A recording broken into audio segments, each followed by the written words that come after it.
Thank you. No objection on behalf of Mr. Healy. All right. All right. Silence. Okay, state.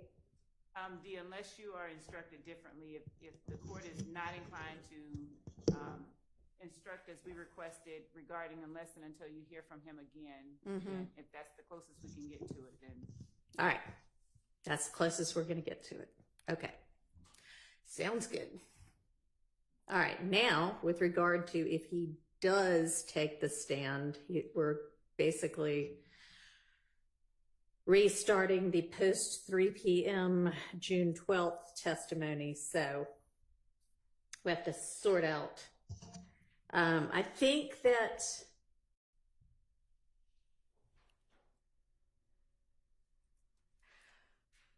so a question, in order to not only tell them kind of the time period, which is about 3 p.m. on Wednesday, June 13th or June 12th.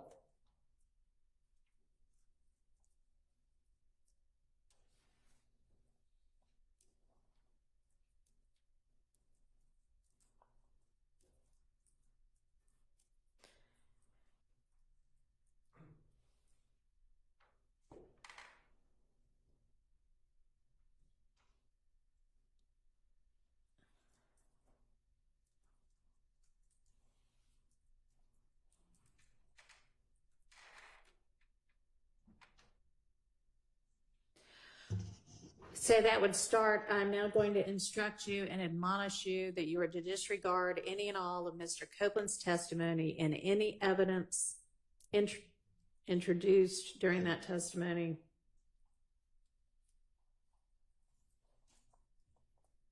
Is Your Honor inclined to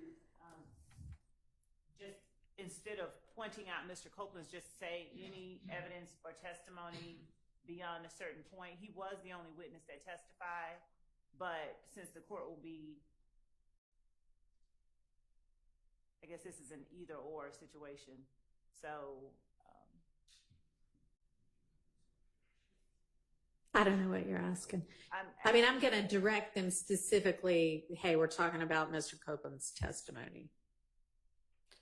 So then I would say following the last break at about 3 p.m. Wednesday, June 12th, through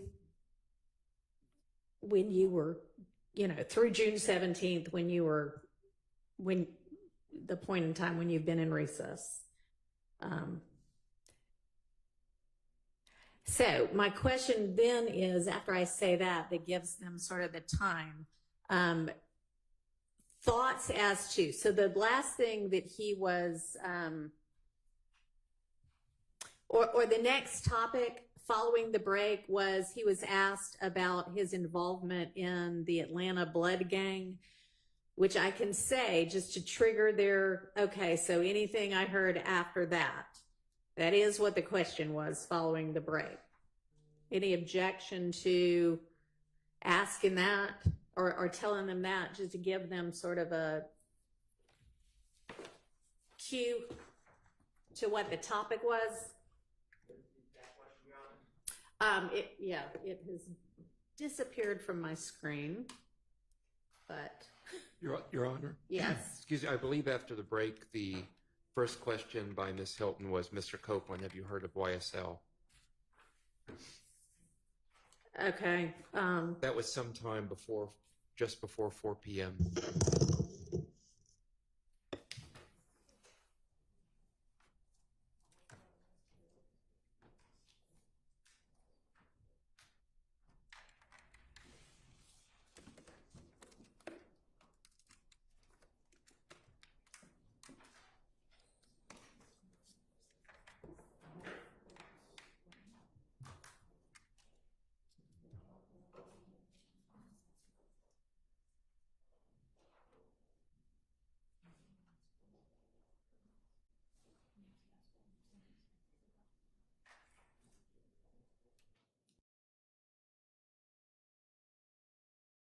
Any objection to? we're confirming that, Judge, with respect to the. Okay, assuming that's true. After the break, he was asked, "Are you familiar with YSL?" Everything after that's what you're to disregard. And I'll have you give me the direct quote, but. And Ms. Hilton, I see that on, just so you can find it, I see that on page 105 of the transcript, approximately line 16, if that helps. All right, so what he was asked immediately before the break, the last topic was his involvement in the Atlanta Blood Gang, and then the jury watched those little bits of one of his statements as an inconsistent statement. And then after the break was the YSL question. So just to give them a frame of reference. Any objection to doing that? And we can include the bit before or just the bit after. That's fine, Your Honor. It does. All right, and can you read to me what the question was? Have you, Mr. Copeland, have you heard of YSL? Yeah. All right.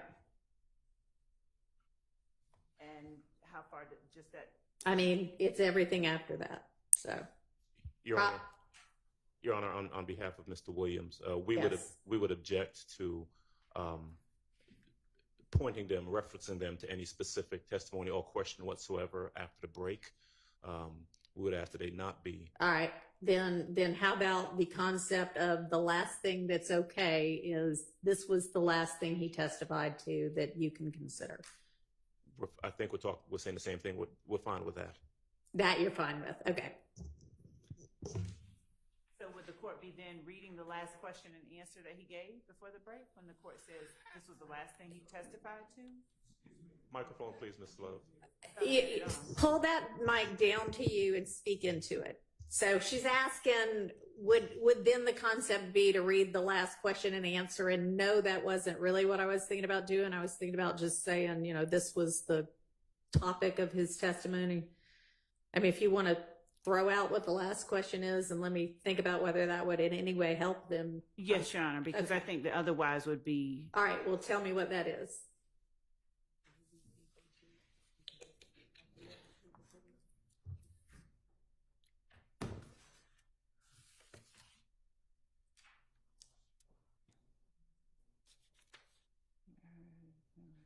To hear when he asked you, this was you.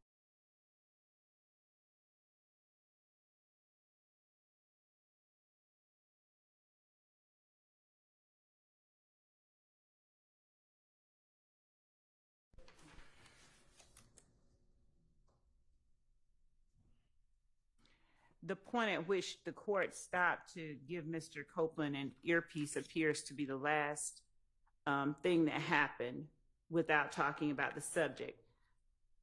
Okay, but I want to talk about the subject so that they'll have some concept of what's the last thing they can. And also, y'all are wanting me rightfully to take their notes. And so they're going to have to figure out what part of their notes, The last or question. somebody's going to have to figure out what part of their notes are being taken.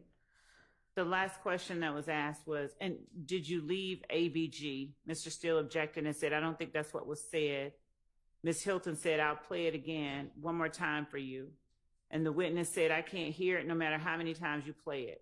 And the court asked to see counsel at the bench. Okay. So what I was proposing was just after he was asked about his involvement in the Atlanta Blood Gang ABG. Or after he testified about his involvement, was asked about, I don't know if he did.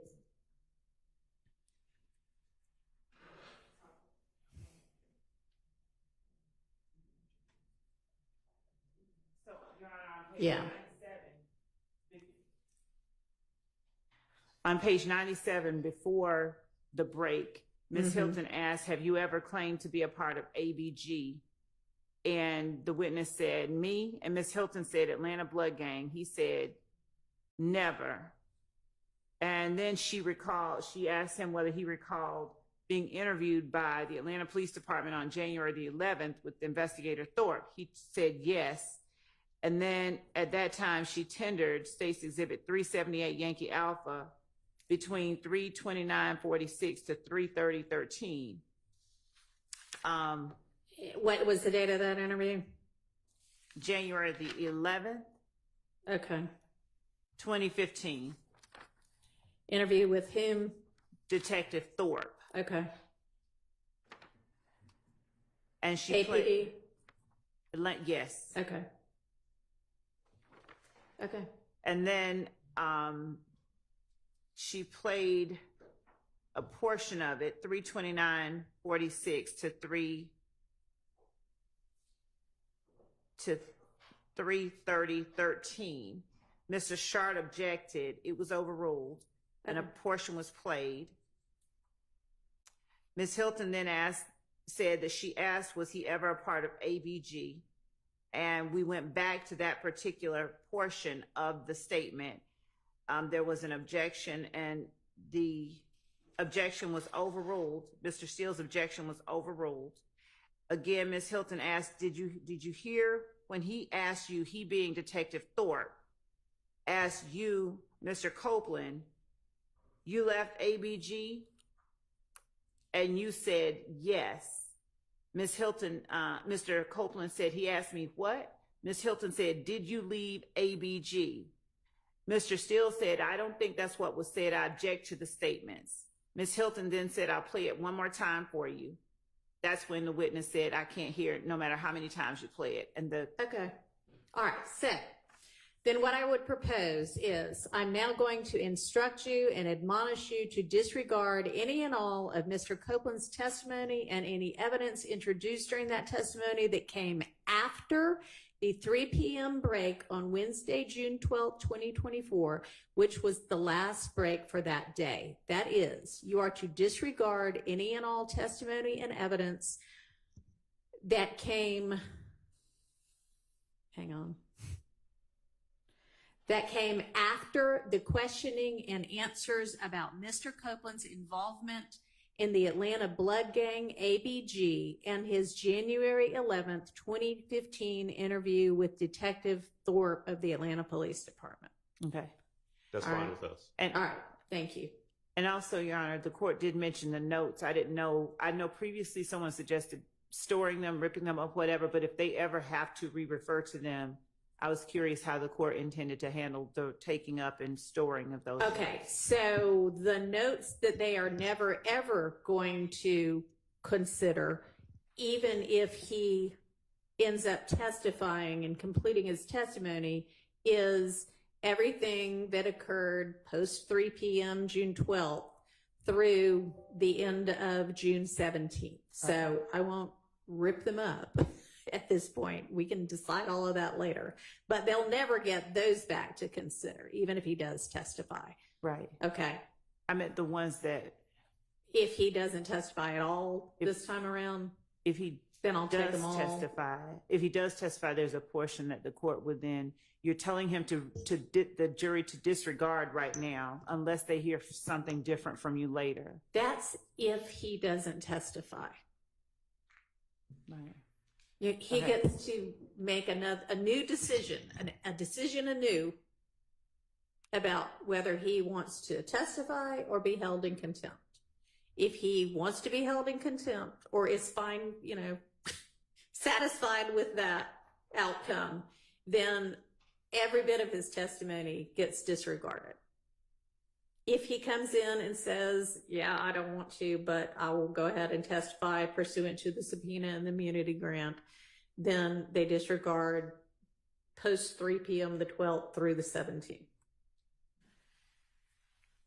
All right. And so then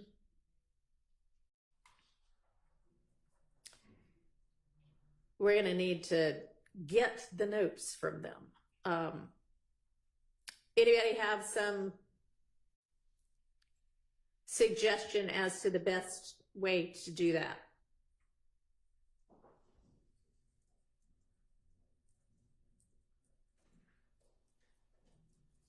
Your Honor, logistically, I can't think of any any way other than to rely on the jurors to simply give them to you, not to us. Really no other logistic way to do it. All right, so I may just have them take a short break and figure out what parts of their notes that counts, and then do y'all care if I mean, it may be that they've got, you know, the morning is on this part of a page and the afternoon's on this part. So I don't know if we could, you know, pair of scissors and cut off the rest of it or what, but you know, it's going to take somebody from the court, which is not going to be me. So I'm thinking Miss Persifield, once they hand it, just, you know, confirming that that's everything Sure. for each of the jurors. Everybody okay with that? That's fine with us. No objection. All right. No objection. Mr. Harvey, Mr. Sharp, Mr. Steele. Okay. I'm with Mr. Adams.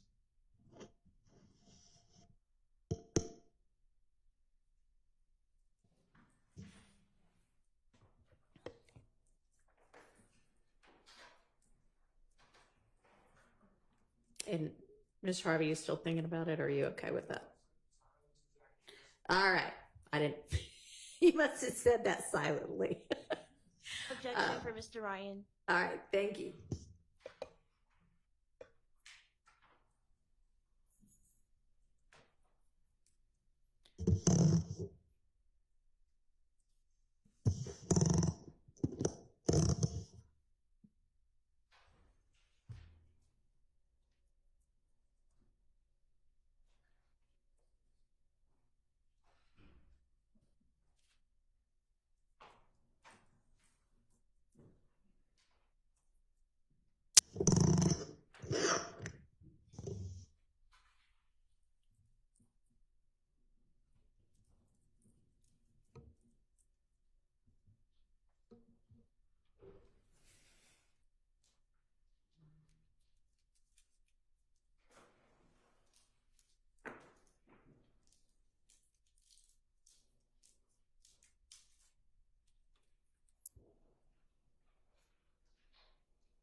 All right, and then I think, as I mentioned when we were last together, I'm going to ask if there's anybody who thinks they're not going to be able to disregard that.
So for that, I mean, I'm typing out the words, but I'm essentially just going to ask them, if there are any of you who can't set aside and completely disregard that portion of Mr. Copeland's testimony and evidence in your deliberations, let me know now, and then we'll go from there on that. Would you give us one moment, please? Sure.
Your Honor. After conferring with other co-defendants attorneys, on behalf of Mr. Williams, we're suggesting that question not be asked at all. Okay. There are other members who represent other individuals who believe it should be asked, and so there's no consensus amongst the attorneys as to whether that question should be asked. But our position for Mr. Williams is that it should not be. All right, and why is that? We simply don't believe it's necessary. We don't think that it's necessary to draw the jury's attention. We presume that they can follow the court's instructions. And so we just don't believe it's necessary. All right, well, I agree that it's not necessary. I'm doing it as a cautionary measure so that if there is anybody that can't do it, that we just go ahead and find that out now. I understand. All right, so I'm going to ask that over objection. Okay. All right, so then the next thing we need to do is the kind of RICO 105 instruction, if you will.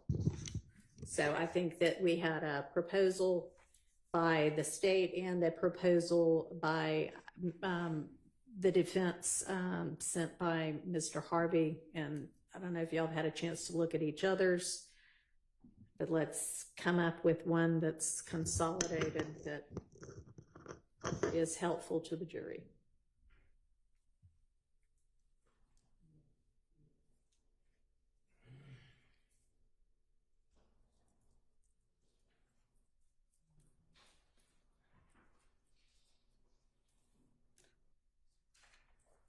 Your Honor, for the state, we do not agree to Mr. Hardy's proposal. I think that was hashed out fairly well on Thursday. I have a couple of supplementary points if you want to hear that. It was not hashed out on Thursday at all. You might have, yeah, no. Okay, There was nothing even close to anything final on that on Thursday. Understood. I did watch the video. If the court doesn't consider it hashed out, then it's not hashed out, and we're ready for the hashing. Okay, that's what we're gonna be doing today. Okay. I think I just maybe gave up on Thursday. All right, let me get those both pulled up.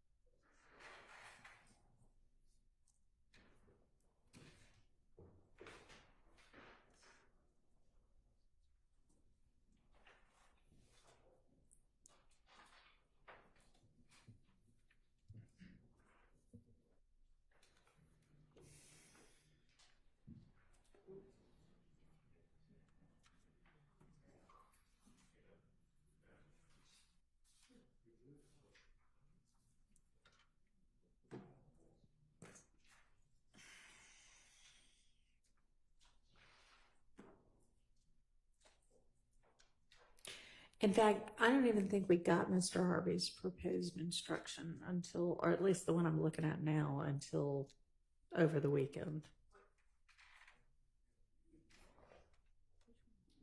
I didn't get this one at all. Not the one Yeah. asked to hand. Right, yeah, no, that just came late Sunday night, but I think Mr. Harvey, yours didn't, the one you're proposing now didn't come over until Sunday night either. So I don't know what it is that you think we hashed out on Thursday, maybe something entirely separate. He filed a proposed limiting, or he provided to us a proposed limiting instruction that sort of started the conversation and prompted the state to give you what we gave you on the 8th. This is what we have in hand. But we'll,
But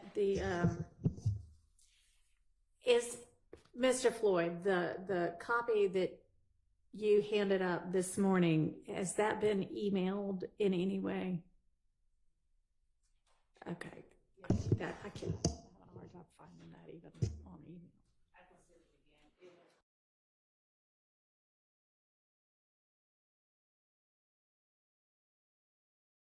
again. Email this one that's Mr. Floyd's, I guess, right now, so we can pull that up.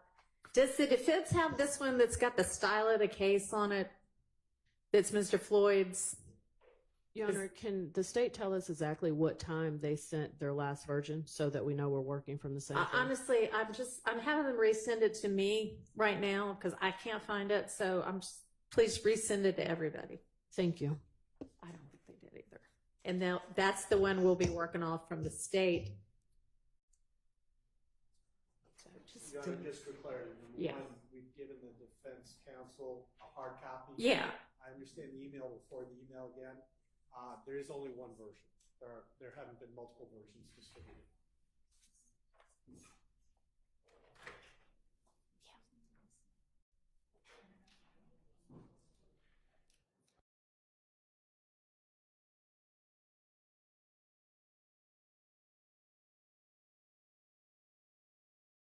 That is the proposed instruction from Mr. Harvey that was sent Sunday evening.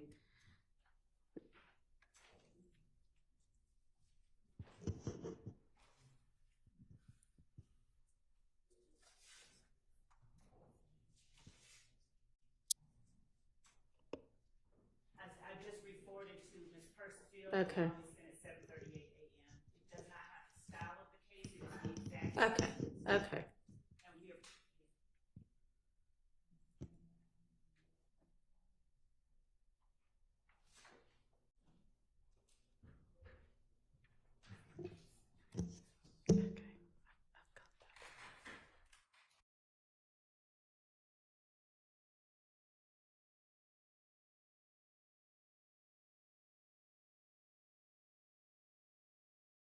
Was sent yesterday evening.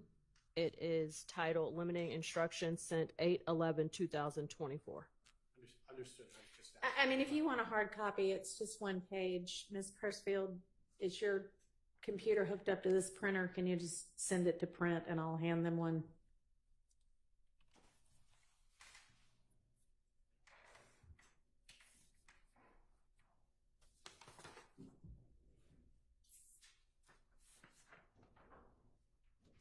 No.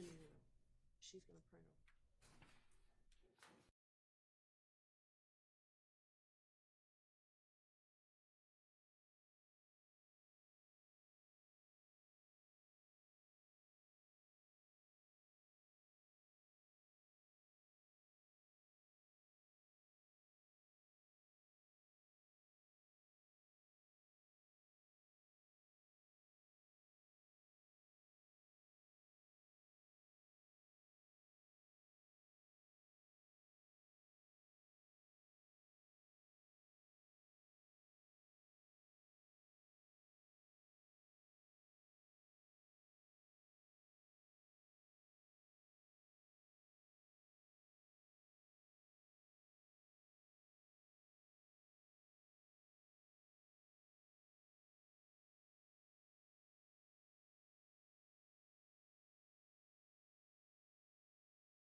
Generally, the first 4 paragraphs, if you will, of the state's proposed instruction is just kind of a, hey, here's why we're talking about this.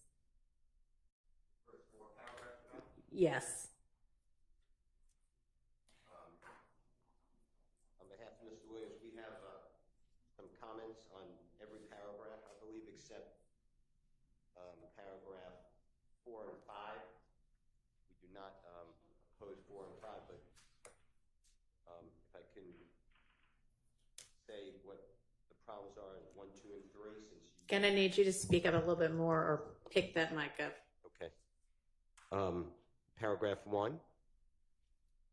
I don't think that that's appropriate to just start out with that instruction without talking about what the indictment is, not just a charging document, but that there's a presumption of innocence. It's not evidence at all. All right, let me pause, and I have requested from Judge Glanville's court reporter a copy of the preliminary instructions he gave the jury so that I know what got told to the jury and what didn't. I would have said that at the beginning of a trial, but I'm not sure.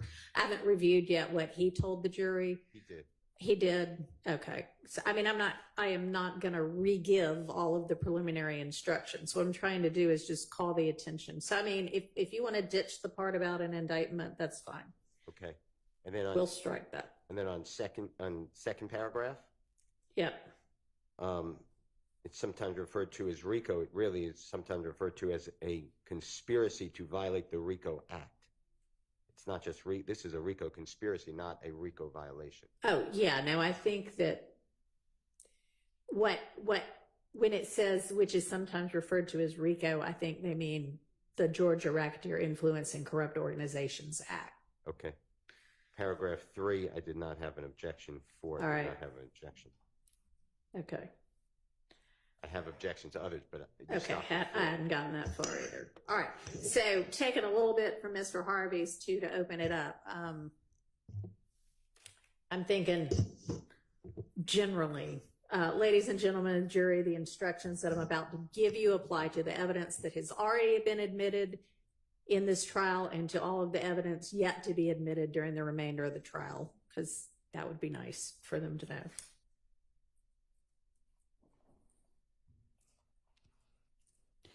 And then count 1 of the indictment charges a conspiracy to violate Georgia's racketeer and blah, blah, blah. Okay. And then at the end of the case, you'll be given detailed instructions about what's required to establish a RICO conspiracy violation. At that time, I will also give you detailed instructions about the other charges, or I'm going to say counts in the indictment, as well as other important principles of law. But today, as we resume this trial, I want to give you a brief explanation of some principles that you may want, some principles to keep in mind while you listen to the evidence. This is not a substitute for the more detailed instructions I'll give you at the end of the case.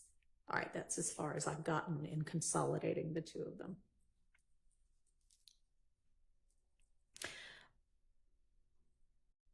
All right, so I would think maybe the next thing to say is sometimes evidence is admitted for a limited purpose against some defendants, but not others, or for some counts of the indictment, but not others, just to kind of give them generally, hey, this is what I'm about to tell y'all about.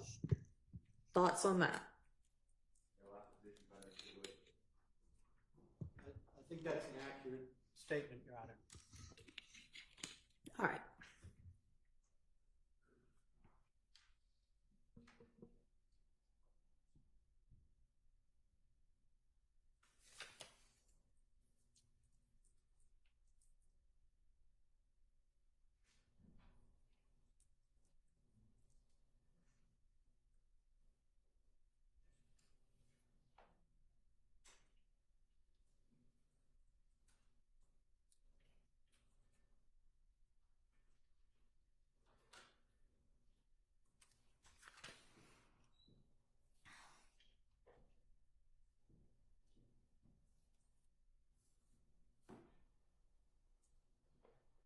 Your Honor, Yes. one thought on that.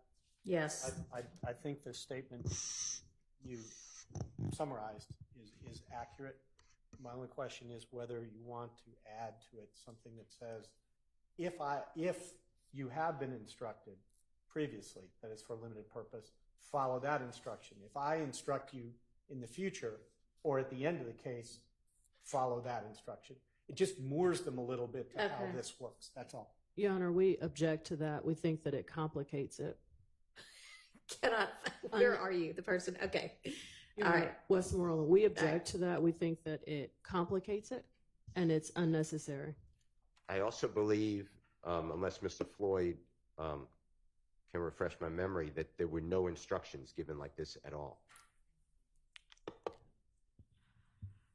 Okay. I think what you propose would be true. I don't know that there's been any limiting instruction given. I don't think that there has been. Somebody can correct me, but and I'm about to hone them in on for this particular purpose. So I think that it's probably cleaner without that. I appreciate the thought, though. Understood. And I assume then that if you decide to give such a specific instruction, you'll just tell them at that time, follow my Here's one of those instruction, examples. and that would work fine for us. Yeah. Okay. Thank you. All right, so I am thinking that with regard to the remainder of the state's proposed instructions, this is more detailed than I want to give them at this point in time. This is not the purpose of this set of instructions. So I may kind of move to Mr. Harvey's for most of what else I say, and then if the state thinks something else really needs to be added, I'll listen to y'all. But I'm thinking something to the effect of, and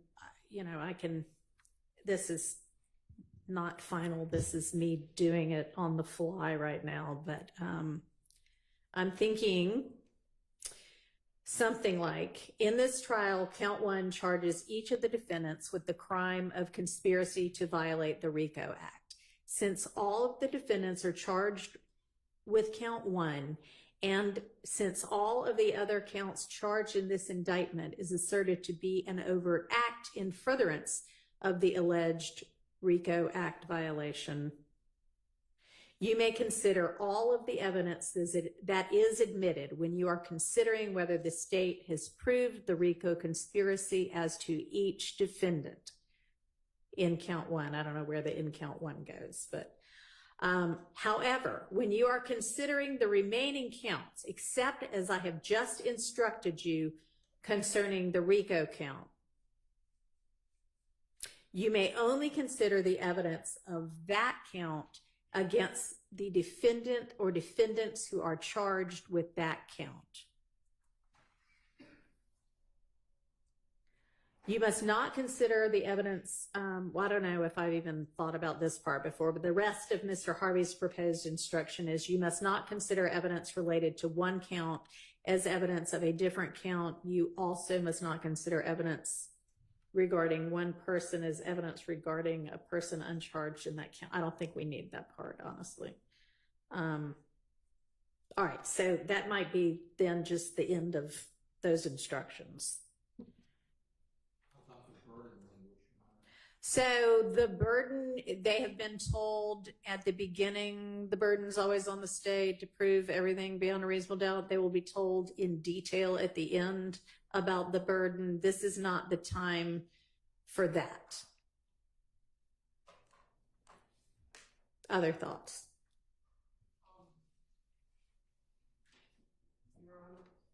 Yes. Regarding the last part that you thought was not necessary, Yeah. I'm just going to draw your attention. Mr. Zachary has asserted in his prior statements that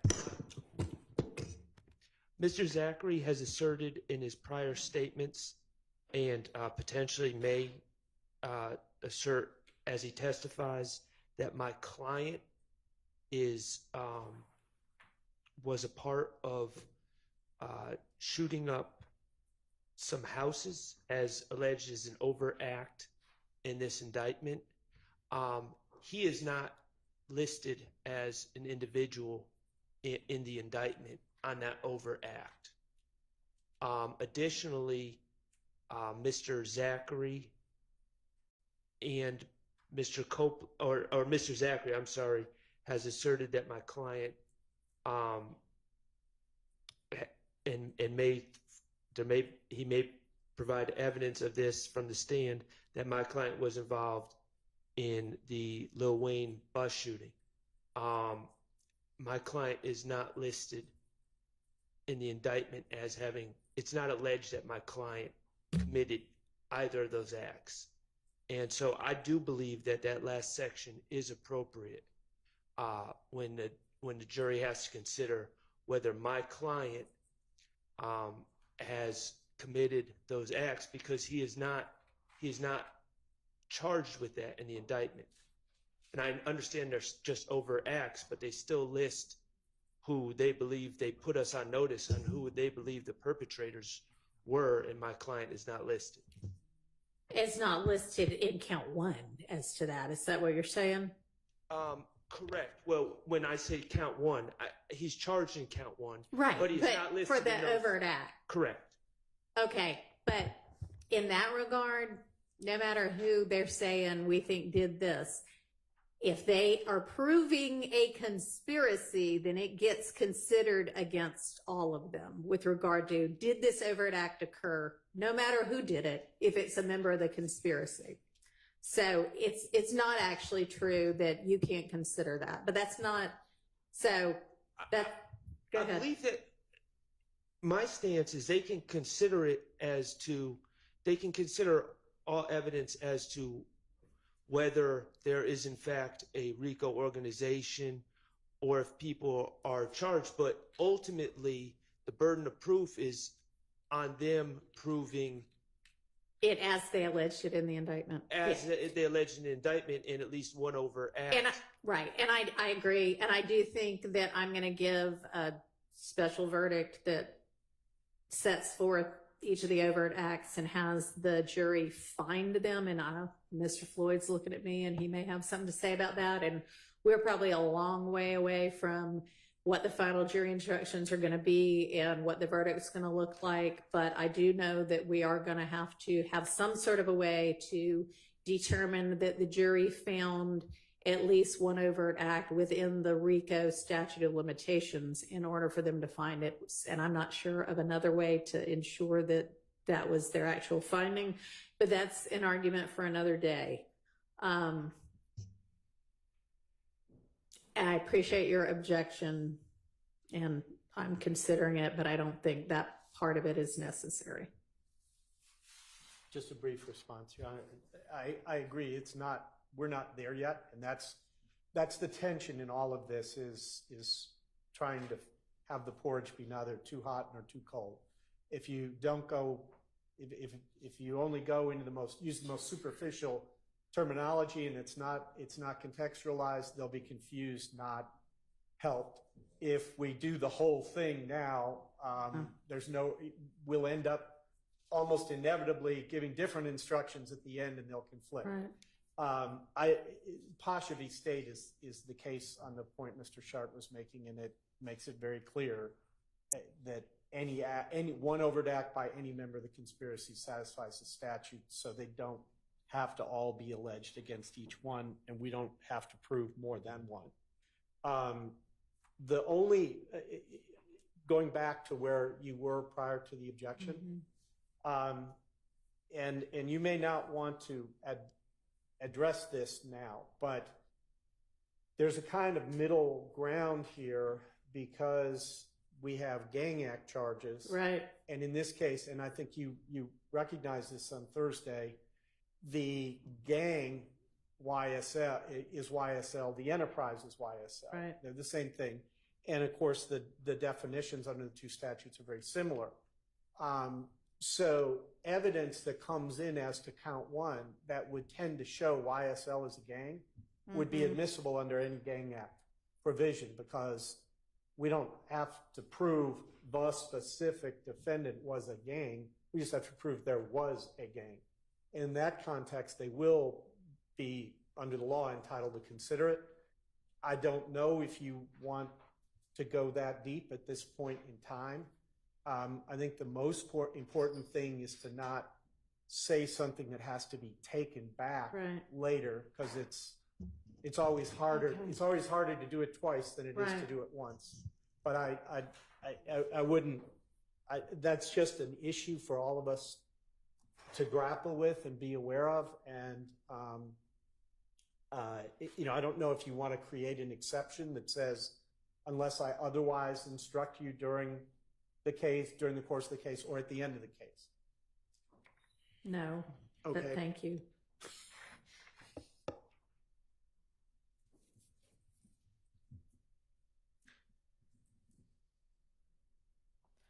How about? All right, after I say the paragraph about how they can consider it for the RICO count, I will give you more detailed instructions regarding the gang counts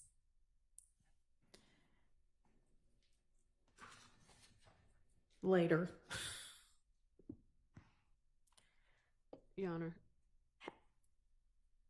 Yes. Yes. We would object to that. You cover that to the jury that you're going to give them further instructions as we go along at the end of the case. So we would object to specifying. I was about to add in every other count later. Just typing, thinking as I go. Appreciate that. All right. I will give you more detailed instruction regarding the gang counts and every other count later. However, generally, when you are considering the remaining counts, blah, blah, blah.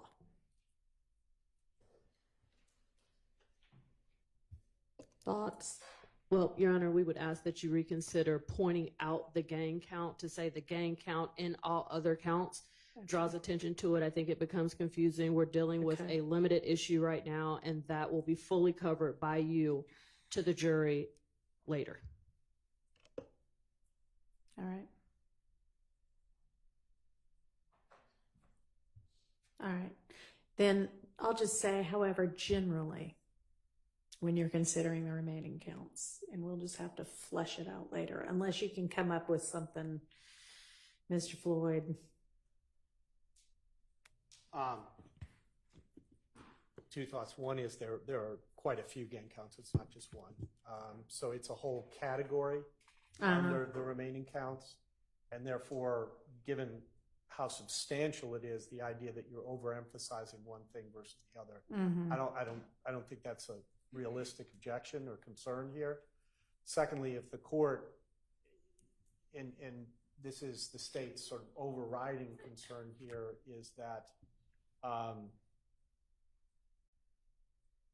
the result of this not be to inadvertently paint the court into a corner that becomes difficult to deal with down the road, because the concepts are complicated enough. So as long as they know what they need to know now, and it's very clear to them the real instructions that will govern their verdict. They're all real instructions. Okay. They'll just be more detailed. How should I, what you said, the more detailed instructions are going to come later, and in essence, that this just helps them organize the evidence in their minds as it comes in, but it doesn't tell them exactly what to do with it. We don't have an objection. All right. And honestly, I have taken out some of what I was going to say too. So I am thinking for that paragraph now, it is just going to say, however, generally, when you are considering the remaining counts, you may consider the evidence of that count only against the defendants who are charged with that count. And frankly, that's true. You should only be considering it, even as to the gang counts, against the defendant charged in that count. So that does not in any way limit, when we get there later, consideration of that element of whether there's a gang and whether anything's in furtherance of the gang. That's just, you're limiting it to the defendants charged. So I think it avoids the issue that you appropriately raised. Understood, Your Honor. All right. We agree, Your Honor. All right, great.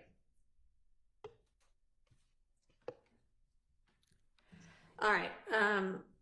So I think the next thing we need to do is get Mr. Copeland in and find out how he feels now that he has woken up on Monday.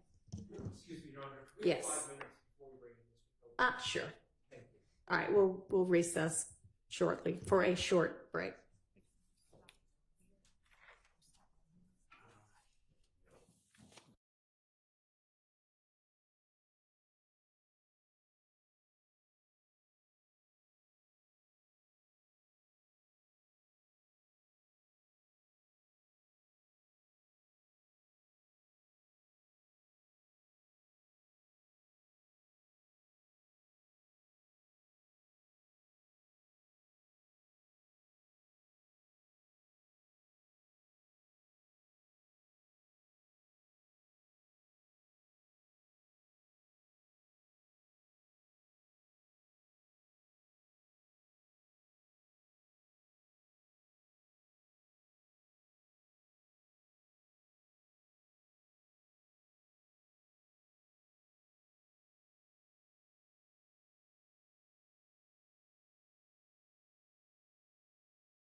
is finishing up the last edits that we discussed to those jury instructions.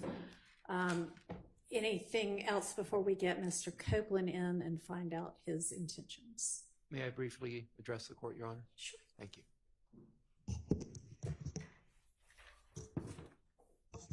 Good morning, Your Honor. Good I just want to make sure that the court saw that I requested a certificate of immediate review on your denial of my motion for mistrial.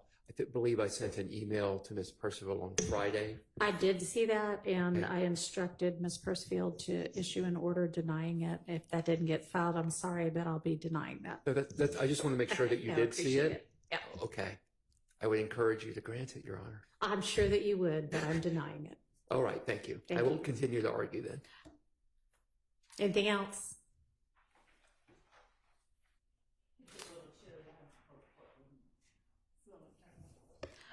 Better that y'all be cold than that I be hot, so I'm not changing it. Sorry. So I think I've mentioned before, there are 2 other thermostats somewhere in this courtroom that are supposed to control the courtroom area. And if y'all want to adjust those up, you're fine with that. I'm sorry if y'all are cold. Sorry. All right. Let's, and I assume we've got Mr. Melnick with us. Let's get Mr. Copeland and Mr. Melnick in.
All right, it's Monday morning now, and I need to find out from you what your intention is with regard to whether you are going to testify in this case. You have been granted immunity so that the privilege of self-incrimination is no longer relevant because the state can't use anything that you might say in answer to their questions or any other questions against you.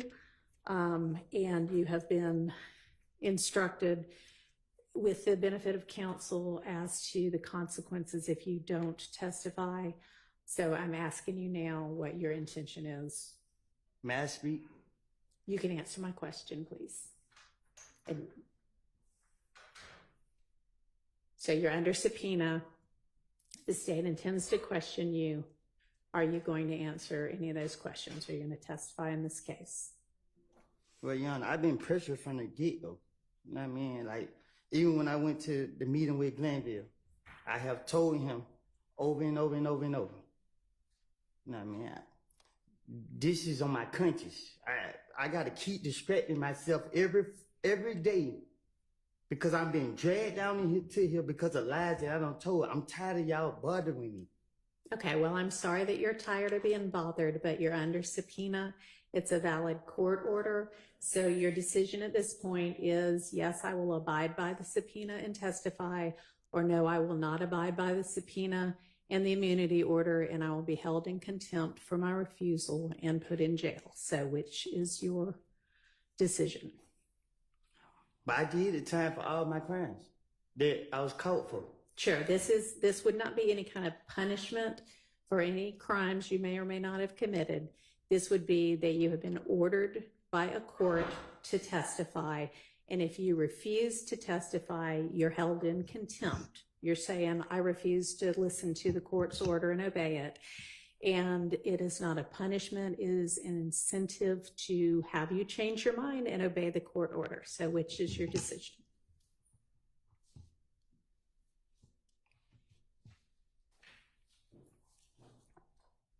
Can you explain it to me? So we talked about it. It's the same thing that Glenville doing to me?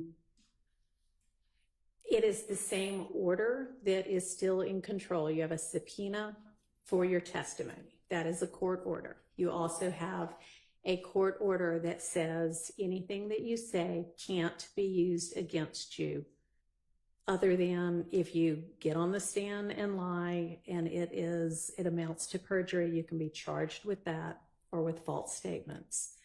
But if you refuse to testify altogether, when you're under a court order to do that, then that is considered contempt because you're saying, I don't care what the court has ordered, I'm not going to do it, and then you'll be put in jail through the end of this trial.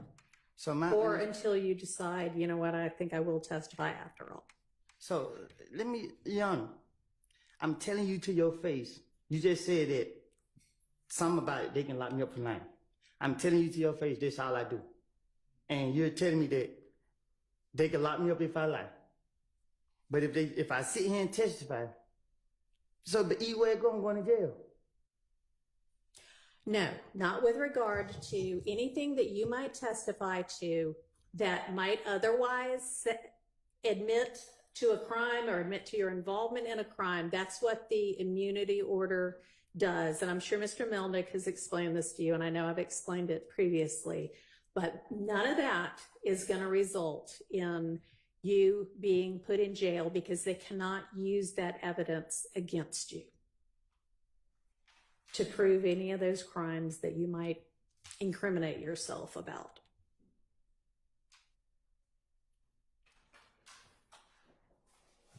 So are you going to testify or not?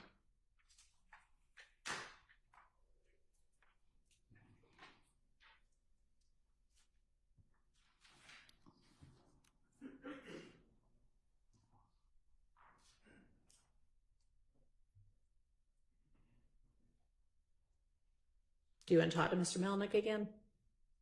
No? Okay.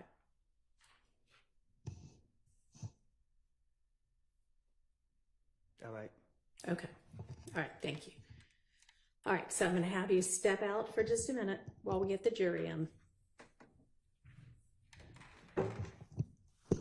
Mr. Melnick, if you could step out with him, please. Just so. Thank you.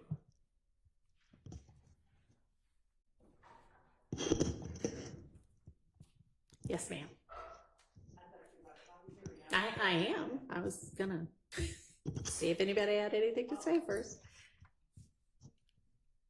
Your Honor, I'm going to renew my motion for a mistrial based on coercion by Judge Glanville.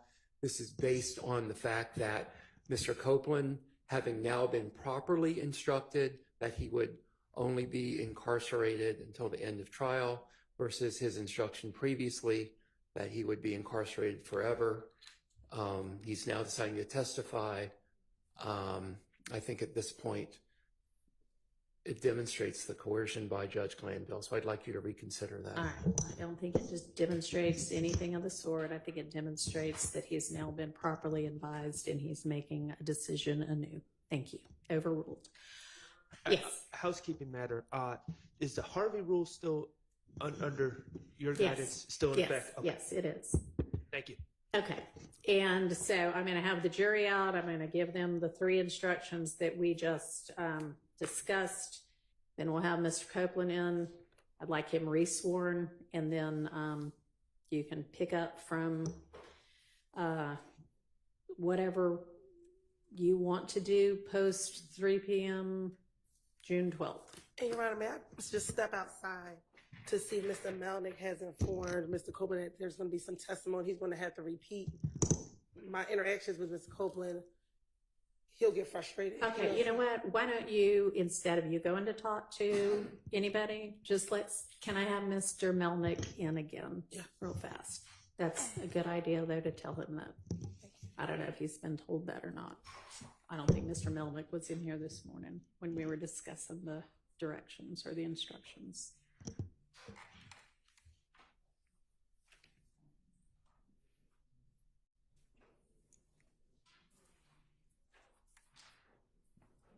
Just while we're waiting, you're going to bring them in after you give the instruction, maybe excuse.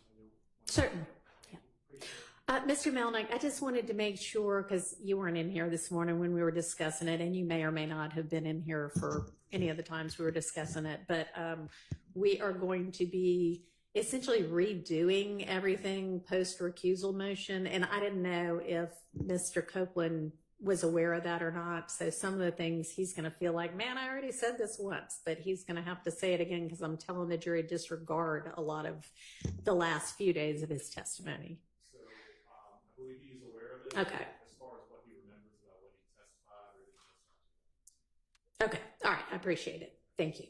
And Your Honor. yes. With respect to Mr. Copeland being resworn, I would ask the court to remind Mr. Copeland That he's still under oath. That's fine. Okay. Yeah. Since we are accepting the first part of his testimony anyway, sure, I'll do that. Anything else before we bring the jury in? Okay, let's go ahead and get the jury.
Thank you very much. All right, ladies and gentlemen, y'all can be seated. Ladies and gentlemen of the jury, good morning. My name is Judge Paige Reese Whitaker. Judge Earl Glanville is no longer the judge presiding over this case. I will be the presiding judge in this case moving forward, and you are not to concern yourselves with this change. Let me remind you, as I assume the presiding duties in this case, that none of my decisions and nothing that I say during the trial is evidence, just like none of Judge Glanville's decisions and nothing Judge Glanville said during the trial is evidence. The decisions and remarks of a judge do not mean that the judge favors or leans to one side or another in this case. The court is only interested in seeing that this case is tried fairly, based on the laws and the Constitution of the state of Georgia and the Constitution of the United States. You are to disregard any comments that may have been made by Judge Glanville that may have been disparaging of any of the lawyers in this case. To maintain the integrity of the jury system, I remind you that you must decide this case based only on the evidence admitted during this trial and the law as I will explain it to you. Now, I know that you have been on a bit of a break, but prior to that break, witness Kenneth Copeland was testifying. I'm going to instruct you and admonish you now that you are to disregard any and all of Mr. Copeland's testimony and any evidence introduced during that testimony that came after the 3 p.m. break on Wednesday, June 12th, which was the last break for that day. And that is, you are to disregard any and all testimony and evidence that came after the questioning and answers about Mr. Copeland's involvement in the Atlanta Blood Gang, ABG, and his January 11th, 2015 interview with Detective Thorpe of the Atlanta Police Department. The court is going to be collecting any of the notes you wrote during that portion of the trial, and I'm going to give you a short break in just a moment to identify those notes and provide those notes to my staff attorney, Ms. Persifield. And I'd like to find out at this point in time if there are any of you who cannot set aside and disregard that portion that I just mentioned of Mr. Copeland's testimony and evidence in the deliberations in this case. That is everything after his testimony about ABG and after the 3 p.m. break on Wednesday, June 12th. If there is anybody who cannot set aside and completely disregard that portion of the evidence in your deliberations, please stand up now and let me know if there are any of you. All right, thank you. Okay, so I'm going to give you a quick break to go back in and identify that portion of your notes and provide them to the staff attorney. And then I'll have you back out. I'll give you some other short instructions and we'll resume the testimony. So y'all can go ahead and do that for now for me. Thank you.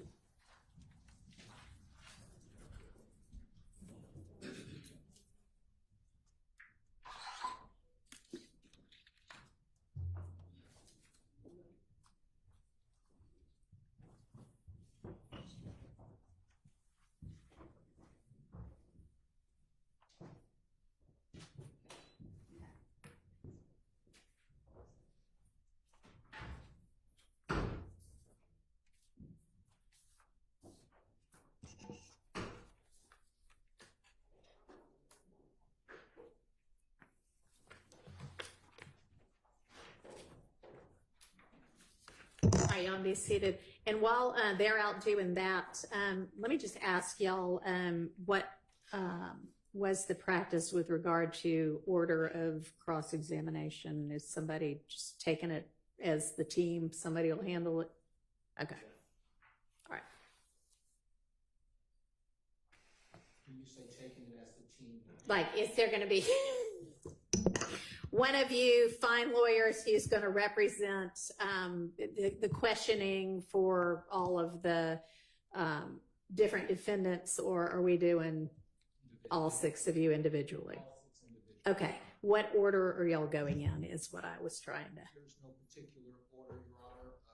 Whoever gets up and starts. Okay. Generally. Just find out from each of you whether you have anything else. Okay.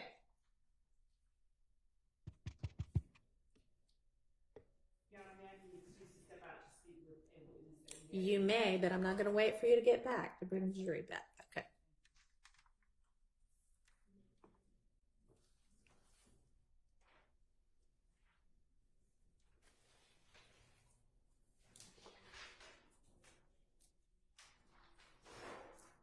And we'll just recess in place at this point until the jury is finished with their note.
that the jurors, being good stewards of the environment, are taking double-sided notes.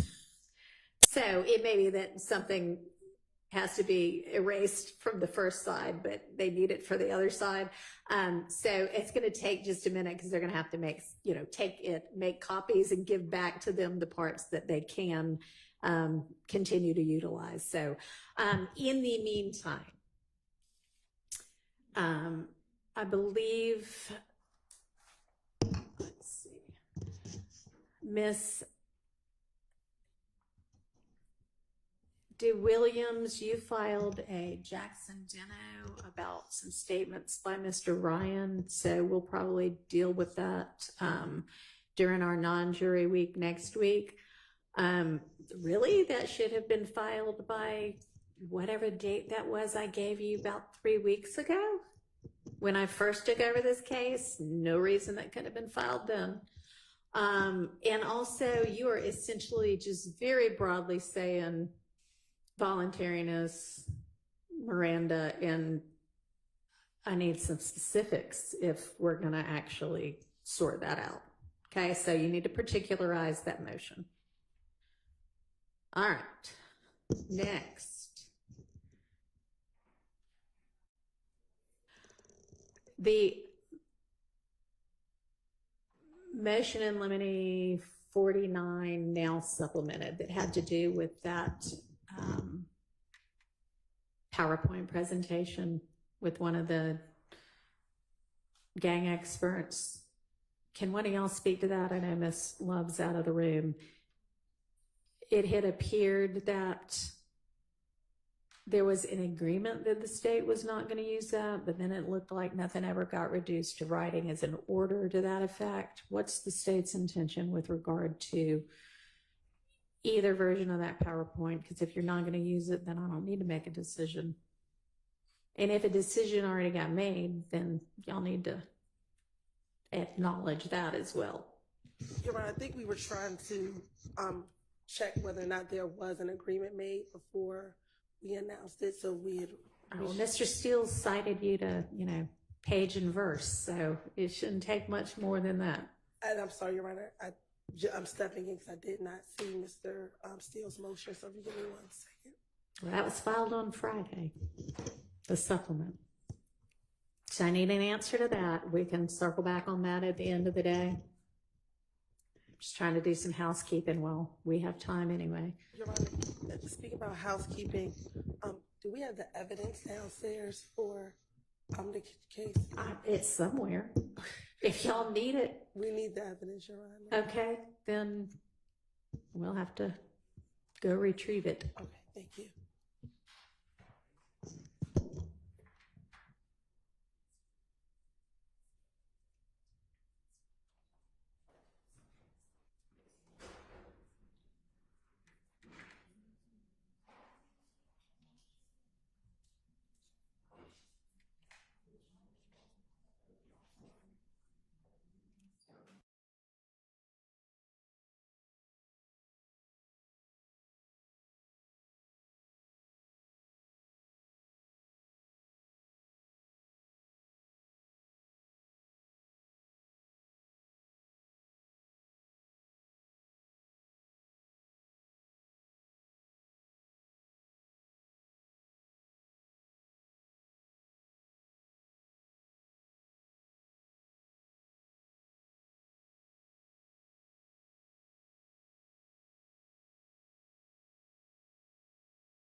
right, the jurors, we have retrieved the notes that they are not to have or consider, and they have back the notes that the portions of the notes that they can have. So we are ready on that front. And I believe we are ready to get Mr. Copeland back in and pick up with his testimony. So, yeah, we can go ahead and get him on the stand. We swear him No, I'm just going to remind him that he is still under oath. Oh, actually, tell them to hold off, because get them in. I still have this one page of instructions, so then we'll have him in. Yeah, get them now. Thanks. So we're going to get the jury in.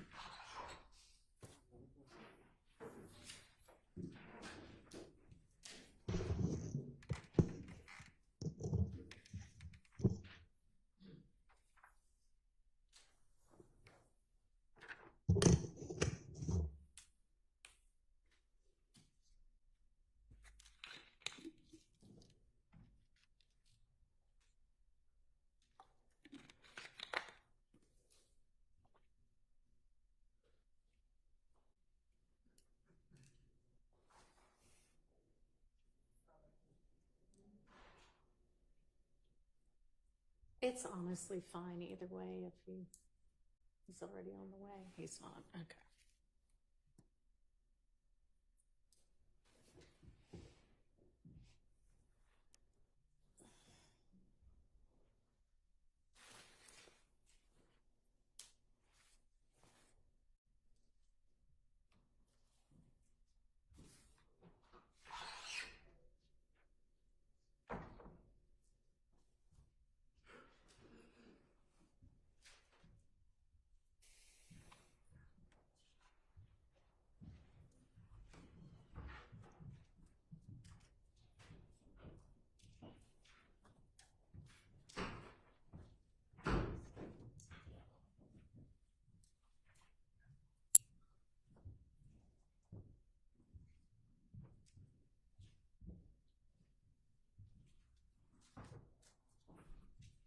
Jurors present accounted for. Thank you. All right, y'all can be seated.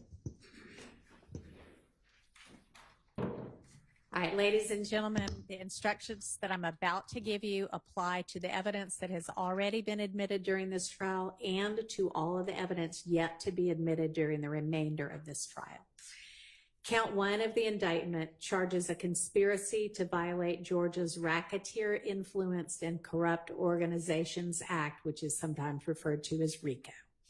At the end of the case, I will give you detailed instructions about what is required to establish a RICO conspiracy violation, and at that time, I will also give you detailed instructions about the other counts in the indictment, as well as other important principles of law.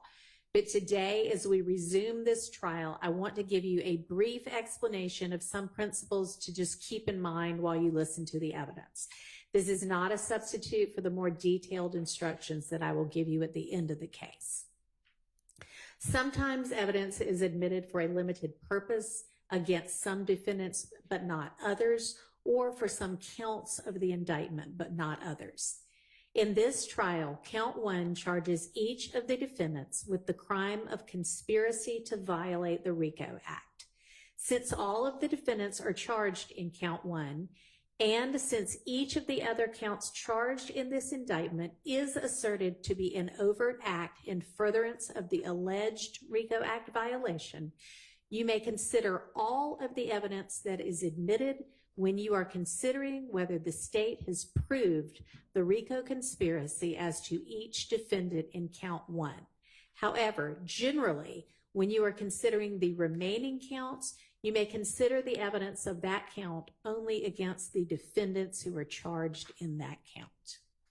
All right, we are going to go ahead and resume with Mr. Copeland's testimony. So let's go ahead and get him in.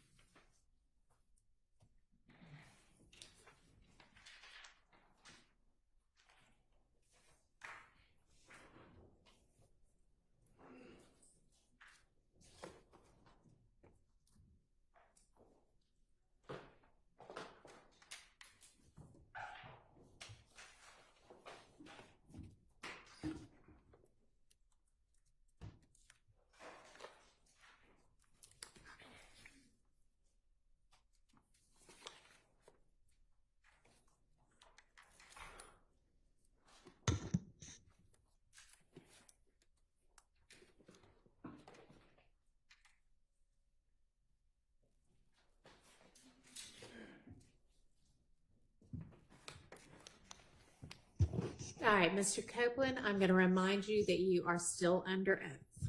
Go ahead, Ms. Hilton. Thank you, Your Honor. Good morning. Mr. Copeland, do you know a person by the name of Shell Cal? I don't recall. Are you saying you don't recall if you know someone by the name of Shell Cal? Sustain. Do you recall speaking with law enforcement about an individual that you know by the name of Shell Cal? I don't recall.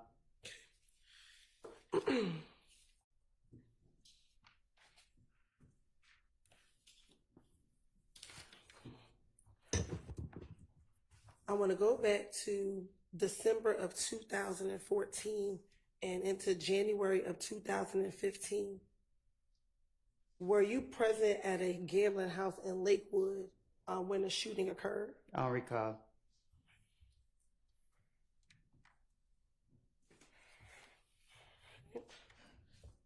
Let me ask you. Also, back in 2015, do you remember being at a Cascade skating ring speaking with an individual by the name of Shell Cal? I don't recall.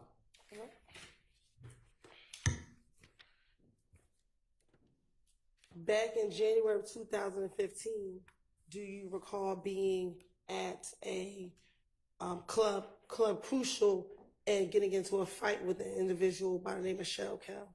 I don't recall nothing that happened years ago. All right.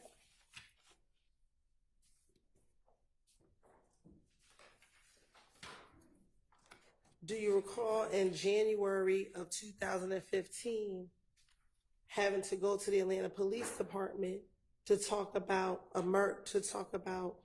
whether or not you were involved in the murder of an individual by the name of Donovan Thomas Jr.? Say that again. Do you recall in January of 2015 having to go to the Atlanta Police Department to speak about your potential involvement in the murder of Donovan Thomas Jr.? I don't recall. All right.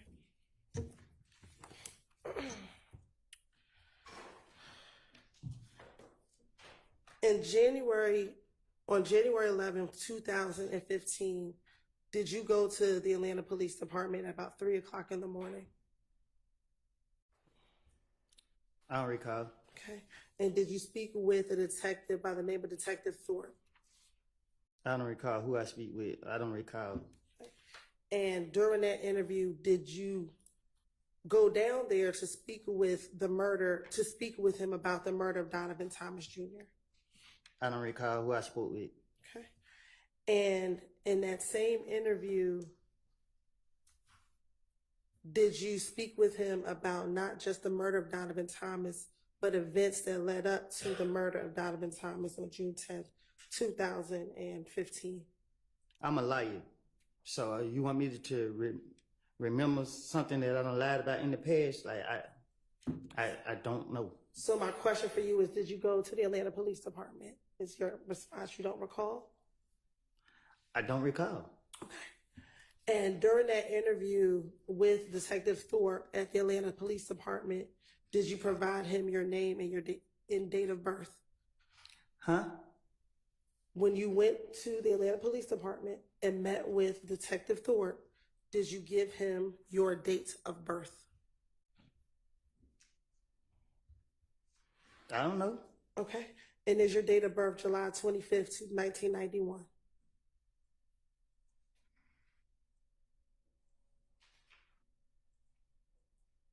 What? Is your date of birth July 25th, 1991?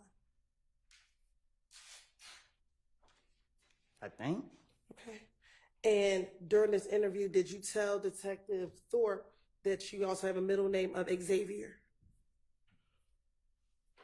I don't know what I told. I don't remember what I told him. Okay. I'm not trying to say the wrong thing so y'all can lock me back up. All right. Well, just bear with me. We're going to go through that interview, okay? Objection to the commentary. Now, Disregard the commentary by the witness. Now, during the interview, Did you speak with Detective Thorpe about the issues you had with a person by the name of Kel? I don't recall.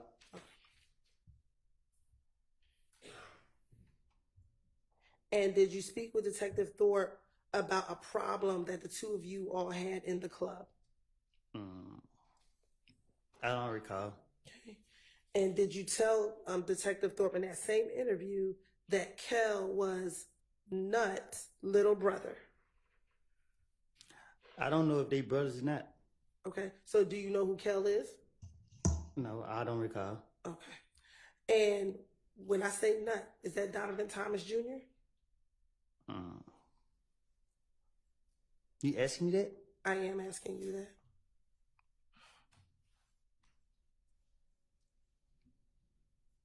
Say that again? Sure. Do you know a person that goes by the name of Nut? I don't recall. Okay. Now, in that same interview, did you tell Detective Thorpe about you and Kel getting into the fight at Club Crucial? I don't recall nothing from 2015, 14, 16, none of that. Okay. And during that same interview, did you tell Detective Thorpe that you and Kel had been in a beef for maybe about no longer than 4 months, and this was back in 2015? And he's still alive? My question is, did you tell Detective Thorpe that you, Michelle Kel, at that time in 2015, had a beef, and it was probably going on around 4 months at that time? I tell the detective whatever they want me to say, whatever they want to hear, whatever. So if I said it to him, I said it to him. I don't recall what I said to no police. Okay. And during that same interview, did you tell Detective Thorpe that whenever y'all were in the club, y'all would initially just throw up birds at each other? Huh? In this January 11, 2000 interview, did you tell Detective Thorpe that initially, when you and Michelle Kel were in the club, y'all never really fist fought, y'all just would throw up birds at each other? Like I told you, before y'all called me to trial, I have lied. I made things up. I told you this before y'all brought me in this courtroom. And I'm telling you now, you asked me about 2015, I have got my life together. Y'all trying to put this on my conscience. Y'all trying to put people's life in my hands. I don't lie on people. I don't want to be here. Y'all have pressured me. I'm tired of y'all, because y'all know y'all are wrong. And y'all black people doing this to us. And I understand that. Leave me alone. Let me leave.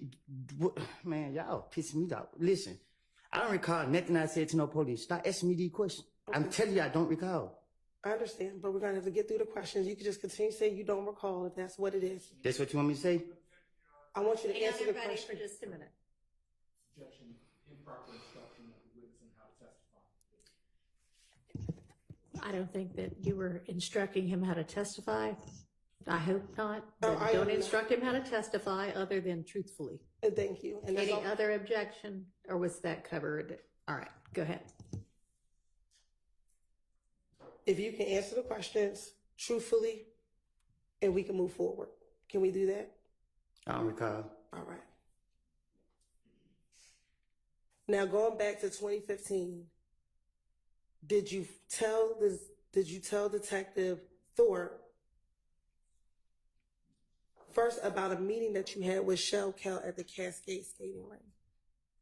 I don't recall. Have you ever been to the Cascade skating rink? I don't recall. Is the Cascade skating rink in Atlanta? I don't recall. Right. Did you tell Detective Thorpe that while at the Cascade skating rink that you met and that you talked to Michelle Kel about all the beef that you had with each other? I want to talk I'm going to be doing with my gun. Okay. Back in 2015, did you tell Detective Thorpe that you had a gun at the Cascade skating rink? I would never tell the police nothing I did. Okay. Now, back in 2015, did you meet with Atlanta Police Department detectives on at least 5 occasions after the murder of Nutt? I met with them a lot of times. Okay. And during each of those times, did you talk to them about what was happening between YSL and If Gang? Nah, I was telling them whatever I think that get them off of me. Okay. Did you go and talk to the police after your car was shot up on the highway? It's called finessing. Okay. But did your car get shot up while you were on the highway? I don't recall. Okay. Did you, your child, and your child's mother get shot at while you were leaving your home? They got shot at. Okay. Were you with them? Not my kids and my child, mama. Were you coming out of the house with you, your child, and your child's mother? Did that occur? I don't recall. Okay. Did your girlfriend's father's home get shot up after Donovan Thomas got murdered? I don't recall.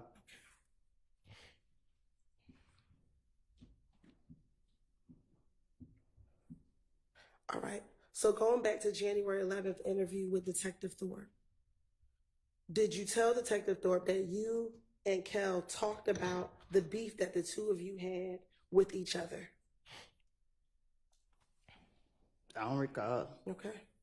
And during that, when you and Kel spoke, Kel asked you to call Thug on the telephone. It's effect on the listener, Anna. It's a what? I'm sorry. Effect on the listener, Your Honor, not whether or not he called, but what he did in response to being asked that. All right. Overruled. So, did you tell Detective Thorpe that when you met with Kel at the Cascade skating ring, he asked you to call Thug? Okay, so this what happened. Okay. The police kept locking me up for whatever they could. Every time I came out the door, the police was on me. And they keep bringing up Thug's name. So what I did was, to get him off of me, I said, Thug did this, Thug did that, Thug did, because I knew they would never, I knew he didn't do it. And in my mind, I knew that the police would never go mess with him. So it was easy for me to try to throw the blame off on him to get them off of me. And that's what I was doing from all these years. I don't remember what I don't told them in the past. But my whole motive was, Thug did it because I knew he didn't do it, and they couldn't lock him up. And they keep talking about Thug. So guess what I'm going to tell them? Yeah. What else you want me to tell them? Yeah, he killed this person. Yeah, he did that. That's what I'm going to do. And that's right now. If I walk out this thing and they say, the police stop me now. Hey, man, give me something about Thug. Shit, I'm about to make something up about him again.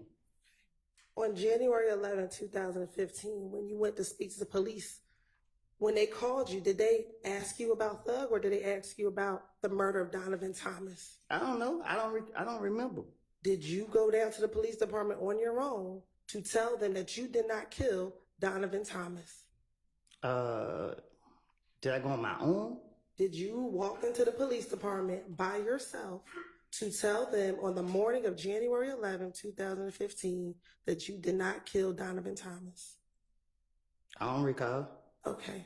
So you don't recall going to the police or you don't recall why? I don't recall none of that. All right. I just know that every time the police was after me, trying to get me, they kept bringing his name up.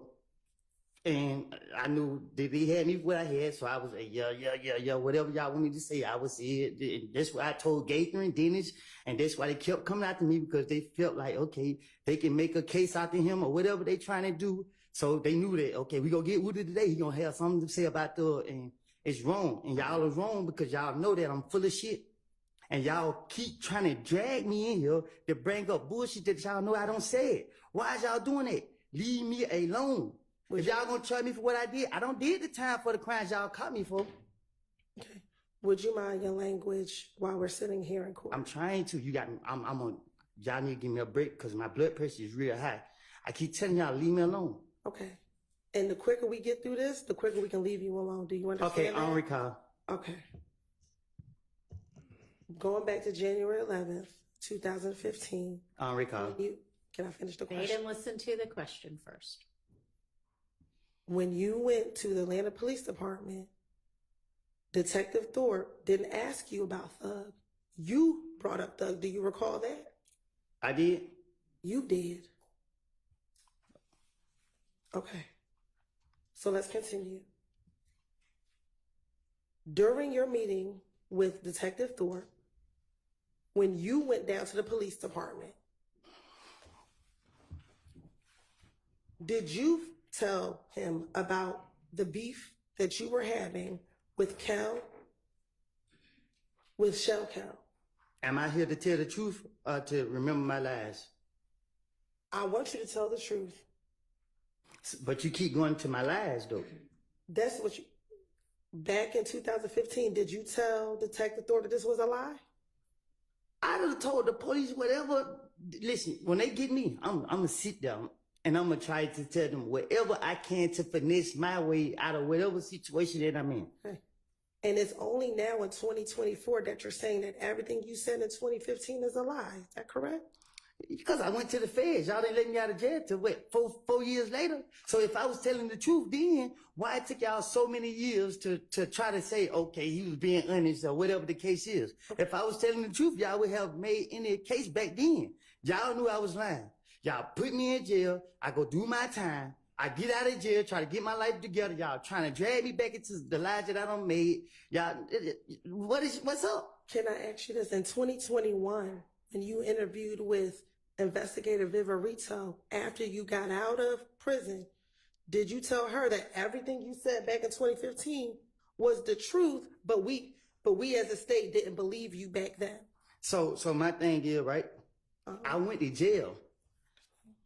So the lies that I was telling, they didn't go for it. Y'all didn't go for it. Whoever didn't go for it. So I went to jail, did my time for it, right? And then y'all got me again. So guess what they say? Well, we're going to bring up the name again. And guess what I'm going to do?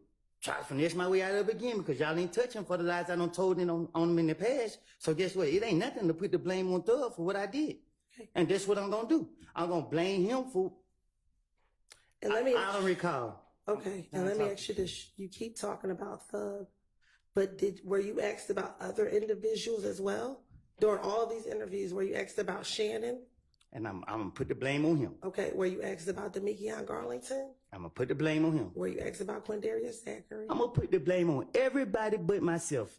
Okay, and during this time, did all the police, every time you spoke to someone, did they tell you that they are going to have to verify what you said?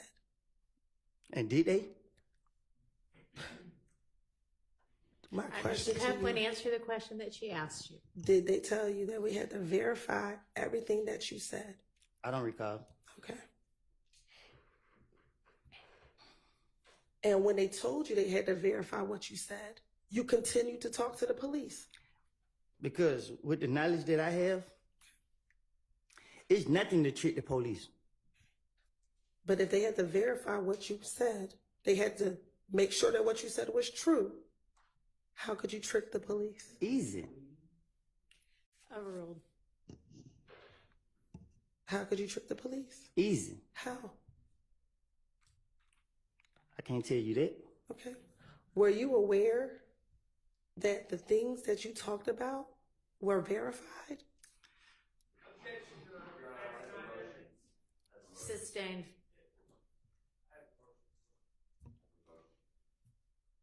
All right. We're going to take a quick break. Y'all all step back to the jury room for me. Thank you. All right, from here.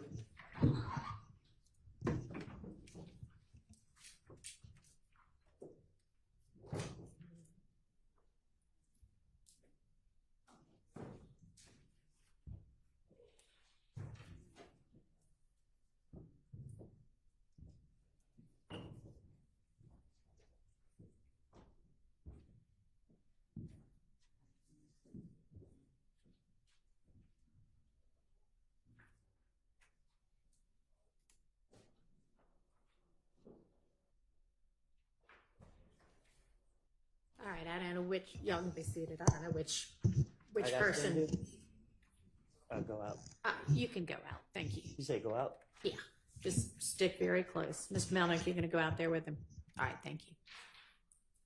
I don't know who voiced the objection first, but I mean the motion. Who said they had a motion first? But go ahead.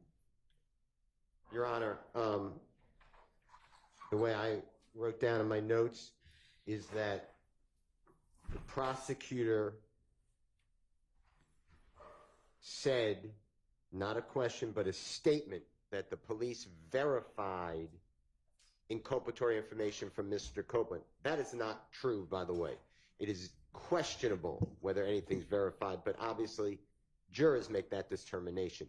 That is testifying by the prosecution, that is bolstering by the prosecution, that is putting the prosecution's thumb on the scale of the justice, which none of this can be done. This is not the first time that the prosecutors have put themselves in as giving facts before the jury rather than just trying to obtain facts. So I am moving for a mistrial.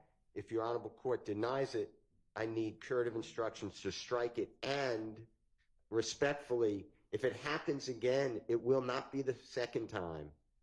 It's a continuum.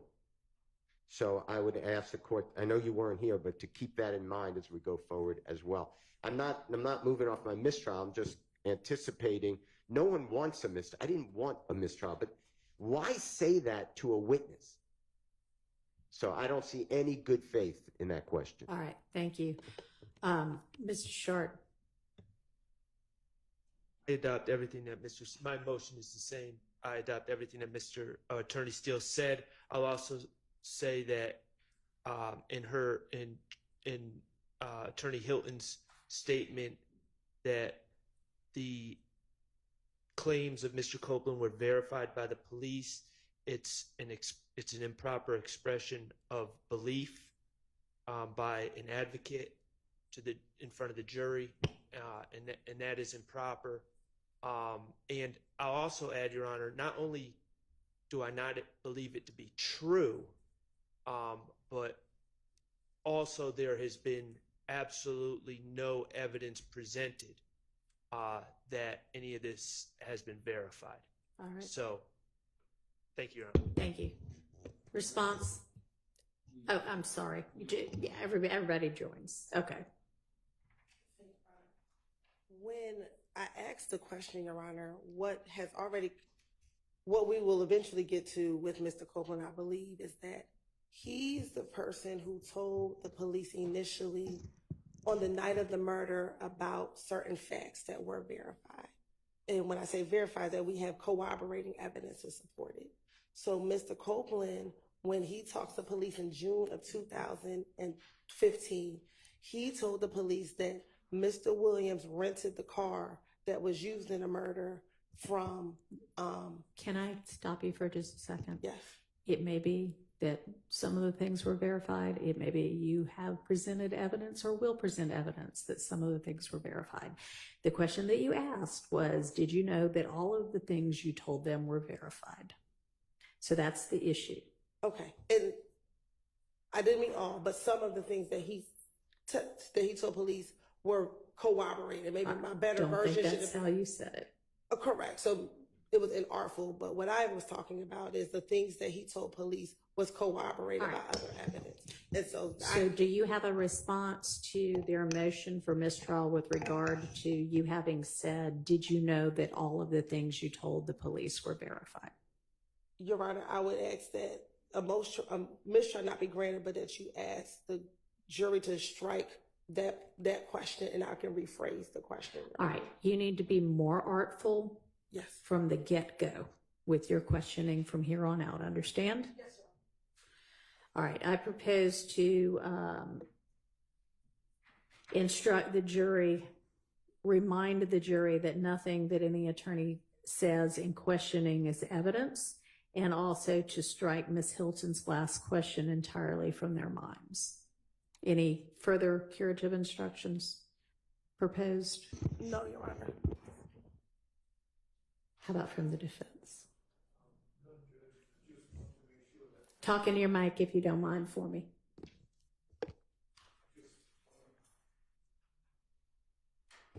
make sure that after the court gives that instruction, we do not abandon the motions that have been joined in by everybody, so I don't have to get back up and say, that's not good enough. No.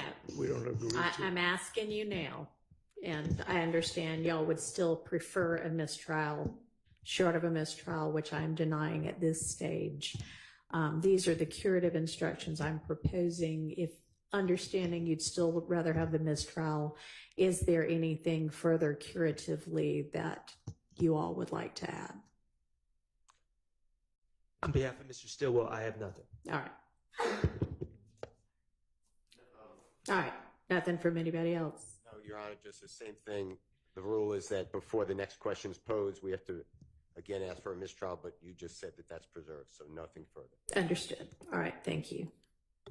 All right. We're ready to get the jury back in and Mr. Copeland back on the stand. You can do that first.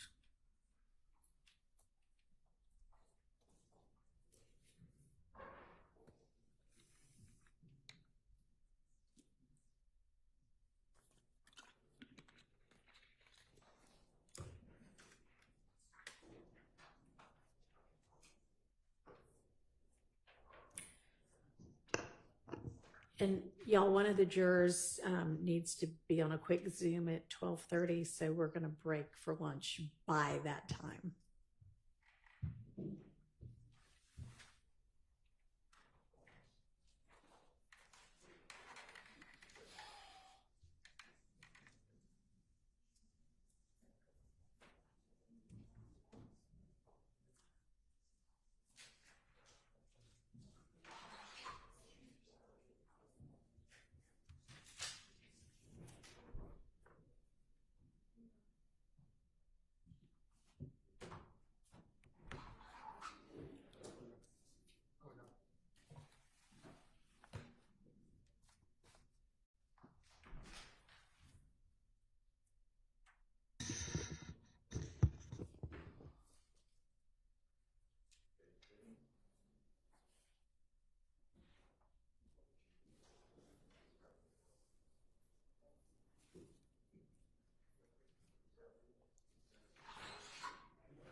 All right, everybody can be seated.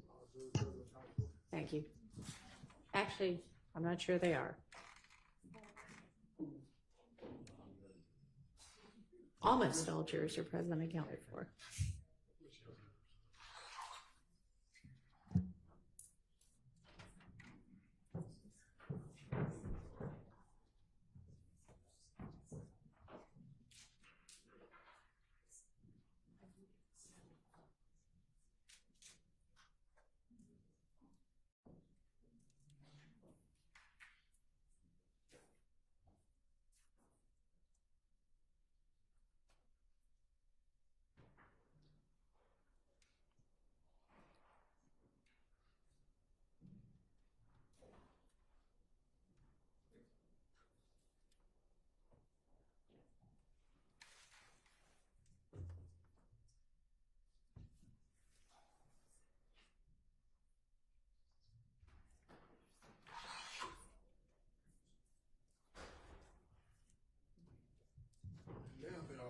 All right, thank you.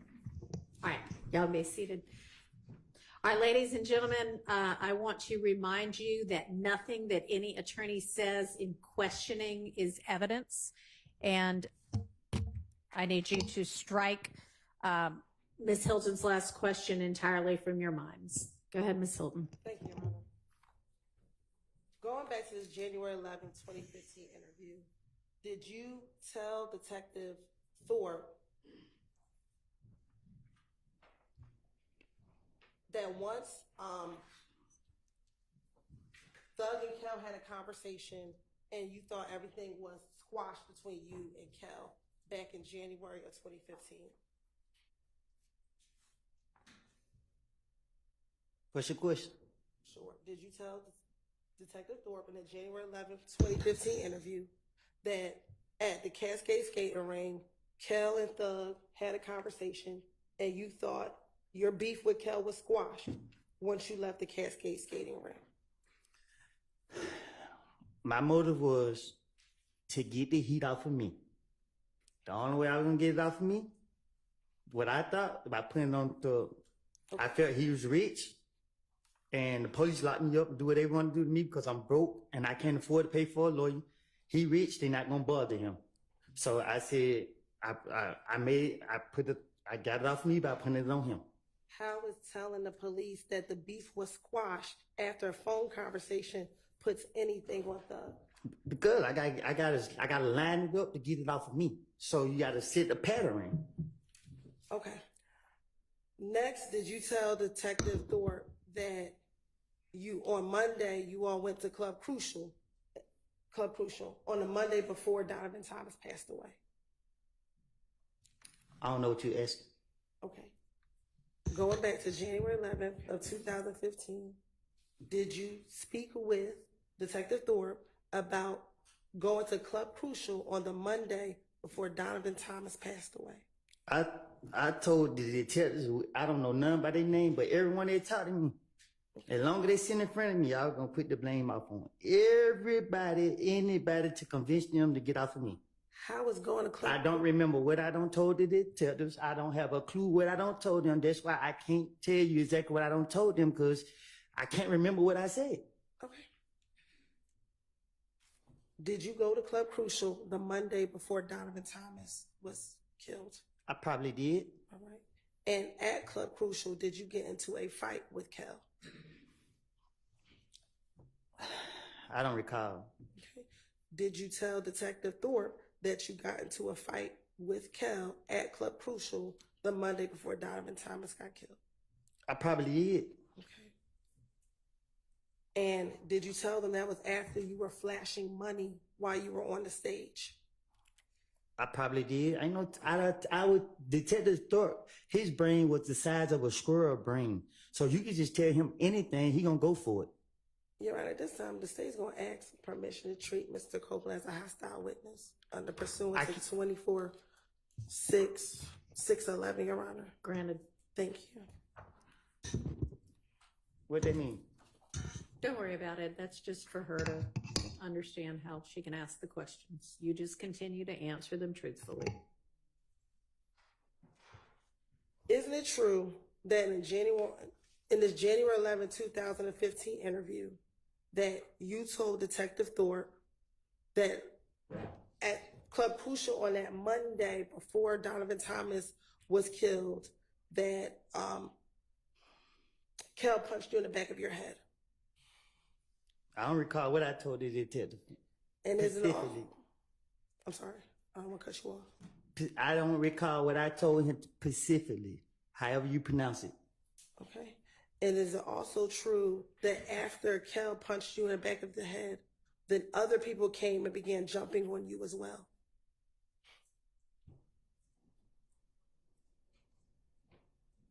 They time gonna come.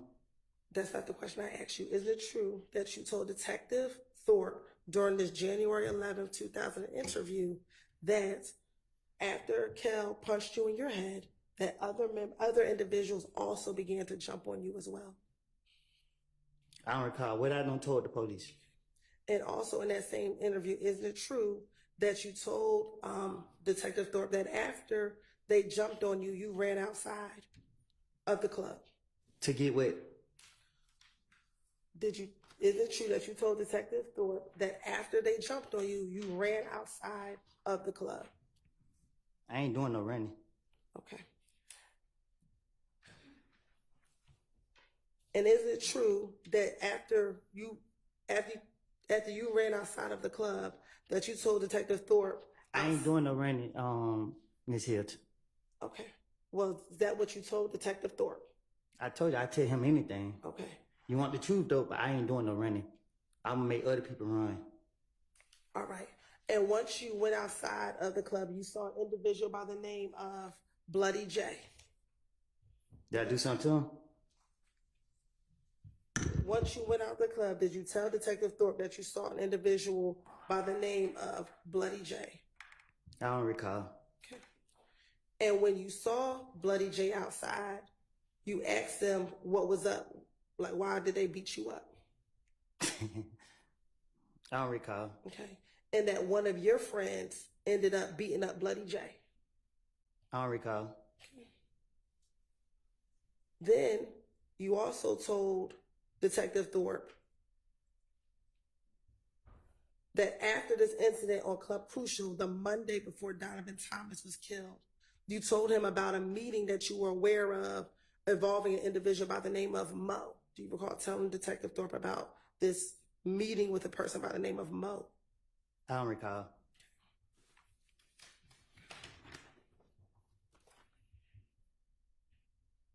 And that the meeting with Mo was about you and Thug. You and Thug were the topic of discussion at this meeting with this individual named Mo. Sound like something else I make up. Okay. And that at the time, Mo is actually in prison. I don't know who that is. Okay. I don't recall. All right. And that the guy in prison, he's supposed to try to get you and Thug killed. I don't know about Thug, but I'm still here, ain't it? That's not my question. Isn't it true that's what you told Detective Thorpe? Nobody gonna do nothing to me.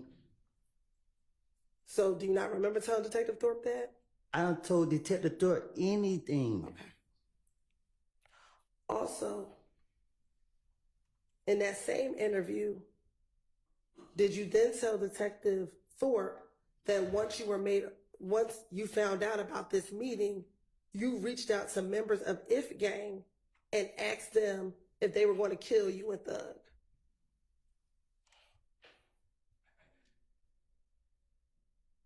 You sound copping deuces? I'm sorry? You sound copping deuces? I asked you, isn't it true that you told Detective Thorpe that after you heard about this meeting, about people wanting to kill you and Thug, you text people of If Gang asking them if they wanted to kill you and Thug? I bet you don't got any text messages. So my answer is, you want me to tell the truth. And the truth is, when I talked to Detective Thorpe, whatever his name is, I told him anything. And I'm telling you today, it was a lie. And today, I'm telling you, I made things up. Okay. That is the God honest truth.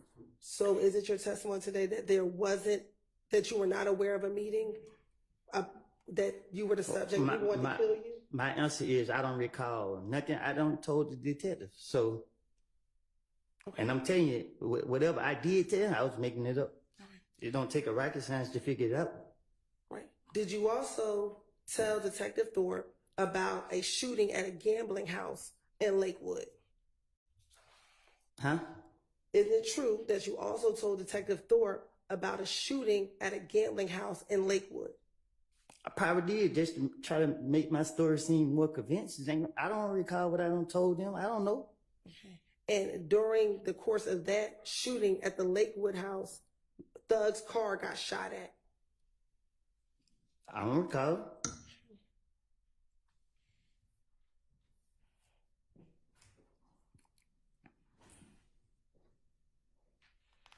Now, did you also speak with, isn't it true that you spoke with Detective Thorpe about the night before Donovan Thomas got murdered?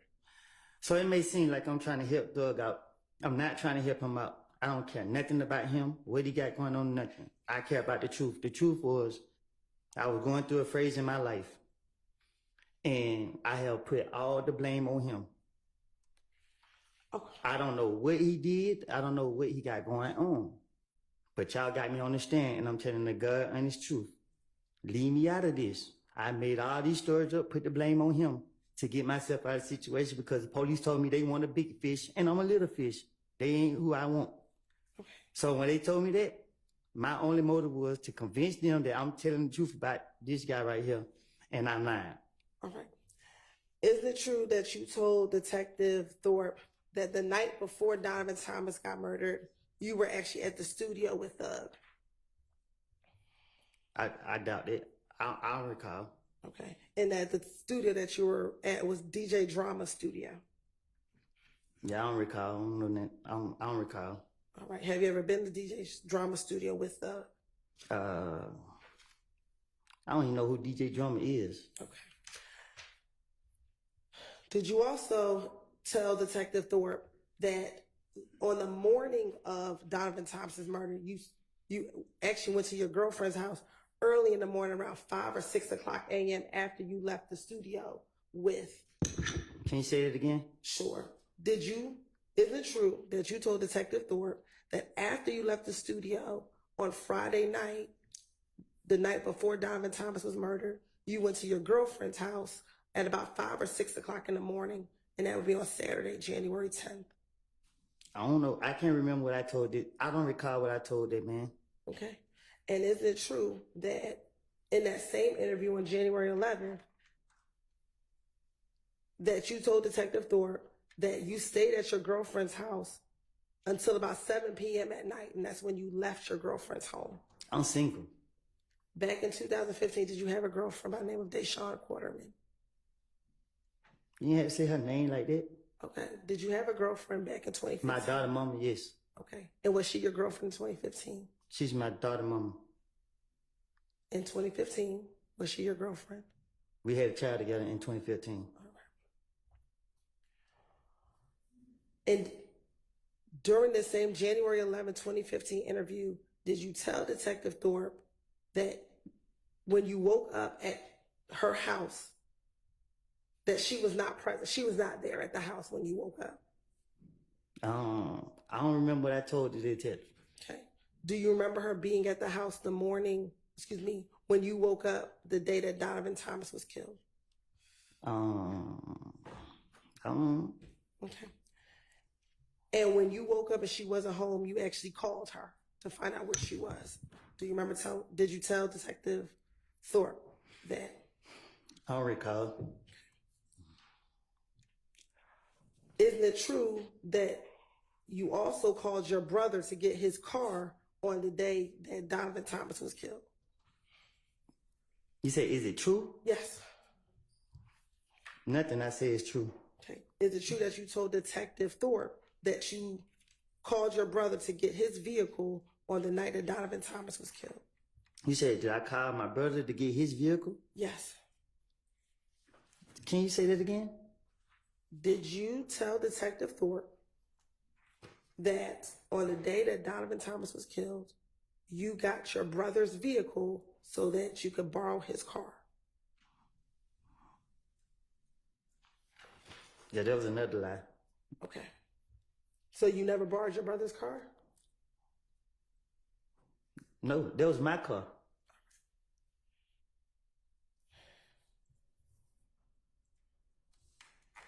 Did you tell Detective Thorpe? I don't recall telling Detective Thorpe. No, I mean, like, my brother never let me drive his car. Okay. Is it true that your brother lived in the same neighborhood as your girlfriend back in 2015? I don't recall. Okay. And that on this same January 10th, 2015 date, you actually left your girlfriend's house and went to your brother's house to change clothes and to get his car so you can use it? I don't recall. Okay. Is it true that you told Detective Thorpe that after you got the car from your brother, you actually drove over to Mechanicsville? I don't recall. Okay. And it's also true that after you drove over to Mechanicsville, or when you drove over to Mechanicsville, you went to the green store? I don't recall. Okay. And is it true that when you were at the green store, someone gave you some peroxide to put on your mouth because you had a cut on your mouth? Huh? Back in January 2015. No, I'm saying, I don't recall. You don't got to re-ask it again. I don't know nothing about none of that you're talking about. Okay. And while you were in Mechanicsville, you got a call from Little D from Mechanicsville that he was on Cleveland Avenue? Do you recall telling the? I don't recall. Okay. And once you got the call from Little D, you actually drove over to Cleveland Avenue and met Little D at the McDonald's on Cleveland Avenue. Yep. I don't recall. And is it true that you told Detective Thorpe that when you got to the McDonald's at Cleveland Avenue, Little D got into the car with you and just told you that Nut just got killed, bro? Detective Thorpe is a person that you could just tell anything to. And that's what I did. I do not recall what I said to that man. Okay. Is it true that you then told?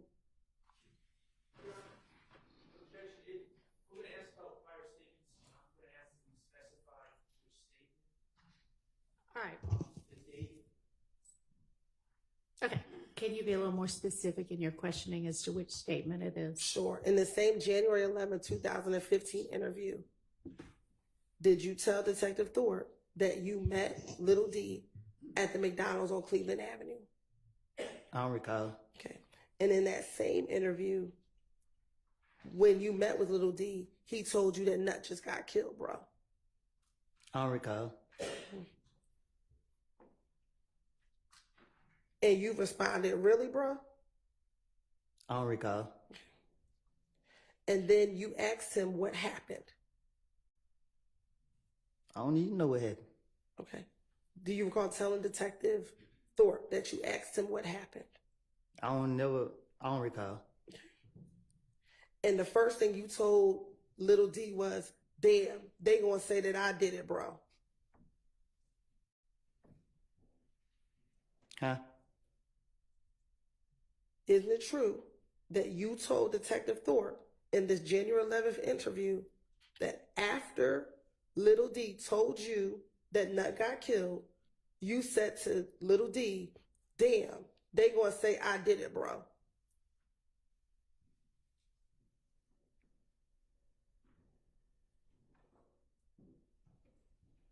Okay. Okay.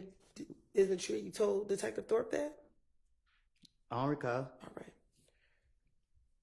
And he responded to you, shit, before I know you ain't do it. Who responded to me?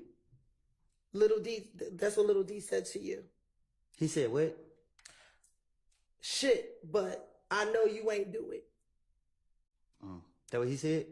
That's what you said to Detective Thorpe. I don't know. Okay. I don't recall. Then isn't it true that you also told Detective Thorpe that as you were leaving the McDonald's, Moontook called you?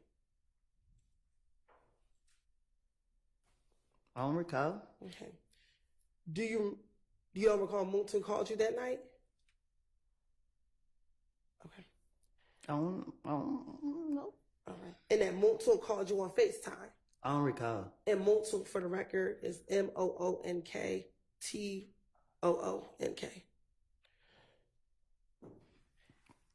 And is it true that when Moontook called you, you told Detective Thorpe that you told Detective Thorpe that they think that you and Moontook killed Nut? I don't recall. And at that time, Detective Thorpe asked you for a number for Moontook. He did? Do you remember him asking you for a phone number for Moontook? I don't recall. I don't remember what we talked about in the interview. Okay. And also during that interview, you told Detective Thorpe that Moontook actually FaceTimed you. Told you could tell the Thorpe anything, he'll go for it.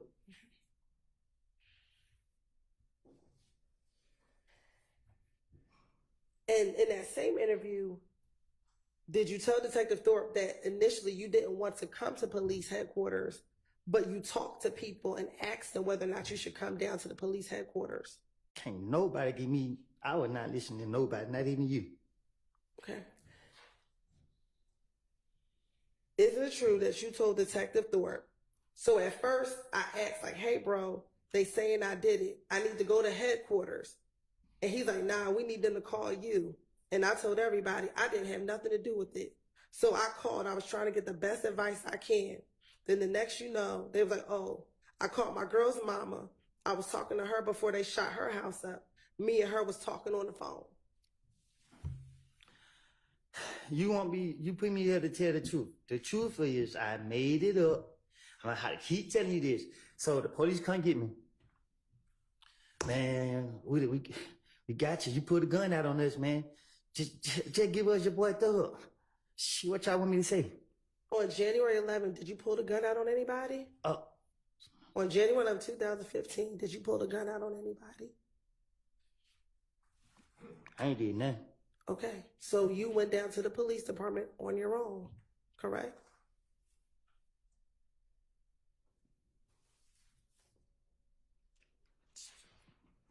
I don't recall. Okay, and when you went to the police, that was to clear your name that you did not kill Nut, correct? I think that was the motive. Okay, so you went down on your own to tell them about whatever you knew about Nut, correct? Say that again?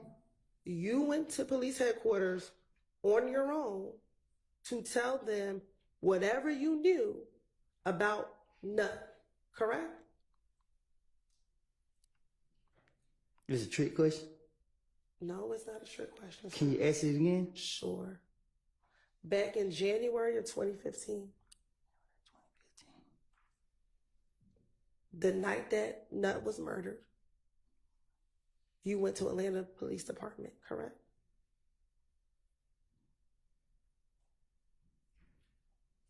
I don't recall. Okay.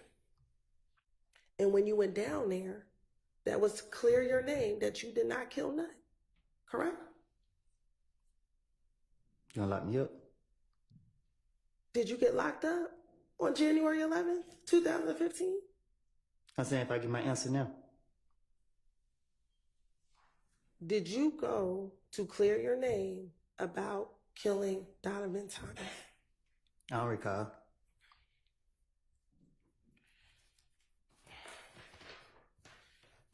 In that same interview, you were asked who dropped you off to the police department.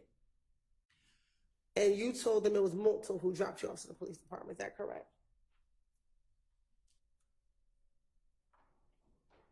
I thought you said Moonton called me. After Multo called you, did you meet up with Multo? I don't recall. So much happened that night. I don't know. Okay. What do you remember happening that night, Mr. Copeland? Shit, I don't know. Okay. I ain't telling myself. All right.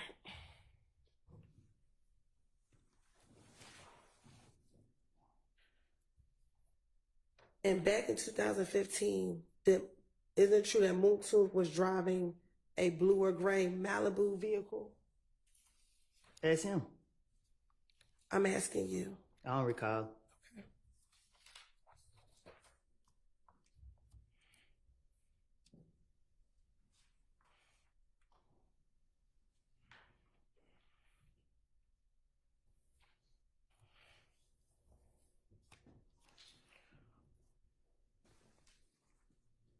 In the same January 11th interview, did you also tell Detective Thorpe that the only person that you had beef with from If Gang was Kel? I don't recall.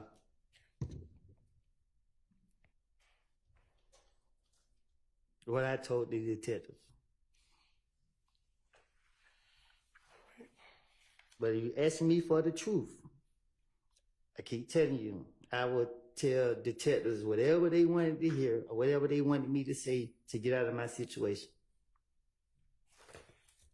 All right.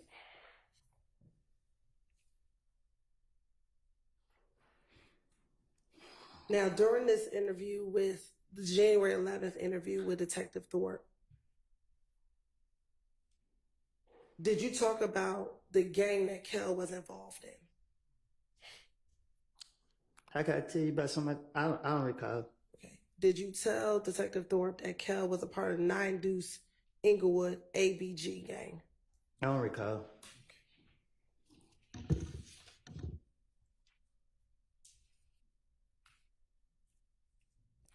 Did you also tell Detective Thorpe that that was the same gang that Bloody J was a part of? I don't recall.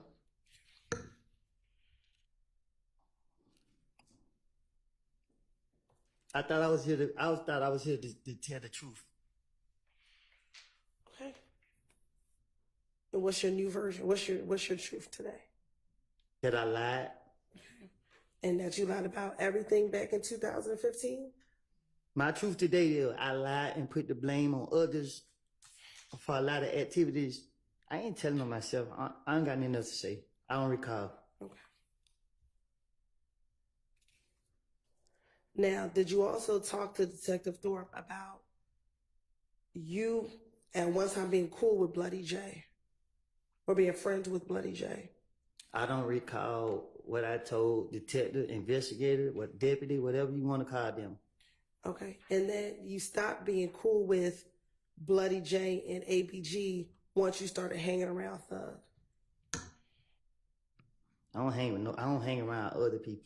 Okay. Isn't that true that you told Detective Thorpe in this January 11, 2015, that when Thug started letting me hang around him, that's when you were no longer cool? I'm from Mechanicsville. I do what I want to do. I understand what you're saying. Okay. I'm asking you what you told Detective Thorpe. I tell Detective Thorpe anything to get him off of me.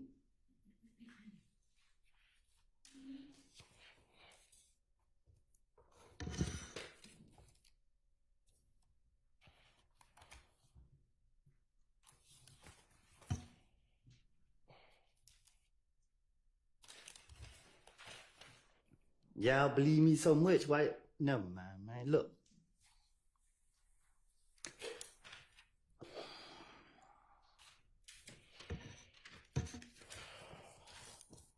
After Donovan Thomas was killed, did Deshaun's mom's house get shot up? You said did her mama's house get shot up? Yes, sir. Yeah. Okay. And do you recall telling Detective Thorpe about the fact that her mother's house got shot up after Donovan Thomas was killed? I don't remember if I said it to him, but I know her mama's house did get shot up, so I don't know what I told him. So if you told him that her house did get shot up, that would have been the truth and not a lie, correct? Look, y'all had 50 police investigators questioning me different times. I don't remember, because I know y'all trying to trick me to get me back in jail. I don't know if it was Detective Thorpe, Gaten, Dennis, or whoever other police is here. What I don't lied and told them. But every time that they came and told me, I sat in front of them and gave them whatever I wanted to tell them. And if it was the truth, it would not take no 10 years later for them to try to go do anything about it or to go back and use it. I'm telling you today, I told you before y'all put me in this courtroom that I lied. I don't want to be here. I'm not scared of nobody. I'm not in here trying to work in nobody's favor. Y'all is not fit to put it on my conscience that I don't sat up here and lied on these boys for stuff that I don't did. Not what I did, but for stuff that I'm not fit to sit up here and lie on them. And no, I don't care. Stop asking me questions. I'm not fit to lie on them. Okay. All right, Mr. Copeland, listen to the question that Ms. Hilton just asked you and see if you can answer that question. Just pay attention to what she's actually asking you and answer that. Yes, ma'am. So my question was, on January 11, 2015, you told Detective Thorpe about Deshaun's mother's house being shot up, correct? I told it to a police. I don't know which one to be specific. And that was not a lie, correct? Her house was been shot up. Okay, so that wasn't a lie when you told Detective Thorpe that, correct? I don't know if it was him I told it to. Okay. I don't think we got a clear answer yet. Overruled. So that wasn't a lie, though, correct? If you told any police, whether you remember being Detective Thorpe or Gaither, was that a lie? That her house was shot up? Yes. Man, So was that a lie? what you mean? You just said So when you finessing the police, this how you finesse the police. You take a little bit of the truth and you take the bullshit and you put it together. Okay. So that's how I outsmarted Detective Thorpe and Gaither and everybody else. Take this right here, because I know they didn't know this, and put it with this over here.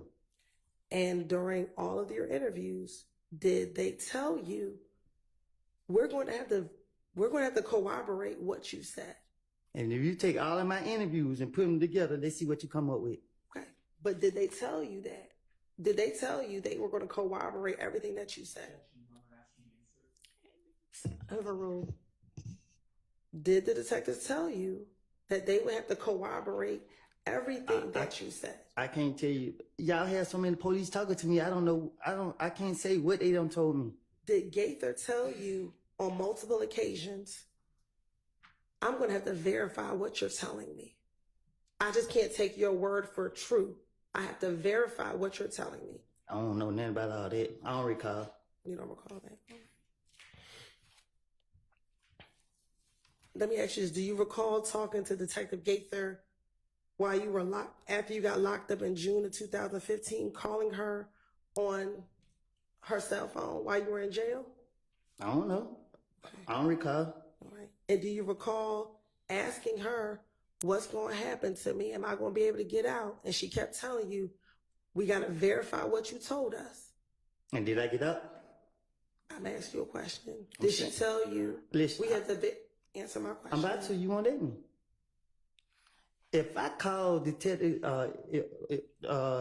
Gaither and she said she had to verify anything I said in 2015. In 2015, y'all locked me up every month. Y'all locked me up. February, I got out March. Y'all locked me back up March, I got out April. Y'all locked me back up June, I didn't get out to 2019. So if she verified anything I said, there were 4 years and some change. I did 51 months in the federal prison. Nothing been verified that I said. Whatever the case is, I haven't heard anything from Detective Gateman, but it's nothing to spin the police. So my question to you was, did Detective Gaither tell you that she had to verify what you said? I don't recall. All right.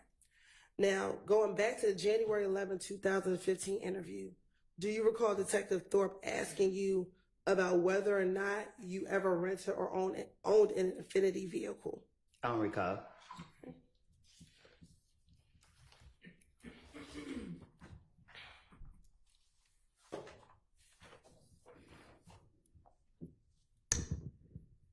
And earlier you said that your brother never gave you a car or let you borrow his car. Did you remember saying that? I bought my own car. Okay. Do you recall telling Detective Thorpe that your brother let you borrow his white Dodge Charger? I tell Detective Thorpe anything. Okay. And matter of fact, is that the same white Dodge Charger that members of If Gang shot at while you were on the highway back in late January of 2015? Well, I don't know. I don't recall. Okay. And matter of fact, you told your brother to make the police report because it was his vehicle that you were driving when members of If Gang tried to shoot at you on the highway. I don't recall.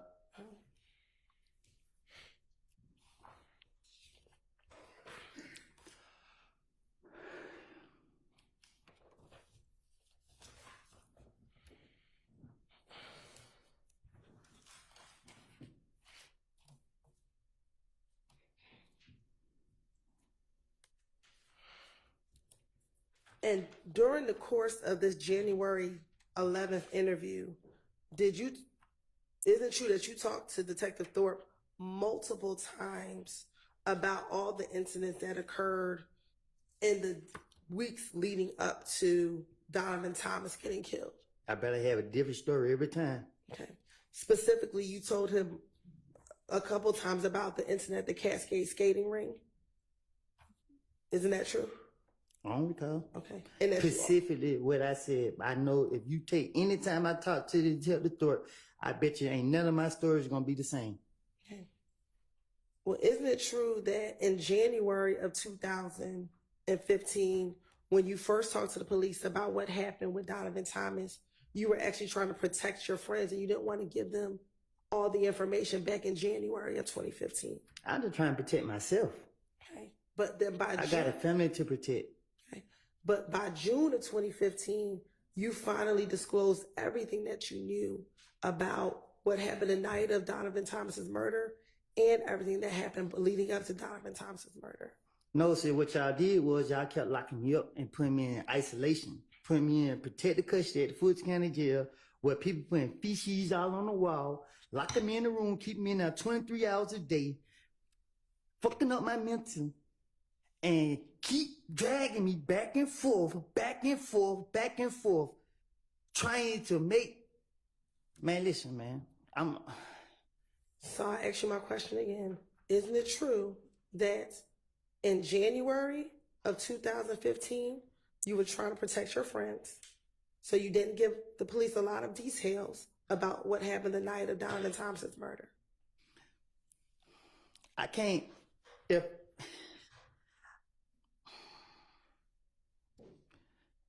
can you ask that again? Sure. Isn't it true that in January 2015, when you first spoke to Detective Thorpe, you did not give him a lot of details about what happened the night of Donovan Thomas's murder because you were trying to protect your friends?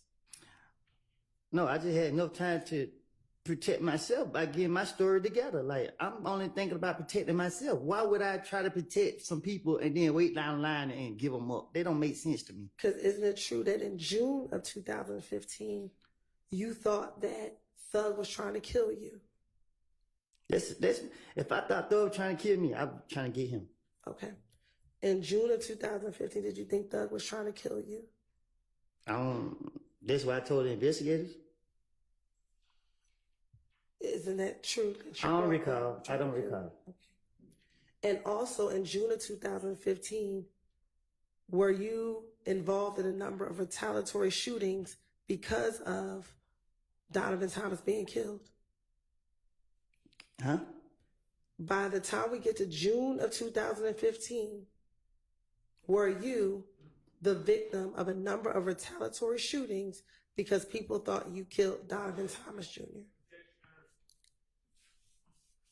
It calls for speculation. Well, as to the compound question, you can try to ask it more simply.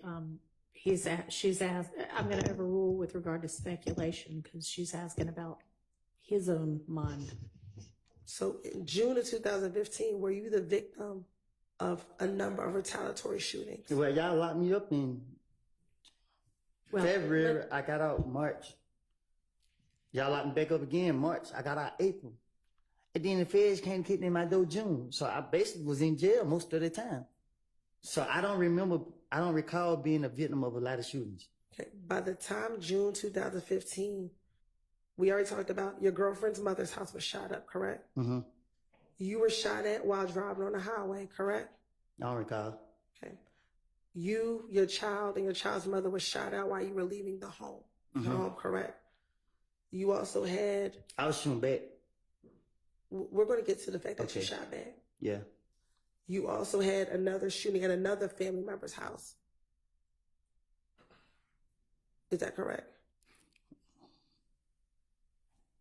Was it? I'm asking you. I don't recall. Okay. So by the time you speak to the police in June of 2015, you or your family were the victim of a number of different retaliatory shootings. I guess. I don't... And that was all as a result of people thinking that you killed Nut, correct? Right. Now, Ms. Hilton, that is speculation. Okay. Okay. Was it your belief that it was because people thought you killed Nut? They didn't think.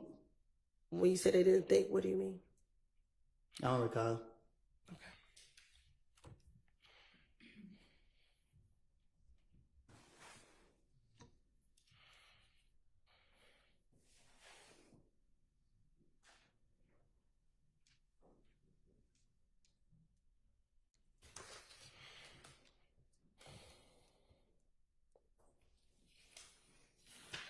Now,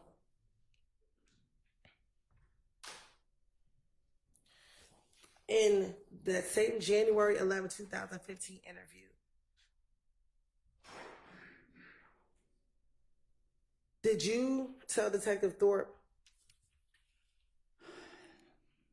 that you were in a gang? Huh?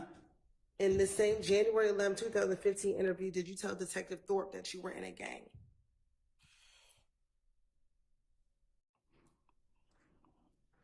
I don't recall. And did you tell Detective Thorpe that some of the beef that you were having with Kel is because you were not down with ABG anymore? I'm from Mechanicsville. We never liked it them. Okay. I'm asking, did you tell Detective Thorpe that the reason this beef is because you were no longer down with ABG anymore? I'm from Mechanicsville. My neighborhood is known for killing them. That's not my question. I would never be part of their game. Okay. Do you recall telling Detective Thorpe or Detective Thorpe asking you, okay, so you left ABG, and your response to that question, yes, but that was in about 2013. I went to jail in 2013 or 12. I went to jail in 2012. I did a year. But when I went to jail in 2012, I didn't get down with the gang no more. I told him I wasn't in it. Do you recall telling Detective Thorpe that? Being questioned by the police, the main goal is to be a victim. And that's what my motive, to play a victim. So if Detective Thorpe asks me any question, I'm going to play a victim. So I'm going to say whatever that come to my mind to make myself look innocent and to be a victim. Okay. And then you also told Detective Thorpe that when you got out in 2013, you just stopped going around and you just wasn't claiming it anymore. Did you recall telling him that?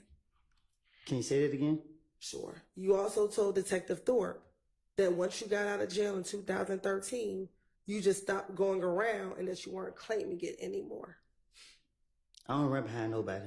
Okay. And then did you also tell Detective Thorpe, so now they think I'm with Thug, I'm claiming YSL? Again, I'm talking to Detective Thorpe. So if I did say that. Okay. And as you said, that is about, so because you rap, I'm going to get some money, but I'm going to claim YSL. Can you say that again? Sure. You told him, so now they think I'm with Thug, I'm claiming YSL. It's about rap, so I'm going to get some money, but I'm claiming YSL. I don't know what you're saying. Okay.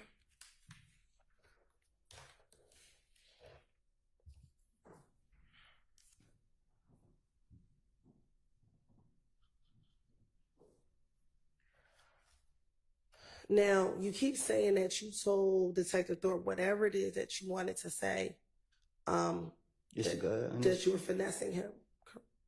Correct. Do you recall telling Detective Thorpe, I'm not trying to go to jail. I'm not trying to do any of that. I don't want none of this. Me and Nut ain't never had a problem. And I still ain't trying to go to jail. Okay. So why would you be lying to Detective Thorpe if you did not want to go to jail? Can you say that? Why would I be lying to him if I didn't want to go to jail? Correct. What you mean?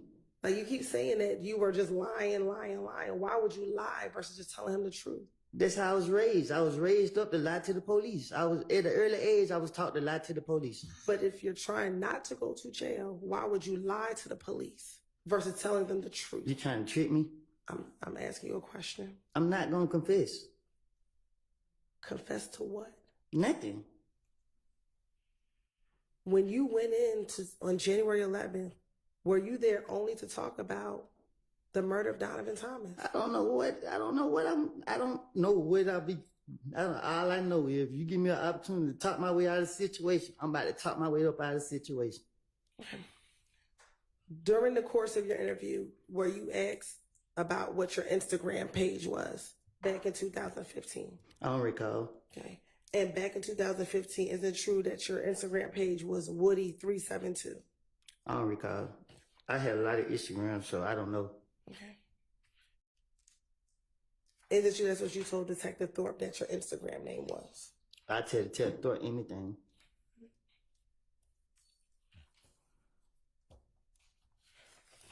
Do you also recall telling Detective Thorpe that because people thought you killed Nut, that you were getting a lot of threats on your social media page? I think I was throwing people back. Okay. Do you recall telling Detective Thorpe that you were getting threats on your social media page? I don't know. Detective Thorpe talked to me, and I can't remember what I said to him because I was making it up. And you asking me right now, and I'm telling you to your face. Can you look at me in my eyes? I'm telling you to your face, I made it up. Okay. Is it true that you told Detective Thorpe that someone posted on your page, "I'm going to die tonight," but then she deleted the comment, but you screenshotted it? I'm still here, ain't it? Okay. Is that what you told Detective Thorpe? I don't recall what I told Detective Thorpe. And you actually showed him the screenshot on your phone. I told you, What she said. play a victim. That's the key.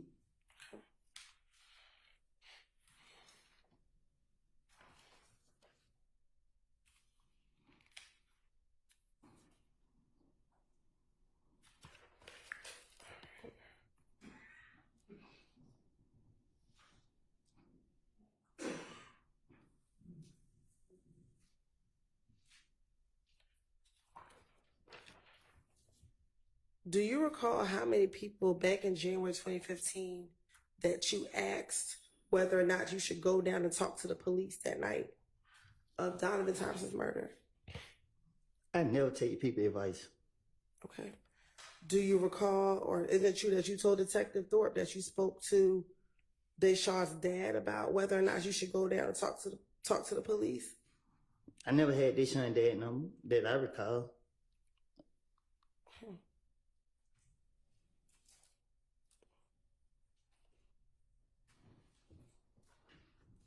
Do you recall telling Detective Thorpe, that's what me and her daddy talked about? I'm like, okay, I'm ready to go down, but I told him, he's like, nah, because they might find out what happened. You know what I'm saying? And then you ain't got nothing to do with it. So just wait until they come and talk to you. Don't go down and talk to them. So I was raised up that if when nobody with you, they don't need to know. So I ain't on all that what you talking about. It was a lie what I told Investigator Thorpe.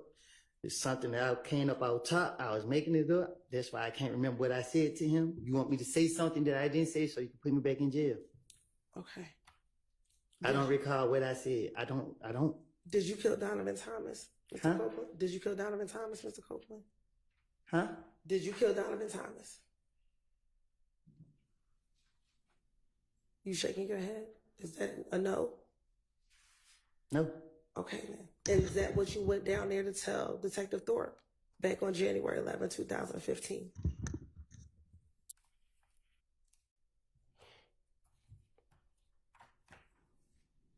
What? Is that what you went down there to tell Detective Thorpe, that you did not kill Donovan Thomas? I don't understand. I don't know if this is a trick question. When you went down there, did you go down there to tell Detective Thorpe where you were the entire day and that you did not kill Donovan Thomas? Melanie, can I answer that? Yeah, you need to answer that. I don't know how to answer that. Do you need to talk to Mr. Melnick? No, I don't know if it's a trick question that she asked me. All right. I'm not understanding. Hang on. Let's break. We're going to need to break in just a few minutes.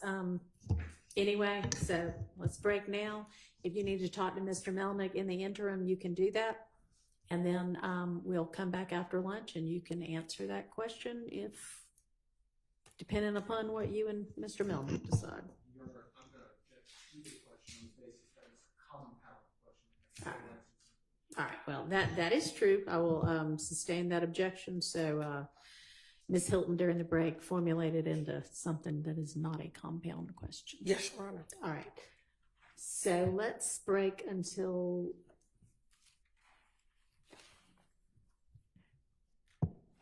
will 1:30 be enough time for everybody?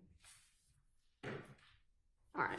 We'll see everybody back in your seats, ready to go at 1:30.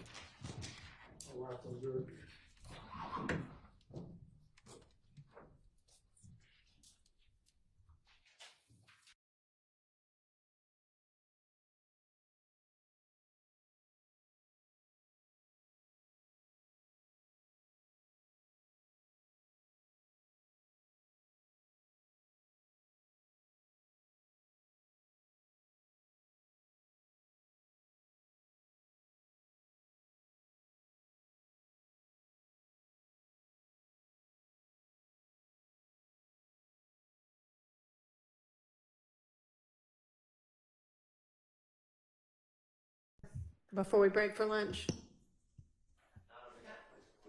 Okay, let's all of us be back at 1:25, just in case y'all think of something you want to tell me, okay?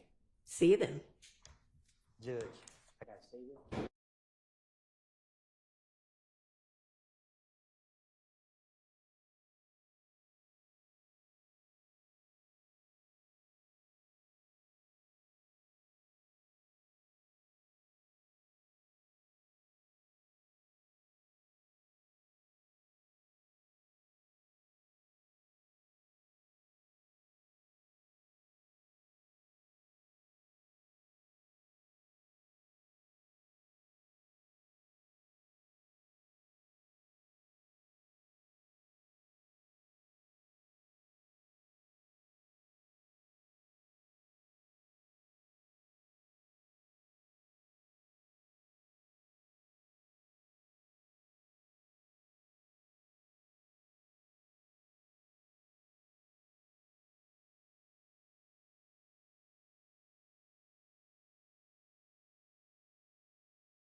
Have anything to bring to the court's attention or that we need to take up before we have the jury back out and the witness back on the stand?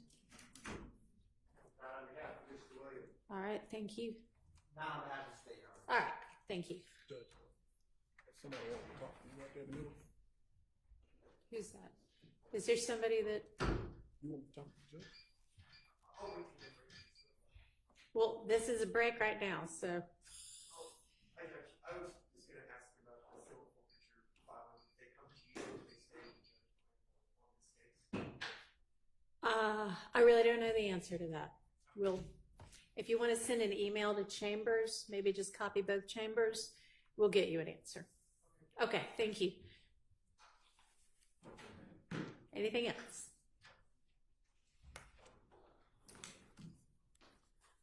All right, we have the jury ready. Let's get Mr. Copeland back in.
Now,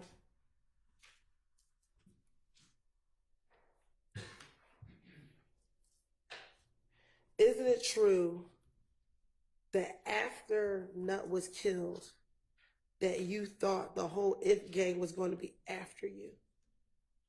I don't recall. Okay. Isn't it true that you told Detective Copeland it's not a gang, it's the whole clique, you know what I'm saying? The whole gang. They're after me. No, No, you did not say that. because I don't know who the hell Detective Copeland is. Excuse me. I meant to say Detective Thorpe. I don't recall. All right.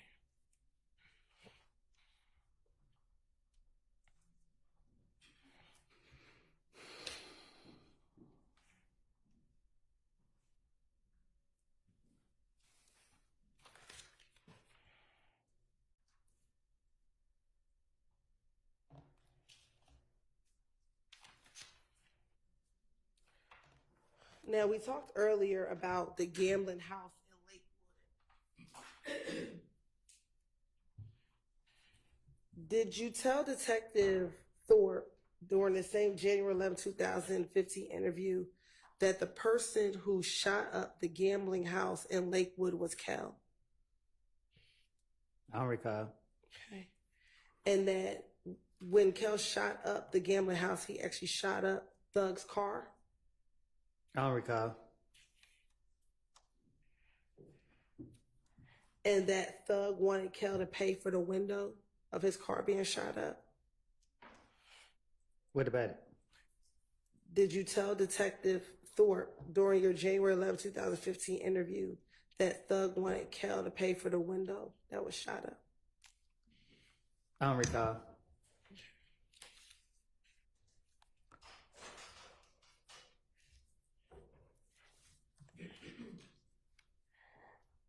Also, in that January 11th interview, didn't you tell, excuse me, strike that, let me ask. Do you know if Nut was in a gang? I don't recall. During that same January 11, 2015 interview, didn't you tell Detective Thorpe that Nut was the big dog in the gang? I don't recall.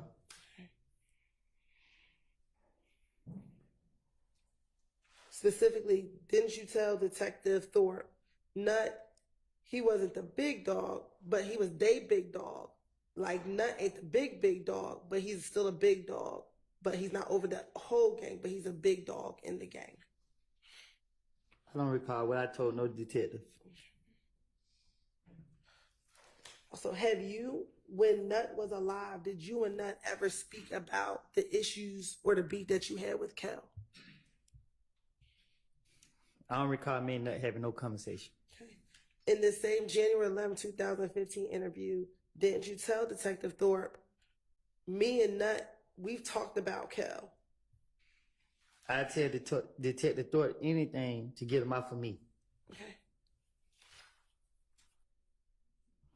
So did you tell Detective Thorpe that you and Nut talked about Kel? I don't recall having no conversation with Nut. I don't know what I told Detective Thorpe.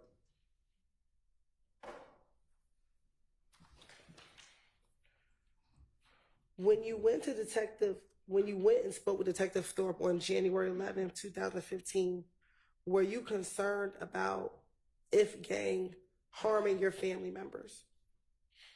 It's been so long, I don't recall. Hey, didn't you tell Detective Thorpe in that same interview, I don't know what to say. What can I do? Where can I go? When I leave here, what can I do? Because I have a lot of brothers and sisters. My mama had 10 kids at the house. Yes, my sister, I got an older sister on Boulevard in Oakland City. I got a grandmother in Oakland City. My girls stay in Carver Homes. My other brothers stay in Carver Homes. But I'm afraid they might know she's down in Boulevard. I know they know where she stay. Wait. Is it true that you told Detective Thorpe you were concerned about If gang retaliating against your family members?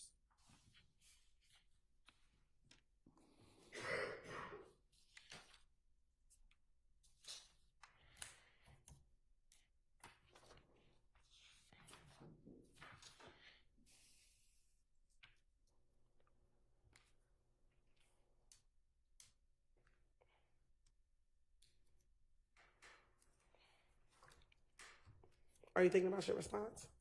Wait, I asked the question. I didn't know if you were thinking about your answer. what? I don't know.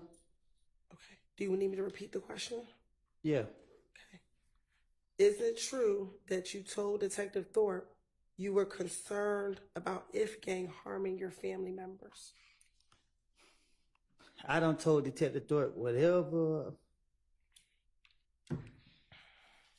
Told him whatever. I don't remember what I can't specifically say what I told him. I don't know what I told him. I don't remember what I told him. Earlier, do you recall me asking you about borrowing your brother's car? Today? Yes. Mm-hmm. Is that a yes for the record? Yes. Okay. And you told me that you never borrowed your brother's car? I paid for it, so it's my car. Okay. In the same January 11, 2015 interview, did you tell Detective Thorpe that it was your brother's vehicle and that you borrowed it from him? I would tell Detective Thorpe anything. I know when the police question me, they want me.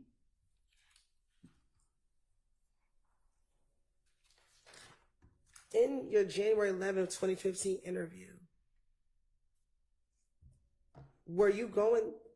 you did not go there as a suspect, did you? That's what I was told. But when you went there, you were never arrested, correct? On January 11, 2015? I don't recall. Okay. Did you leave the precinct after you interviewed with Detective Thorpe on January 11, 2015? Yeah, I think. Okay. So you were never arrested, correct? I don't recall. I don't know. And when you went there, did Detective Thorpe ever accuse you of killing Nutt?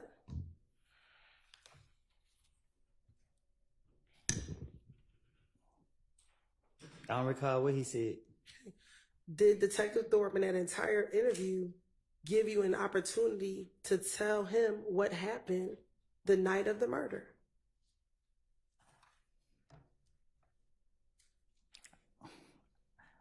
I can't remember what I can't remember what he specifically. I know he talked about the murder, but I don't know. I can't remember what was said. Okay, but did you have an opportunity to tell him about what you knew about what happened the night of the murder? I told him what I made up.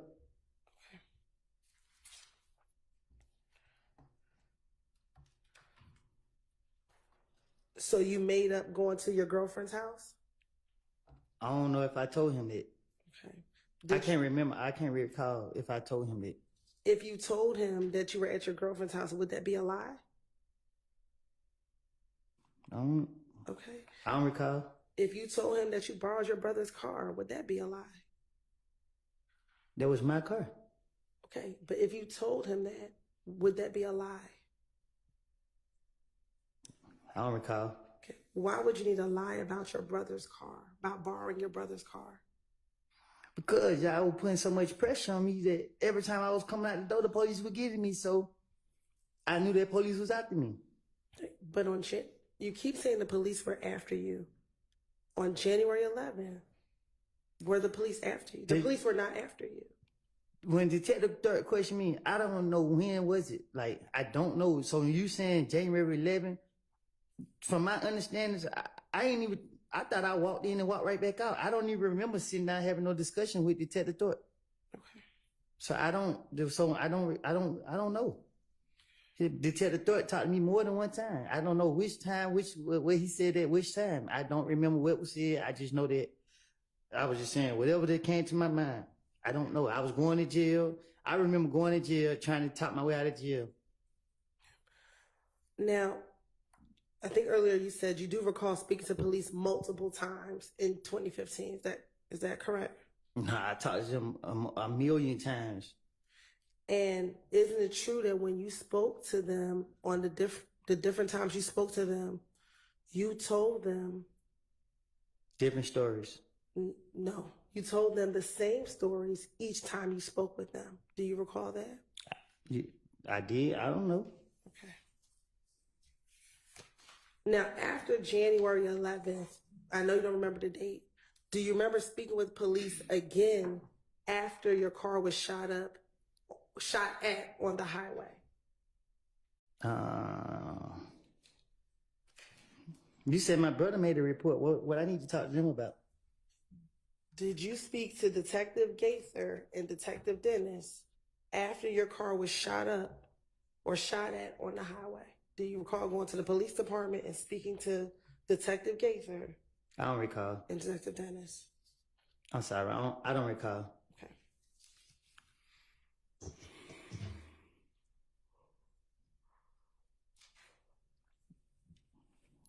You have permission to approach? You may.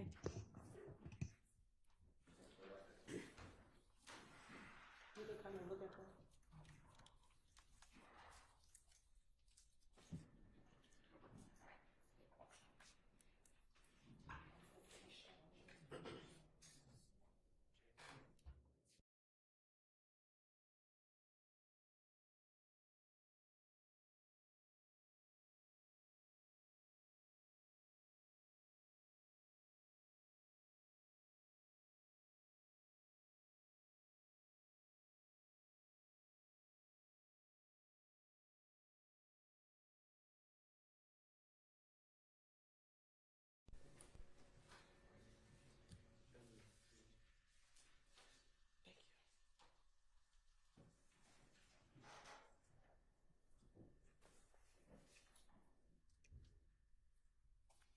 Mr. Cole, I'm going to show you what's been marked as State Exhibit 378, Yankee Alpha 1.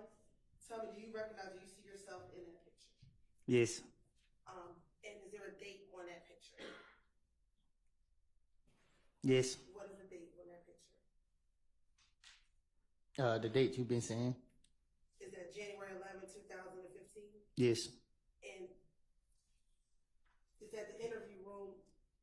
Is that the interview room at the Atlanta Police Department where you interviewed with the detective? I don't recall. Right. You're right. This time the state like the tender state exhibit 378 Yankee Alpha. Yeah. Your Honor, the state would like to tender state exhibit 378 Yankee Alpha 1 into evidence. All right. It's admitted without objection. Next, I'm going to show you 378 Yankee Bravo 1. Tell me, do you see yourself in that picture? Yes. And is that date January 28th, 2015? Yes. Your Honor, this time the state would like to tender state exhibit 378 Yankee Bravo 1 into evidence. Admitted without objection. Now, looking at 378 Yankee Bravo 1, do you see yourself, Detective Gaither, and Detective Dennis in that photo? Yes. All right. And on that date, do you recall, did you speak with them about your car being shot at on the highway at University and Pryor? I don't know. Do you recall ever speaking to police about your car being shot at on University and Pryor Road? I don't know. All right. In this interview back on January 28th, 2015, didn't you speak with Detective Thorpe and Detective Dennis? Excuse me, strike that. Were you arrested on January 28th, 2015? I don't know. Did you go into this police interview voluntarily? I don't remember this at all. Okay. Do you remember speaking at all, whether it was on January 28th or any other date, about the shooting on the highway to the police? I don't recall. Okay. In that interview on January 28th, 2015, didn't you tell Detective Gaither and Dennis about being at a pool party before being shot at on the highway? I don't recall. Okay.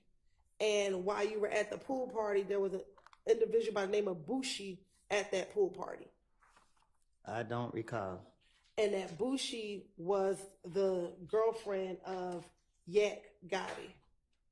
I don't recall. And that after you all left this pool party, you were driving on the highway in your brother's vehicle. I don't recall. Do you not recall being shot at on the highway? You don't recall telling this to the detectives?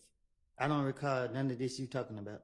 Okay. So you don't recall being shot at on the highway? I've been shot at a lot of times. Specifically in January 2015, do you recall being shot at on the highway?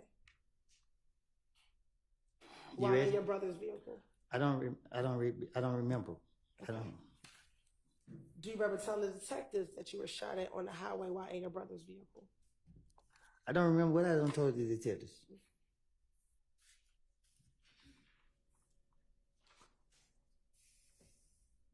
In the January 28, 2015 interview, didn't you tell the detectives that while you were driving on the highway, you had your radio up? I don't recall. Okay. And you also told them as you had your radio up, you heard pow, pow, pow. I don't recall. Okay. And did you also tell detectives that you then again heard another pow, pow, pow, and so you ducked down? I don't recall. And did you also tell detectives then the car stopped working and you tried to hit the gas, but it cut out and stopped working? I do not recall. In the same interview, did you then tell detectives, so the dudes, they came up to you and you was concerned because your car didn't work, because the car wasn't working? I don't recall. And in the same interview, did you tell detectives that you then heard some more shots even after that? I don't recall.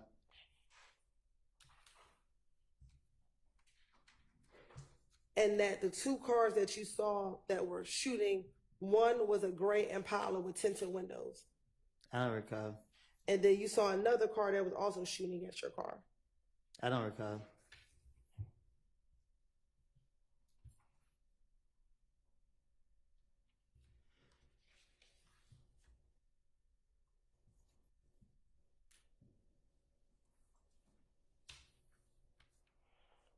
Then, do you recall Detective Gaither, after you told her about the shooting on the highway, her asking you, when did this beef begin between you and If Gang? I don't recall. And you also told her the story about what happened at Club Crucial the Monday before Donovan Thomas was murdered. I don't recall.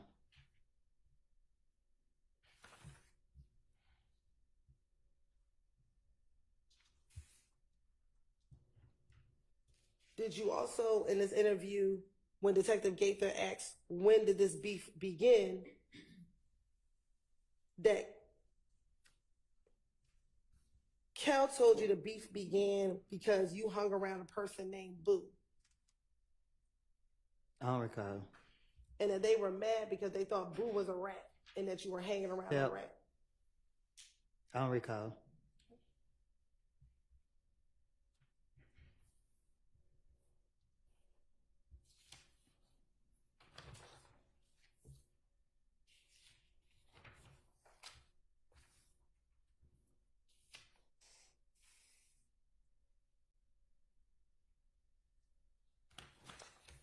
Then do you also recall to telling Detective Gaither, again, with her asking about when did this beef begin, you also telling Detective Gaither in this now January 28th, 2015 interview about the shooting at the gambling house on Lakewood? I don't recall. And in this January 28th, 2015 interview, you actually told Detective Gaither that initially you thought another gang did the shooting at the gambling house. I don't recall. Okay. But then later you learned that it was Kel who did the shooting at the gambling house. And he's still alive? Do you recall telling Detective Gaither No, I don't recall. about the shooting? I don't recall. So now is it fair to say that both in January 11th of 2015, now in the second interview, that you told the same story about this gambling house shooting in Lakewood? You just confused me. What you say?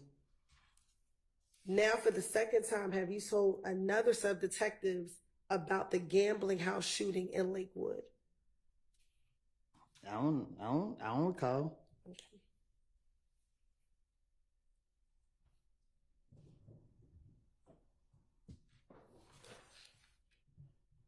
Do you also recall in the same January 28th, 2015 interview telling Detective Gaither that Kel wanted to speak with Doug on FaceTime? I don't recall. Okay. And this is why you were at the Cascade skating rink. You told her about the Cascade skating rink incident as well. I don't recall. Okay. And that you told Detective Gaither that when Thug and Kel spoke at the Cascade skating ring, you're going to be a party opponent mission with what Thug said. Go ahead. Overruled. That Thug told Kel he wanted Kel to pay for the window that he shot up. The man rich. Why would he? I don't recall. Okay. Do you recall telling Detective Gaither that that was the conversation that Thug and Kel had? I don't recall. And that Kel said that he wasn't going to pay for the window. I don't recall. Okay. And in the same January 28th interview, you also then told Detective Gaither and Detective Dennis about the fight at Club Crucial that Monday before Donovan Thomas was killed. I bet I was a victim in every interrogation, right? Did you tell Detective Gaither and Detective Dennis also about the Monday night fight at Club Crucial? I don't recall.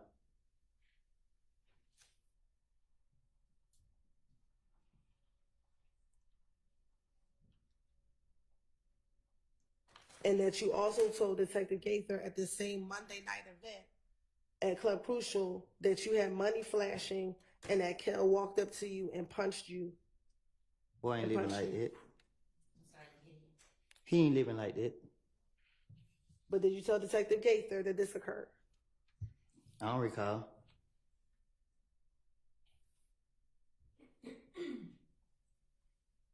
Also in the same January 28, 2015 interview, is it true that you also told Detective Gaither that after Kel beat you up, you ran out of the club and went outside of the club and saw Bloody J? I don't recall.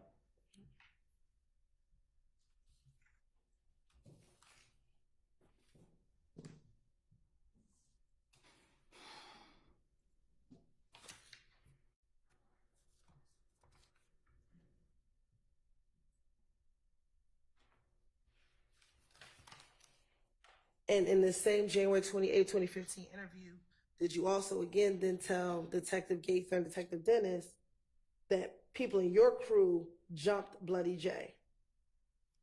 People in my crew? Yes. My Right. crew in prison. Okay, back in January 2015. My crew in prison. Everybody who ran with me in prison. Okay. Back in the With January. license. All right, Mr. Kaplan, listen to the question. Let her finish the question, and then you can answer it.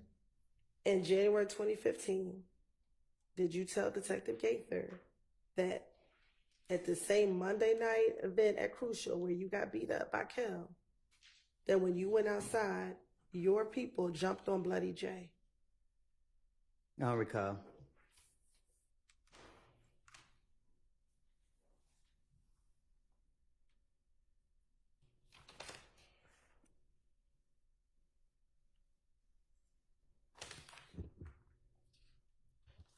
Now, also during this same interview with Detective Gaither and Detective Dennis, did you then also tell them your concern about people blaming you for Nut being killed? I don't recall. And matter of fact, you were concerned that you always get blamed for everything. Because I'm always into stuff. Okay. And that you told them, so the night after Nut got killed, you came down to talk to the detective to declare your name. I don't recall. And matter of fact, you told Detective Gaither and Detective Dennis that people told you that you shouldn't go down to the police department. I don't recall. But you decided to go down anyway to clear your name. You asking me? I'm asking you. I don't recall. All right.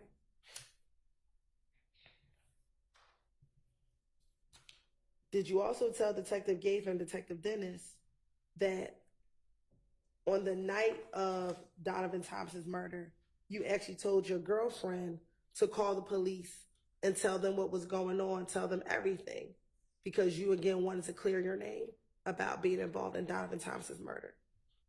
I don't recall.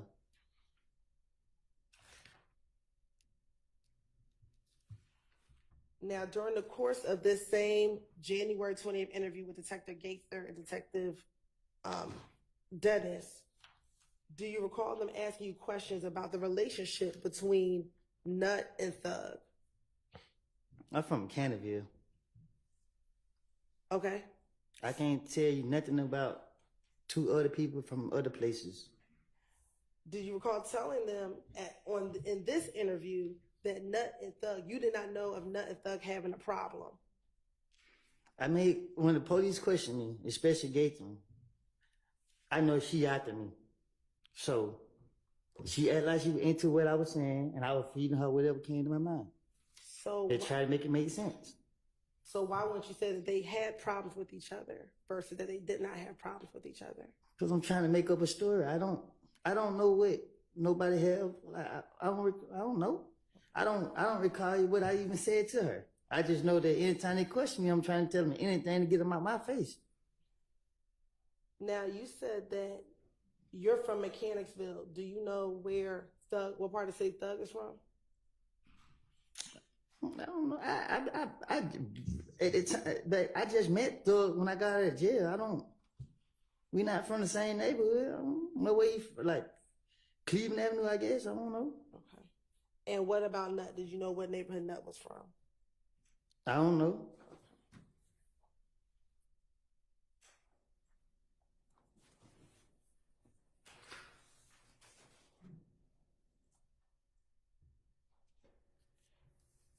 Now, after Nut was killed, did you go to Miami?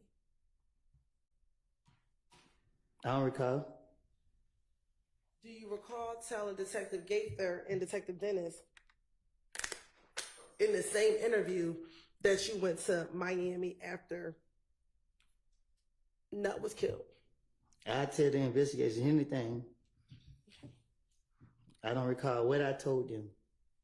And when you were in Miami, were you there with Shannon Stillwell? I don't recall. Okay. What about Quindarius Zachary? Who? Little D from Cleveland. I don't think me and him ever traveled together. I don't recall. Do you recall him being in Miami while you were in Miami? I don't recall being in Miami. Do you recall telling Detective Gaither that you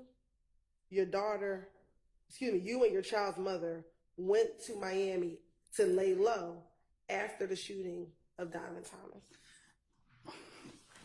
Back then, I tell so many lies. I tell 15 lies in 1 second. I don't recall what I said, and I'm not even trying to remember what I said either. Okay. Do you recall didn't you tell Detective Gaither Dennis that Thug actually told you to come down there with him to Miami to lay low? Thug can't tell me nothing.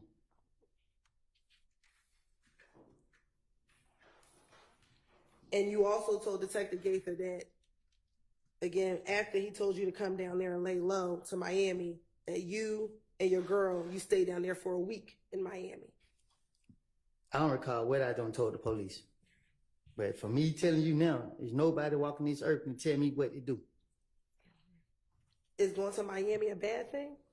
No, which I just told you, you bring up something that you saying that I said to the police, and I'm telling you the truth right now. I lied to them. So I don't know what I don't know. Like, go ahead. So have you never been to Miami? I've been to Miami a lot. Okay. So back in 2015, did you ever go to Miami? I can't remember if it was 15 or 14. Let me make it more specific. After Donovan was killed, did you go to Miami? Man, I can't recall. Okay. And I honestly, God, can't recall.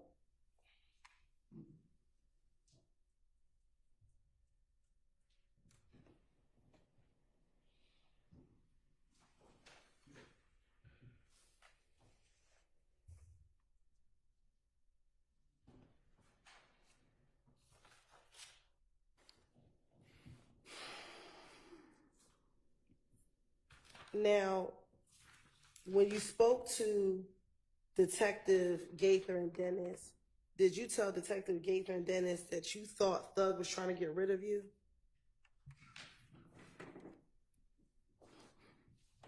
What you mean? Did you ever tell Detective Gaither and Detective Dennis that you thought Thug was trying to get rid of you?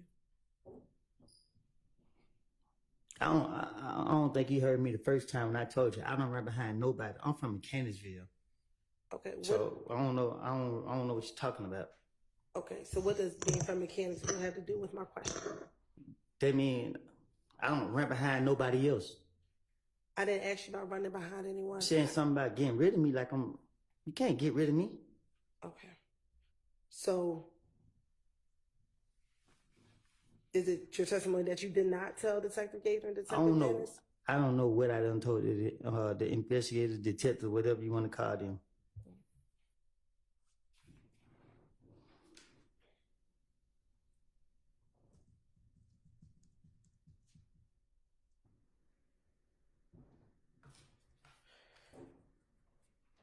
Isn't it true that you told Detective Gaither and Detective Dennis that you actually spoke to Thug about the fact that you thought he was trying to get rid of you? I could tell the investigator anything because I know one thing. They talking to me. So they got to go with what I say. So I don't recall what I told them. I would tell them anything that come to my head. Okay. I don't recall what I said to them. Do you recall telling didn't you tell Detective Dennis and Detective Gaither that Thug called you and said, bruh, they say I got a hit out on your head, bruh? I told you, I'm a player victim in everything. I'm a victim. Okay.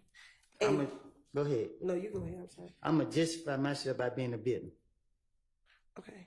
And your response to him was like, you do? And then y'all both started laughing. They don't even make sense. I don't recall none of that. Saying it, me telling it. I don't remember specific what I said to any investigator. I know I told them whatever. I feel that I can convince them to let me go.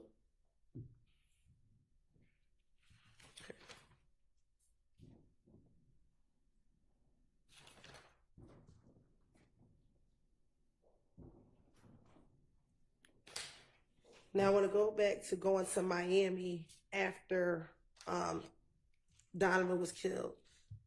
Isn't it true that you told Detective Gaither and Detective Dennis that while you were in Miami, initially Thug treated you like a brother, but then things felt different? Do you got proof of me being in Miami?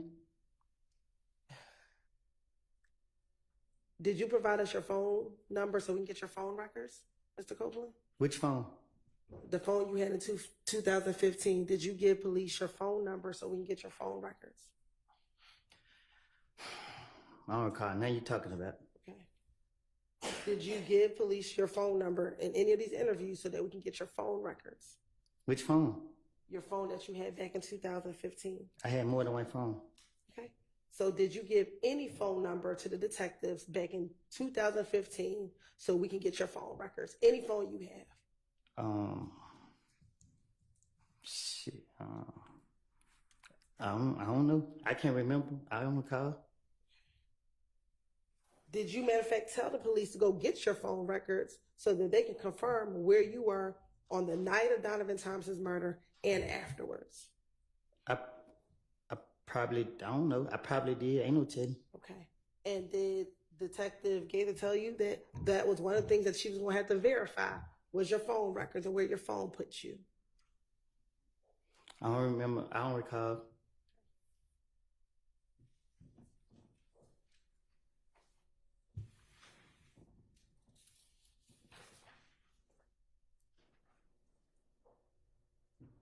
Back in 2015, do you remember your phone numbers from 2015? Shit, I don't even know my phone number now. Okay. Did you remember if you had a Sprint phone?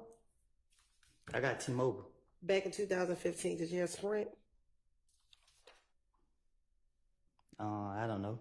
Okay. I can't remember what phone service I had. All right.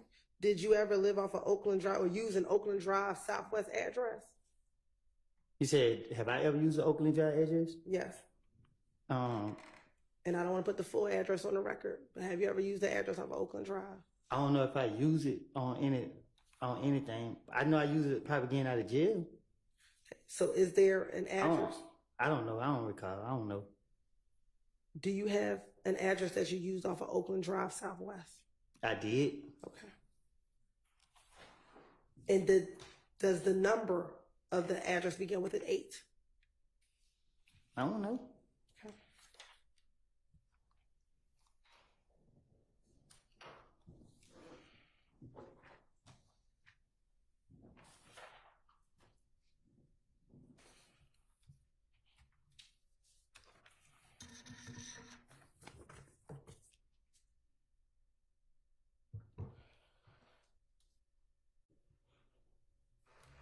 Okay. Going back to the January 2015 interview.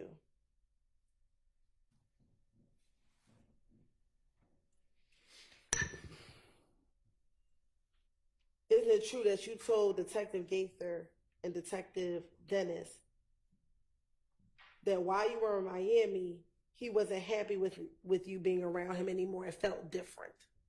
Who? That thug, you weren't, excuse me, you weren't thug. That thug wasn't happy with you being around. It felt different to you. I don't recall. I don't recall being in Miami.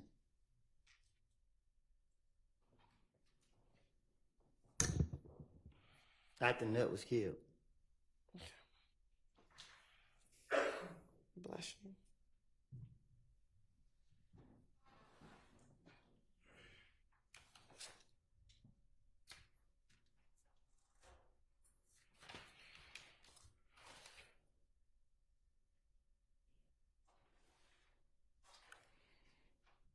Now, in that same interview that you had with Detective Gaither and Detective Dennis, did you speak with them about, do you recall talking to them about Moontunk and that you encouraged Moontunk that he should come down and talk to the police as well regarding Donovan Thompson's murder? I don't recall what I told no investigators. Okay. Isn't it true that you told them that because people were calling his name in the murder, he should come down and speak to the police?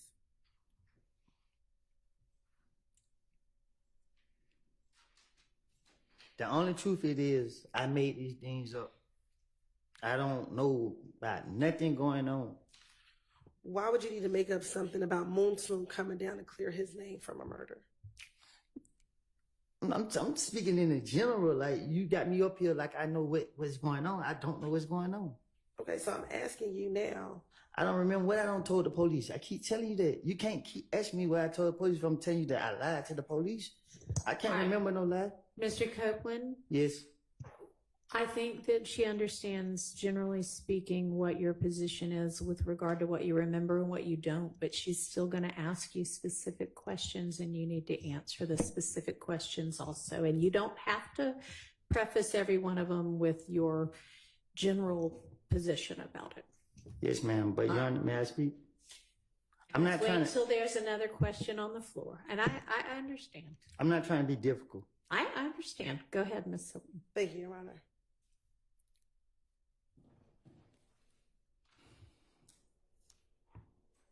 Now, earlier I asked you about an individual by the name of Bloody J. Do you know a Bloody J? I heard of him. Okay. Have you ever spoken to Bloody J? I doubt it.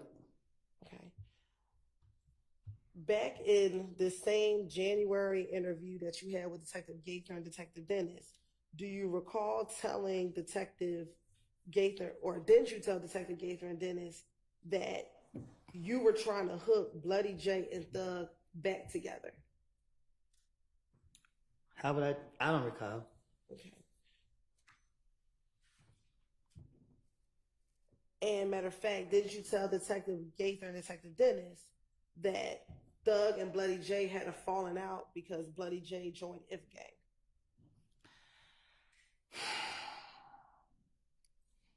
If you going off what I said in the past, to what I told the investigators, This crazy. I do not remember what I said. You can't get me up here to try to remember what I said to them. I don't remember what I said. You can ask me these step by step, but my response is my response. You want me to be honest? Or you want me to lie? I can't answer your question because I can't remember what I said. So I don't recall. So I'm going to ask you now. Did Bloody J and Thug stop being friends because Bloody J started messing with Ifgay? Thug behind you, ask him. I'm asking you. Huh? I'm asking you. I don't know. So why would you tell Detective Gates and Detective Dennis that? Ma'am? Why would you tell Detective Gates and Detective Dennis that?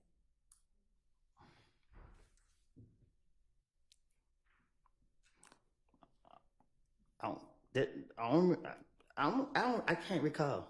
Okay.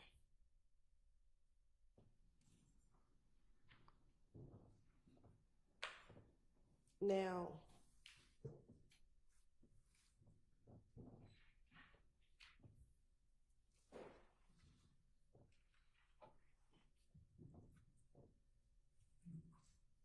going back to the January 28th interview.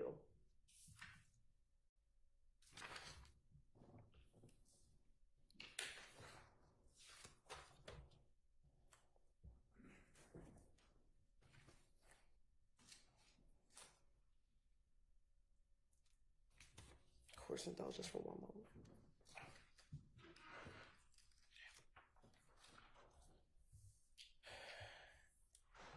After speaking with them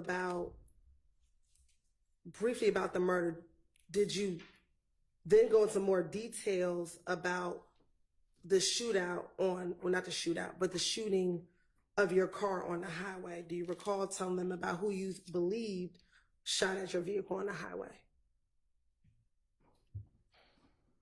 I don't recall.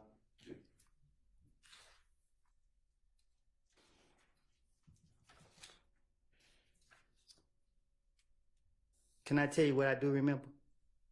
Is that about the shooting on the highway? No. Then no, not right now. Okay. Or let me ask you this: do you remember what you told Detective Gaither in January of 2015? No, I was gonna tell you what I remember from when Nut was killed. Okay. Tell me what you remember the night that Nut was killed. I remember everybody said I killed him. That's all I remember. Then that's the only thing you remember. That's all I remember. I don't remember nothing that night. I don't remember where I was. I don't remember what I told the investigator. I thought that when they called me down there, I thought I walked in and he let me walk right back out. I don't remember sitting down talking to him. I don't remember him doing no ballistic. I don't remember him. I remember he said one thing and he left. He said, the man sitting on the street and everybody saying you did it. He like, man, I still got a bite on the street. That's all I remember. I thought I walked in and walked back out. I don't remember nothing. Like, okay.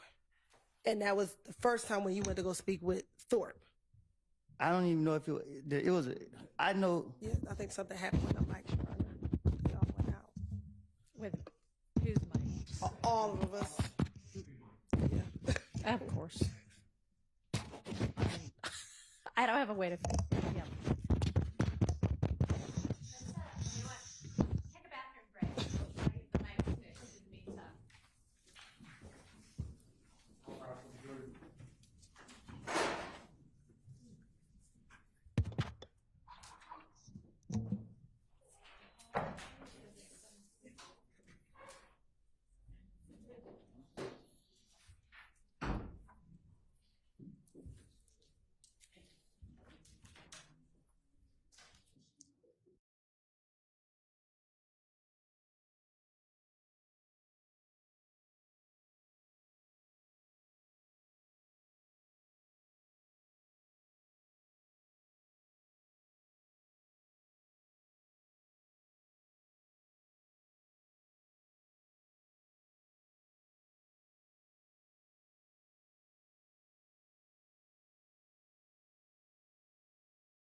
things working okay. So we will get Mr. Copeland back out up here, get the jury back out, and keep moving forward.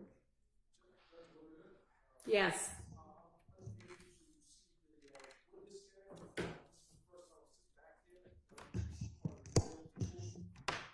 And I'm sorry, I know there are a whole lot of different Rule 22s out. I assume you've got one of them? Okay. So, I guess that just means you're going to have to, we can't make the courtroom bigger than it is. You'll just have to get here earlier.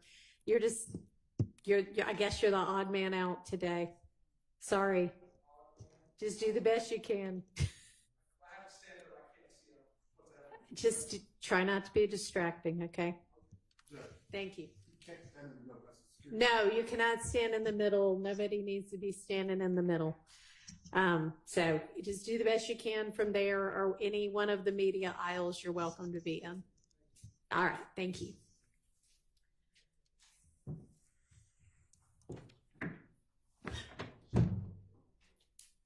All right, let's get the jury back out. Hang on, sorry.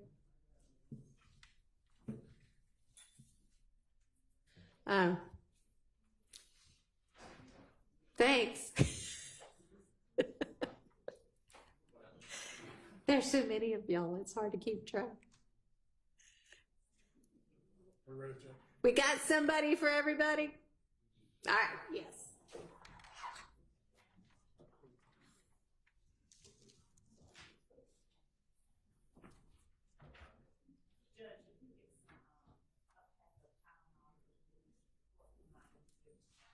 I have it. Tylenol? Yeah, no, that's fine.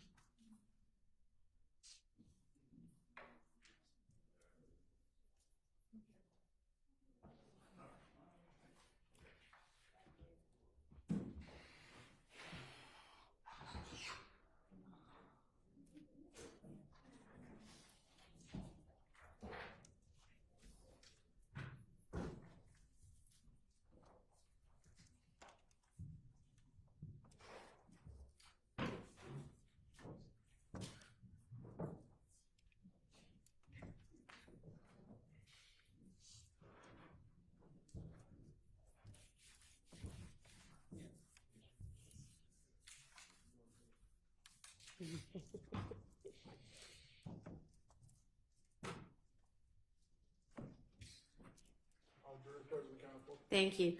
All right, I think we've gotten our mic situation fixed for at least the present time, so we're going to get rolling again. Go ahead, Ms. Hilton. Thank you, Your Honor.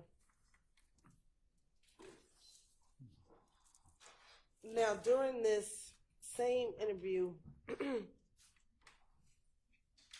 think I just asked before we went on break that you saw that it was a grayish Impala that was shooting at you on the highway. Do you recall? Did you tell investigator Gaither and Dennis that in this January interview?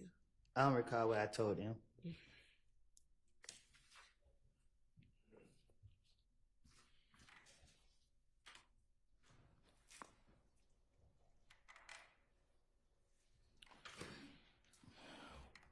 When you were shot at on the highway while in your brother's vehicle, was there anyone else with you? I don't recall. Was Demekion with you? I don't recall. What about Shannon? Who? Shannon. I don't recall.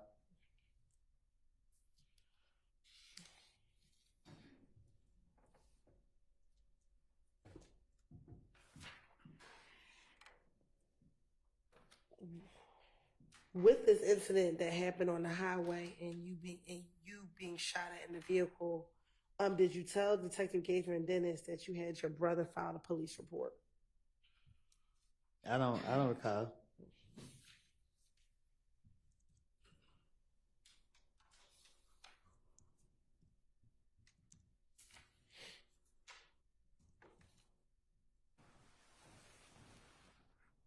And do you recall them asking you, why did you have your brother file a police report? I don't recall. Okay. And you told them because you didn't have a license. I don't recall. Okay. And were you ever arrested for filing a false police report in January of 2015? I don't comprehend my charges. Okay. When you had this interview in January 2015, did you leave that interview with Detective Gaither and Detective Dennis? You said January? Yes.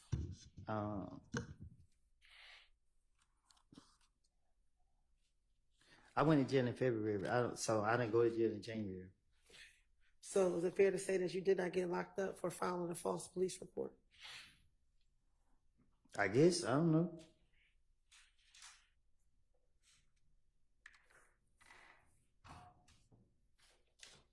I can't find no false police report. I didn't make it. And matter of fact, do you recall that Gaither and Dennis told you that in this case you were a victim? So they just wanted to find out from you what happened because you were a victim, because you were shot at on the highway. Yeah, that's how they were tricking me. But I don't recall saying it.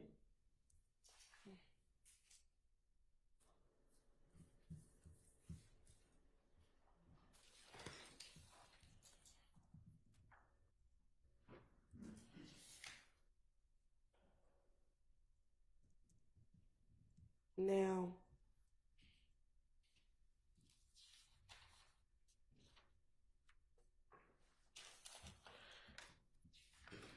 in that same interview, do you recall Detective Dennis and Detective Gaither telling you that you probably should leave Atlanta because of everything that was happening to you?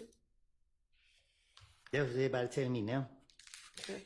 But I'm talking about back in January 2015. I don't recall. Okay.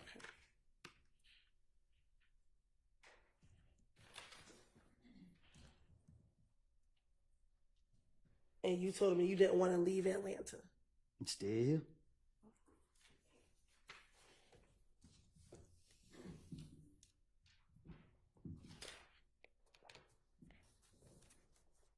Now, in this same January interview with Gaither and Dennis, again, do you tell them again that you had nothing to do with Nut being killed? I don't recall. Okay. And that you wanted to make sure that the police knew you had nothing to do with Nut getting killed. I don't recall what I told the police.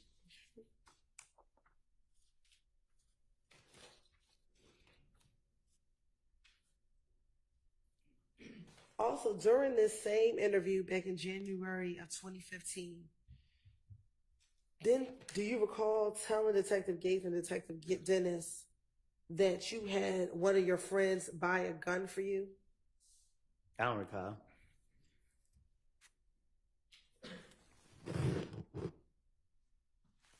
And that your friend bought this gun in his name?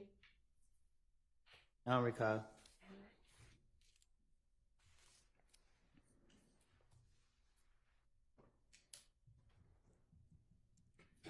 And that the reason why you purchased the gun was to defend your house? I don't recall. Okay. And that you actually told the detective you don't want any trouble, you just want to protect your home. Do you recall telling Detective Gates and Detective Dennis that? I don't recall.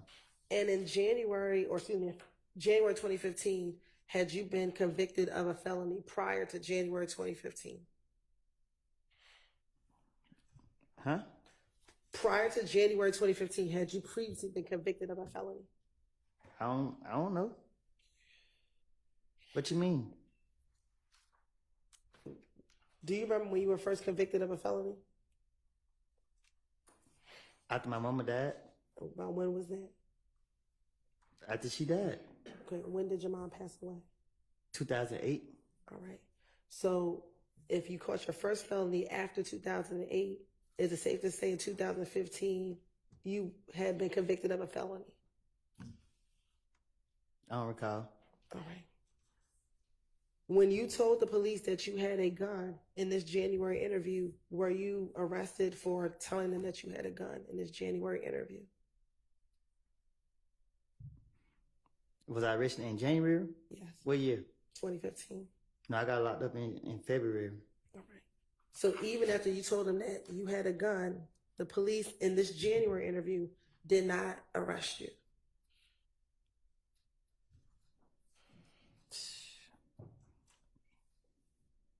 I ain't had no gun. Did you tell the detectives you had a gun?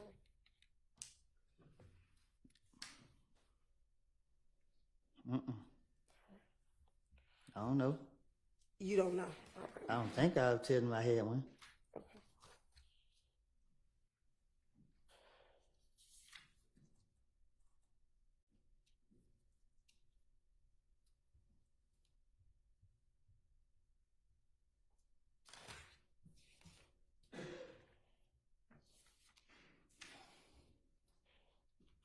Now, in the same January 2015 interview, you also told Detective Gaither and Detective Dennis about this meeting with an individual by the name of Mo who wanted you and Thug killed.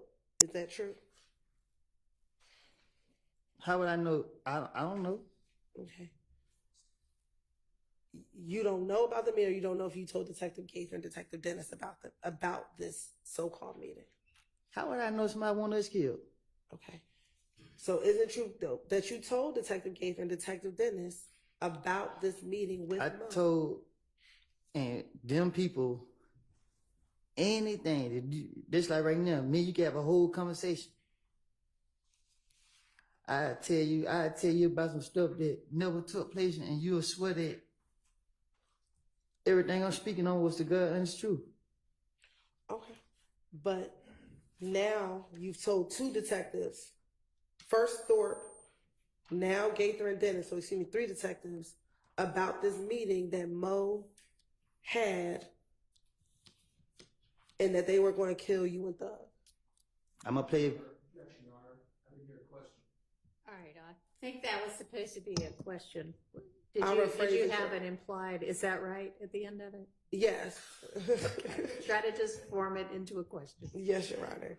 Isn't it true that you told Detective Thorpe and Detective Gaither and Dennis about this meeting that Mo had in which you and Thug were supposed to be killed? I tell you, I'm going to play a victim in every situation. And you actually gave them details about this meeting. Is that correct? I don't know what I told the investigators. Matter of fact, you told the investigators somebody else that was in there that felt like I deserved to know. They came back and they said, hey, I had to get rid of everybody, bro. But they said they're going to kill you. They're going to take me to a gas station and kill me. Like, who's saying it? Mo, and everybody said, woo. Bloody J was on the phone with Mo, standing next to the person that was telling me. Said he ain't know the name of the person that was talking. And after everybody, I just said, kill him. And Bloody J said, woo. And everybody said, woo, woo. As in, that's a confirmation that they were supposed to go and kill you or have you killed.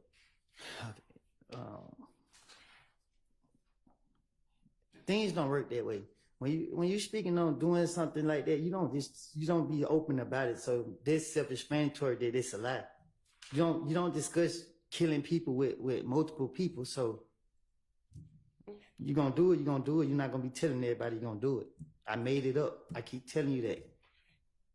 And did you tell the detectives that occurred at a gang meeting that you were not at? So someone at the gang meeting told you about what happened at the gang meeting. I don't recall what I told the investigators, but I know that the things that anytime that they sat me down and they tried to question me, I knew I was about to go to jail. And even the times I didn't go to jail, I knew that I had done something stupid and I thought they was on to me. So I was trying to throw them off my trail. And that this meeting happened before Donovan was killed. Yeah, I don't know. Okay. And that the reason why they wanted to kill you is because they thought that you had Bloody J jumped. Huh? The reason why they wanted to kill you is because you had Bloody J jumped. I believe that if any gang wanted to kill me, I'd be dead by now.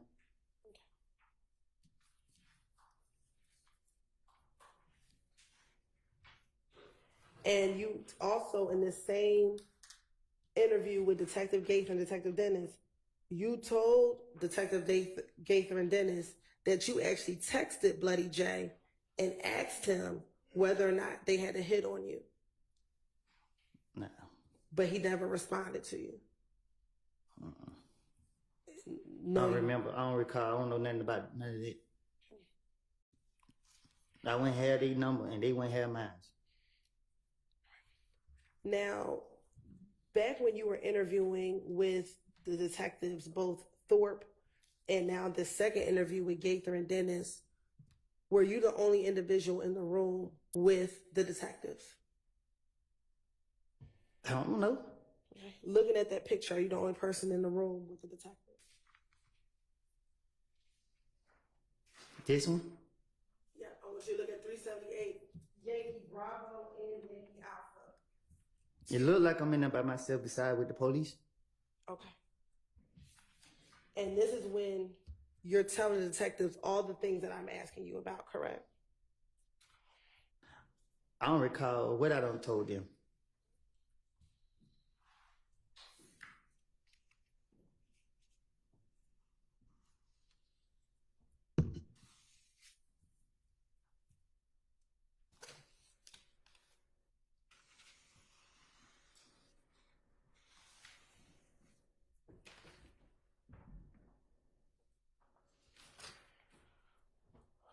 Now, do you know an individual who goes by the name Rich Homie Quan? Who is that? Do you know a person who goes by the name of Rich Homie Quan? Rich Homie Coin? Yes. Oh, the rapper? He raps. Mm-hmm. Do you know him? Have you ever spoken to Rich Homie Quan yourself? No. Do you recall the time? I don't recall speaking to him. Do you recall talking to Detective Gaither and Detective Dennis in this same interview about conversations you had with Rich Homie Quan? No, I do not recall. I'll have a conversation about Rich Homie Coin. And that Rich Homie Quan, you told Detective Gaither and Detective Dennis that Rich Homie Quan was a part of If Gang.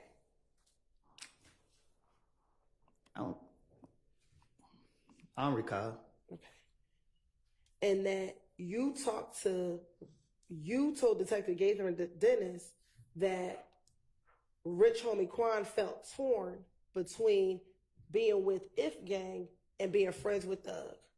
Again, I'm just telling police whatever that convinced them that I know what I'm talking about. Okay. So why would you bring Rich Homie Quan into any of it? Why would that be Because necessary? I'm sorry, go ahead. I didn't hear you. Why would it be necessary to even talk about Rich Homie Quan So to the police? So when the police question me, my whole motive is to get them off of me. So if they sitting me down, laughing, hee ha ha, like you doing when y'all was up there asking me, and I told you I was lying, this is the same thing going on. They sit here, I don't know about them asking me about Rich Homie Coin or nothing, but if they bring up a name, if they ask me something, I'm finna come up with something that act like I'm in the midst, like I know what's going on. I don't sit around and gospel with people. I don't sit in people's faces. Like I'm out in the streets. I like to be I like to be outside. I'm not sitting around trying to listen to what nobody got to say. Okay. But when you originally went to the police, it was to talk about being shot at on the highway. So what would anything about Rich Homie Quan, why would you need to talk about Rich Homie Quan at all? That's what I'm trying to tell you. I don't have a clue what you're talking about. Okay. Isn't it true that that you told the detectives that Rich Homie Quan said to you, we the same set. You right here hitting these niggas this and that. So we talk. We the same set. I just can't turn my back on them. Like it ain't that, bro. This is what you're telling him. You supporting these niggas. Bro, I'm telling you, the more you supporting them, the more they gonna come out and do that. If you leave them alone, then everything gonna go away. And this is what you're telling Detective Gaither and Dennis that you said to Rich Homie Quan. So Gaither was a gang investigator, and what she do is she sit in the neighborhood watch us all day, and she put cases on it. So I know Gaither to sit there and So when I'm interacting with Gaten, the main thing go through my mind is to convince her that I know what I'm talking about. That was my motive. So be bringing up Rich Homie Coin ain't never been like that in my eyes. So for me to be, I'm just trying to make it seem like I know what I'm talking about. What they say they want a big fish, and he's a big rapper. So shit, I'm trying to make up whatever I can come up with. I don't know. I don't remember what I said to no police. It's all stuff I just out the top of my dome. You ask me a question right now, I go out the top of my dome, and I convince you that I'm telling the truth. Okay. So in response, you said that Rich Homie Quan asked for your protection. And he said, you told detective, then he's like, why don't you protect me, bro? We need y'all, bro. I need y'all to protect me. And you said, how the hell are we going to protect you? Can you say it again? Sure. In the same interview with Detective Gaither, you said after you spoke with Rich Homie Quan asked for your protection. He a millionaire. What he need my protection for? Why would you tell Detective Gaither and Detective Dennis that? They the police and they trying to get me. Okay. Do you recall telling Detective Gaither about Rich Homie Quan's father's barbershop being shot up?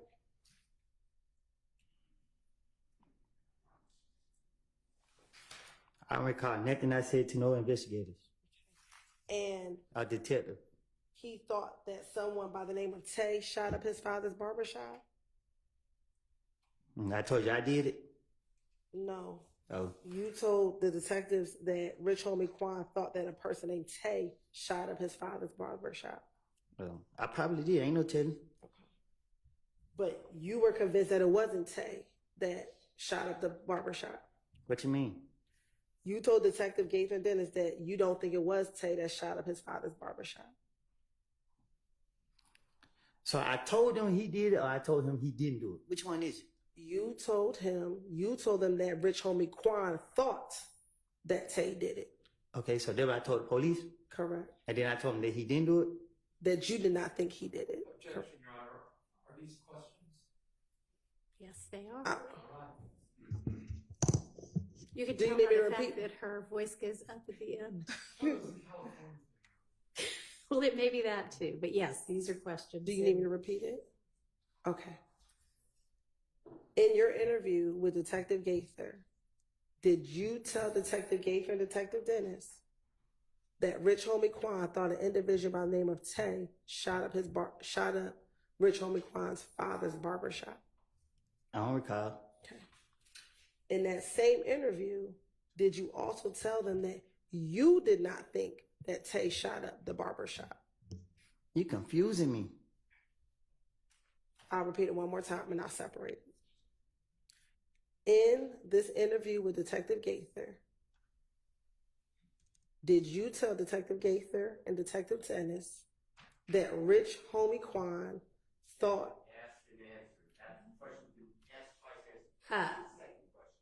Overruled, because it's certainly been asked twice or more, but it hasn't clearly been answered. He's sitting there saying right now, I don't know what you're asking me. I'm confused. So I'm going to permit her to try to break it down and ask it again. So I'll start over. In this interview with Gaither and Dennis, did you tell Gaither and Dennis that Rich Homie Quan thought that a person by the name of Tay shot his father's barbershop? I don't recall what I told the police, Okay. but I don't know. All right. Now my second question is, in that same interview, did you tell Detective Gaither and Dennis you did not believe that Tay shot up the barbershop? I don't know. Okay. I don't remember what I said to them.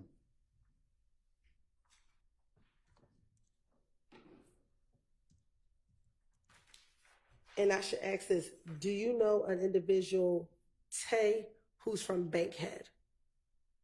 There's a mean Tays in them. Okay. Do you know a Tay from Bankhead? A Tay from Bankhead? Yes. Not out the top. In this same interview, did you tell Detective Gaither about this individual named Tay from Bankhead? I don't know a Tay from Bankhead. Do you know a Tay from the west side of Atlanta? Yeah. I'm sorry?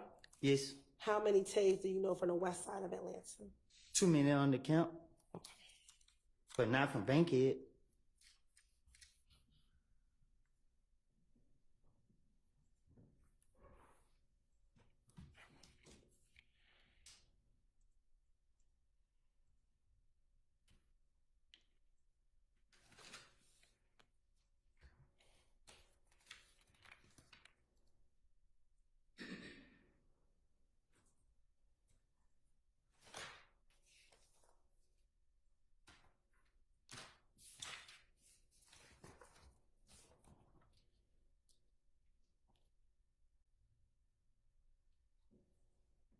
Now, back in January of 2015, did you ever learn about, strike that, do you know someone that goes by the name of Lucci? Who? Lucci. A rapper by the name of YSL Lucci.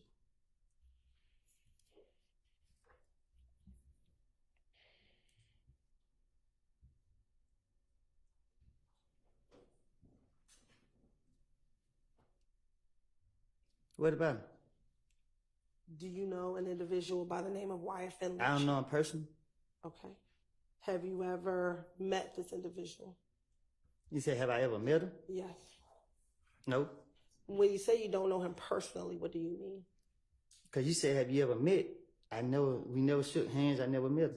Okay. How would you describe knowing YSL Lucci? He's a rapper. Okay. Do you know him outside of being a rapper? No. Okay. In 2015, were you aware of his mother's home being shot at twice? Excuse me. You're shaking your head. I don't know nothing about him. Okay. Do you recall in this January interview with Detective Gaither and Detective Dennis talking to them about Lucci's mother's house being shot at? I don't remember. Okay. I don't recall. Do you recall telling Detective Gaither and Detective Dennis that people thought that you shot up Lucci's mother's house? I don't know nothing about it. Okay. Do you recall in this same interview back in January of 2015 with Gaither and Dennis that you were with Big Boo when Lucci's manager called trying to find out who shot up Lucci's mother's house? I don't recall. Okay. And do you recall during this same interview telling Detective Gaither that when the manager called Big Boo, you were present and overheard the conversation? I don't recall. And in the same interview, you told Detective Gaither that the manager told Big Boo that he had $20,000 for whoever shot at Lucci's mother's house. I don't know nothing about it. Okay. And that you actually took the phone from Big Boo and told them that you had nothing to do with shooting up Lucci's mother's house. Okay. Okay. Do you remember telling the detectives about I don't this? recall. Did that occur? I don't know. You don't know if you were present with Big Boo and took the phone away from him? I don't know what y'all talking about. Why would you need to tell Detective Gaither and Detective Dennis that if that did not occur? Cause these things I'm hearing in the street, so I'm trying to convince them to get off of me.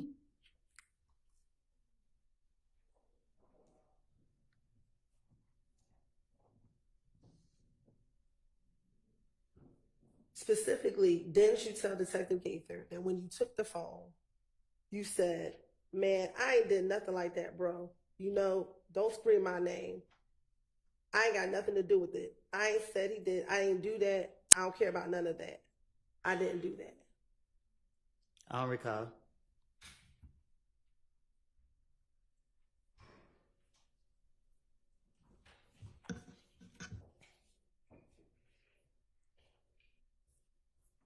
And did you actually tell Detective Gates and Detective Dennis that you were concerned because you thought that Boo was going to set you up and tell people that you shot Lucci so he can get the $20,000? Huh? Did you, in the same interview, tell Detective Gaither and Detective Dennis that you thought Boo would have set you up and told people you shot at Lucci's mother's house to get the $20,000? I don't know nothing about that. I don't recall.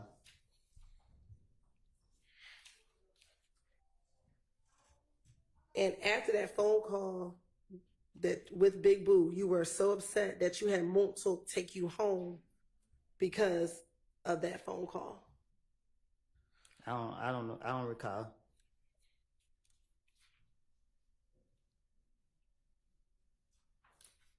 And you also told Detective Gaither that when you got into the car with Montel after this phone call, you told Montel, Boo tripping. Boo gonna try to get, you know what I'm saying? And Montel said, we gotta stay away from them. Nah, I don't recall. I supposed to be saying this stuff? Yes. Oh, nah.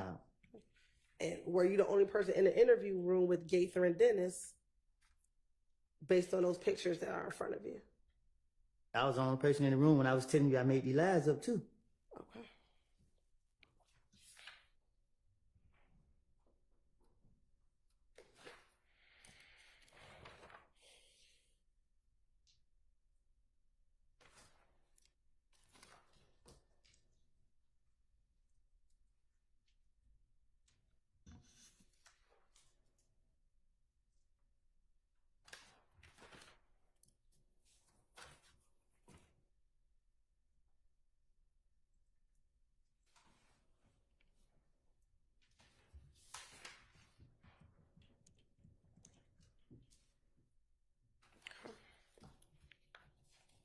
Of course it don't. Just one moment.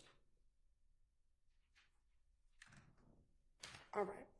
In the same interview with Detective Gaither and Detective Dennis,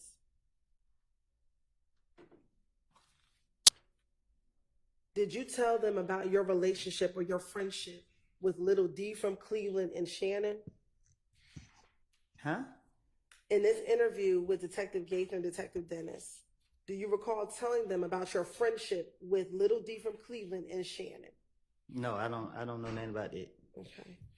Is it true that you told them that the people that you're around, that you often hang around back in January 2015, is Little D from Cleveland and Shannon? No, I don't recall. And matter of fact, did you say specifically to Detective Gates and Detective Dennis, I keep a couple people around, you know what I'm saying? And Dennis asked who? And you said Little D from Cleveland and Shannon. Trying to convince him. If I did say it, I don't recall. Like I don't told the police so much stuff like this just made up. Like I don't remember what I don't told them. So. And then you also said sometimes Moonsoon may come around, but the primary people you hang with is Shannon and Little D from Cleveland. Little D from Mechanicsville. But let you tell it, every time you say I'm about to go home Moontoon. So it seemed more like I be Moontoon more than I be with anybody else. Okay. From based off what you saying today. So you know it's all made up. All right. Did you also hang with Moontoon, Little D from Mechanicsville, I said Cleveland, and Shannon? I hang with myself. I don't hang with nobody. I don't run behind nobody. I don't know none of that. Okay. All right. Well, back in 2015, didn't you tell Detective Gaither and Detective Dennis, I really have my trust in him. I wouldn't want nobody around me but Little D. And this is Little D from Mechanicsville. You know, Little D ain't going to turn his back on me. That's cap. You said that that's cap. I don't remember saying it.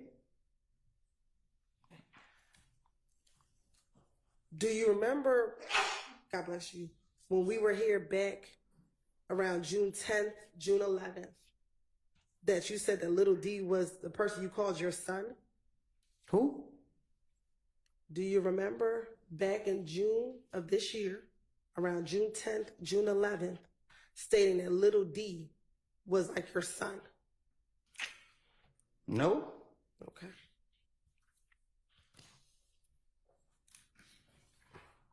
No, you don't recall saying that? I never said Lil D from Cleveland Avenue with my son. Not Cleveland, little D from Mechanicsville. What y'all talking about? Okay. Do you want me to repeat the question? Yeah, I don't know what you're talking about. I don't recall. All right. I'll ask it, then you can answer it truthfully, I hope. Do you recall in June of this year saying that little D from Mechanicsville is like your son?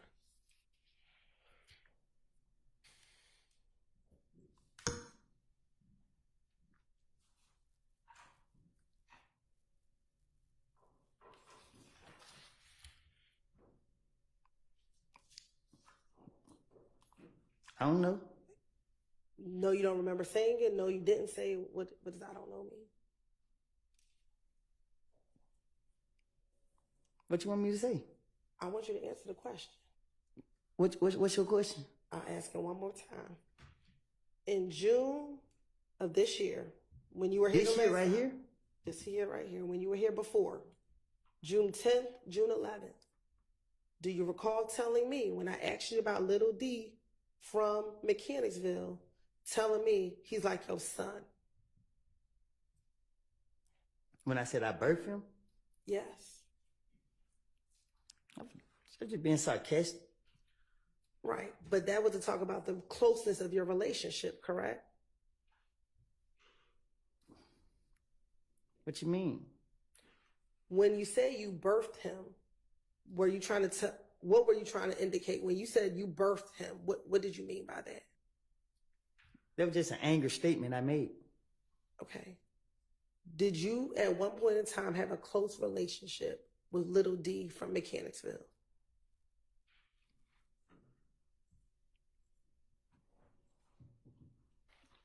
I don't recall. Okay.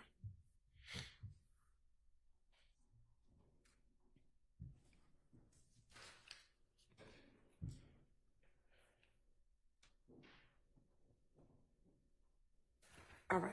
Now, going back to this January 2015 interview with Detective Gaither and Detective Dennis, did you speak to them about Thug seeing you talk to the police regarding Donovan Thomas's murder? Did I speak to them about thugs? I don't recall.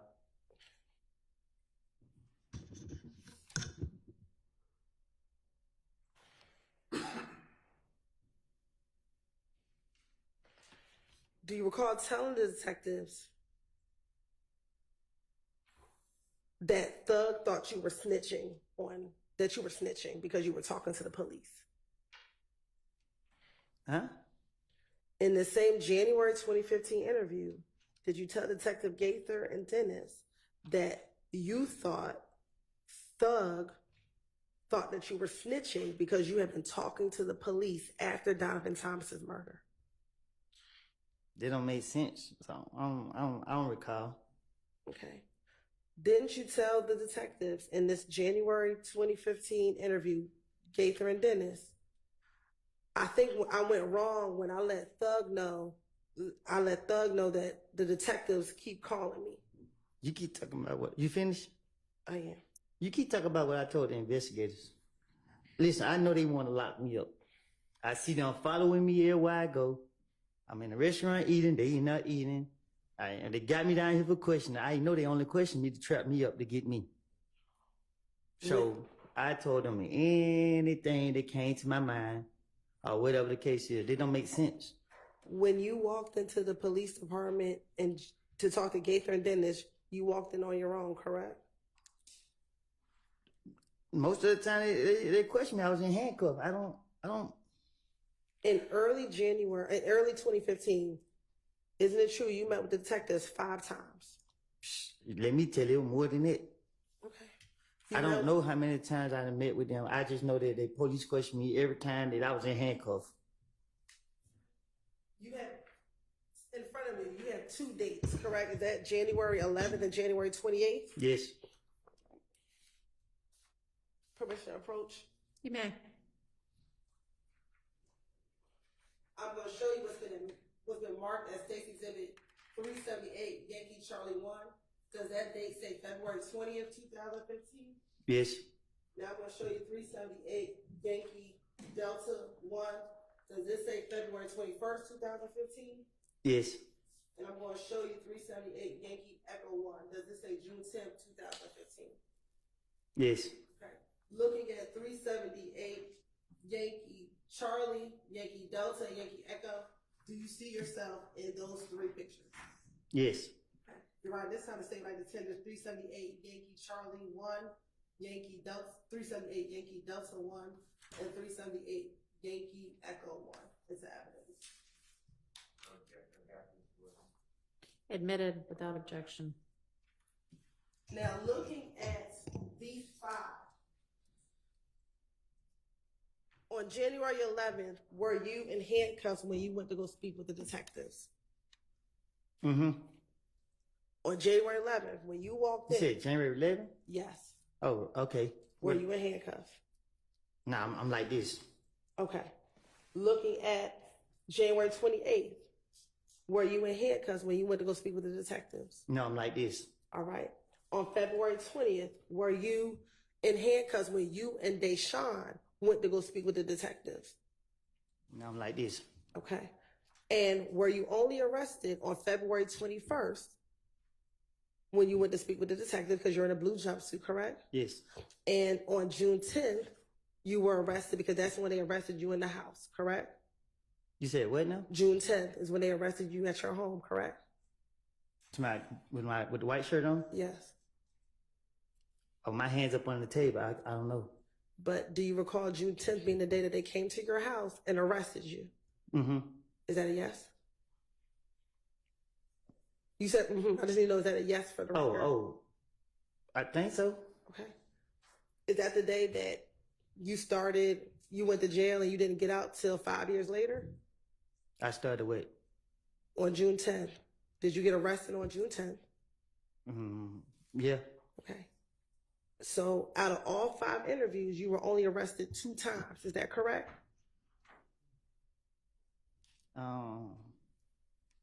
I guess. All right. So each of the other times, besides February 21st and June 10th, you walked freely in and out of the Atlanta Police Department. Is that correct? Wait a minute. What you mean by that? I'm sure I'll repeat it. Would you agree that in early 2015, you went to the police, you talked to the police 5 times? No, more. Do you have 5 interviews right there? Yeah, but they had me in the back of their police cars too. Okay. How many times did you go to the Atlanta Police Department? On my own?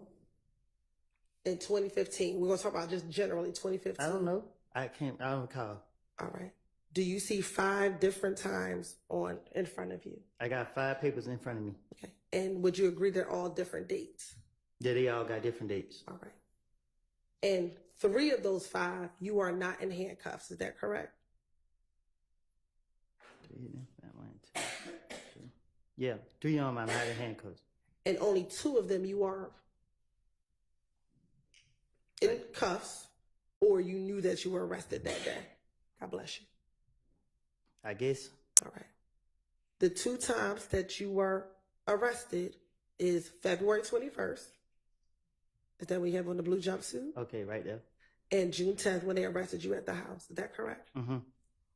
Is that a yes for the record? Yes. All right. So the other 3 times, January 11th, you came into the Atlanta Police Department on your own, correct? He called me down there. Okay. And you voluntarily went down there after he called you, correct? After you spoke with, He took my baby mama down there and told me I need to be down there. and you decided to go, correct? Yeah. Okay. And after you interviewed with him, you walked out, correct? And you left. You're shaking your head for me. Yes. I left. Now, on January 28th, you also walked into the police department, correct? I don't know nothing about it. I don't remember that at all. Okay. But is the safe to say that you left because you were not arrested in January of 2015? Yeah, I went locked up in January. And then February of 2015, that's when you walked into the police department with you and Deshaun, correct? I think. And do you remember that being the night or the early morning hours after people shot at you, Deshaun, and your baby? He was fit to put me in handcuffs. But did he put you in handcuffs? Cause the other police told, I don't know if it was that one right there, but one of the police told him, he whispered something to him. Cause I told him, you gonna lock me up, nigga, go ahead and get out of the way. And they decided not to lock you up, correct? Cause he wanted the gun. But he did not lock you up, correct? The next day he did. Answer this question. On February 20th, did he lock you up? He told me I got 24 hours to get him the gun. Okay. And you were able to leave that interview room to go find the gun, correct? Finessed him. You were able to leave, correct? Mm-hmm. Is that a yes for the record? Oh, yes. All right. So when you keep saying they only wanted to keep locking you up, you only were locked up 2 times. Well. No. Okay.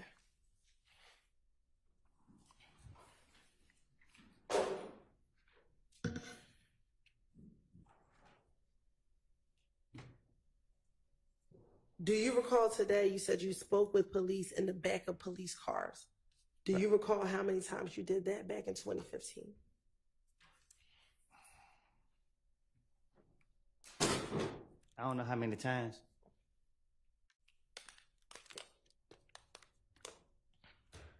When you were inside the back of the police cars, did they release you or did they take you to jail? They released me. Okay. So again, even those times you were not locked up. Cause I finessed him again. All right.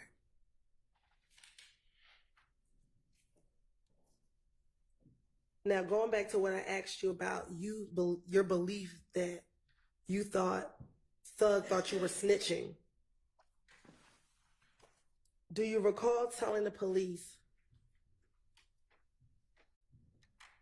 that every time you spoke to the police, excuse me, let me strike that, that there were times when the police would call you and you were in Thug's presence? And you were with Thug when the police would call you. What you mean? You gotta be more specific. Sure. In January of 2015, when police were calling you about Donovan Thomas's murder. After he was killed, I wasn't around that much for him to be able to see me answer the phone or talk to any police or anything. What you talking about?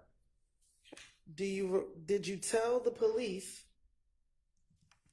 when they were asking you about Thug thinking you were snitching, you told the police, because like every time he called, it's like I was right there in front of him and I had walked up. I was like, that was the detective. Like, shit, they trying to find out who, and he just felt like I was just making stuff up because I always stutter. So when you snitching is based off the truth and off facts. Lying and trying to finesse your ways is different things. So there wasn't never the case there would never be the case if he concerned about me snitching up. So you only snitching if you telling the police the truth. And back in 2015, when they were calling you and they were asking you about Nuts' murder, were you telling them that you were not involved in Nuts' murder? I was telling them I told them everybody did. I told them Shell killed them. I told them all type of people did. I didn't know. I don't know. Y'all just pick and choose what y'all want to take and use. Did I not say Shell did it? did you tell them that you heard that could have been a rumor? I told you it was a rumor that they said I did too, right? Right. And you didn't kill him, correct? How many times you gonna ask me that? Okay, then. So if you're talking about rumors, the rumors aren't true. You just told them what you heard. I'm saying what y'all want to pick and choose with. Okay, I don't recall.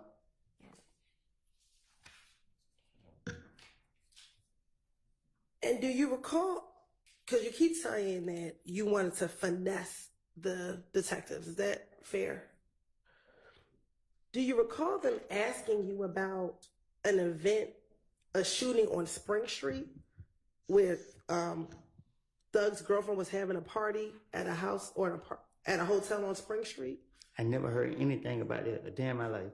Okay, and do you remember telling them that you knew nothing about those shooting on Spring Street? I guess I don't know. I don't know what I done told the investigators. So if you want to finesse them, why wouldn't you just act like you knew about it and just tell them about it? Because I didn't hear nothing about it. If I would have heard something from like the street saying, I could have been able to, act like I was there or act like I knew, but I couldn't because I never heard anything about it. Right, but if you're trying to finesse them and you just tell them whatever they wanted to hear, right, you could have just told them, yeah, I heard about it. So I couldn't because I wouldn't be able to speak on nothing where it'd be like, okay, like let's say if they would say 2 girls got shot in the butt. I would be like, yeah, I was there, man. The 2 girls got shot in the butt. I couldn't because I never heard nothing about the story at all to be able to say, act as if I knew. But if you're finessing the police, that means you're just lying anyway, right? So to finesse the police, you got to act like you have knowledge. You got to act like you know. Okay. So if you could have just said, yeah, I heard about that shooting. And I couldn't because I knew his next question was going to be who did it or what happened or where was it. Or I couldn't say anything about nothing. Okay. So why would I speak on something and get caught up? I'm not trying to get caught up in my life. Okay. In the same interview, did you also tell Detective Gaither and Detective Dennis that on the Friday before Donovan Thomas was killed, that you went to DJ Drama's studio as well? If I told the detective something like that, I probably did. I don't. Okay. And that's something that you also told Investigator Thorpe when he interviewed you. Well, I hadn't heard the question yet. You also told Detective Thorpe about going to DJ Drama Studio that Friday before Nut was killed as well, correct? I recall. Okay. So is it fair to say you told Detective Thorpe about going to DJ Drama Studio, then you also told Detective Gaither and Dennis at a later interview about the same series of events leading up to Donovan Thomas's murder? Can you say that again?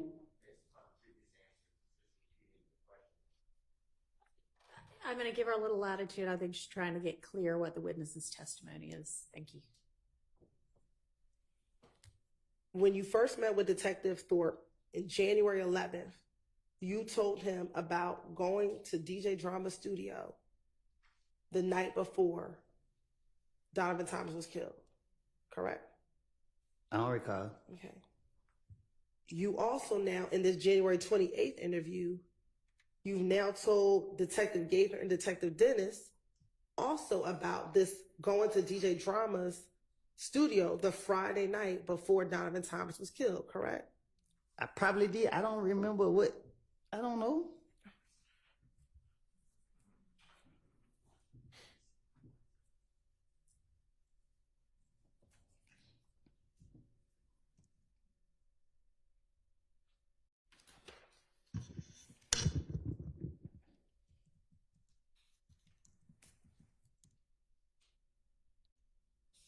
Now,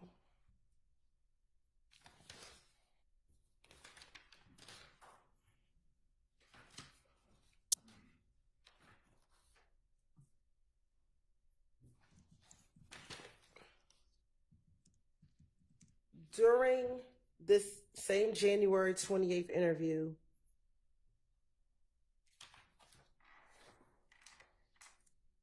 did you tell Detective Gaither and Detective Dennis that you actually owned a chopper a gun, a chopper. So it's no point in me trying to protect him no more because he did. But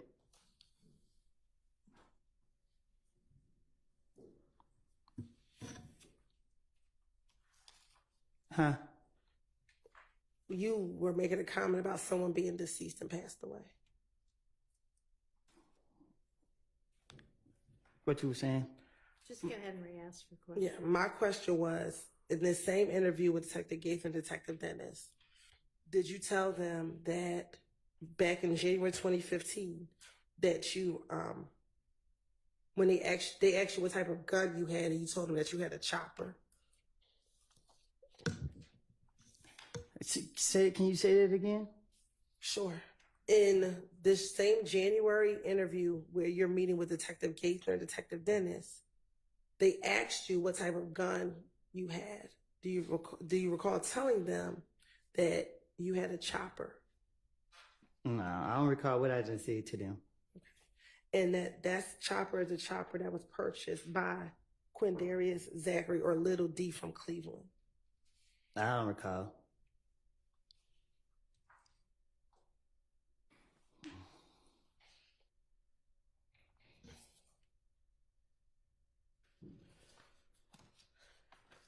Now, I think I just heard you say that someone is dead and you don't need to protect them anymore. Who were you referencing? Tay, Threat? Okay. Is that the young man who passed away a few weeks ago? Yes. Okay. What would you be protecting him from?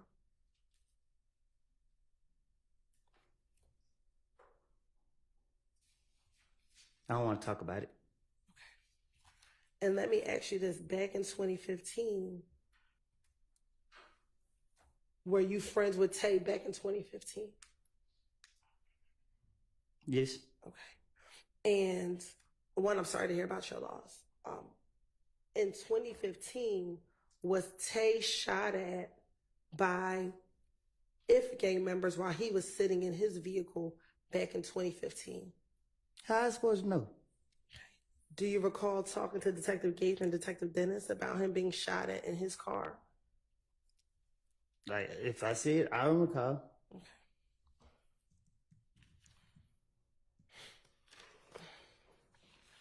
And is his real name Trevante Turner? You're shaking your head. Is that a yes Yes, for the record? yes.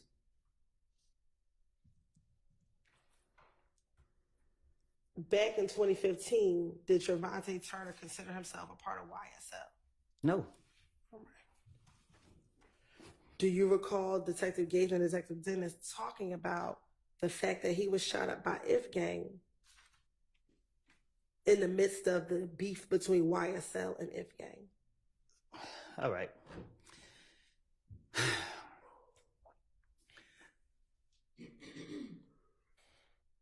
Threat had beef with Rich Homie Coin.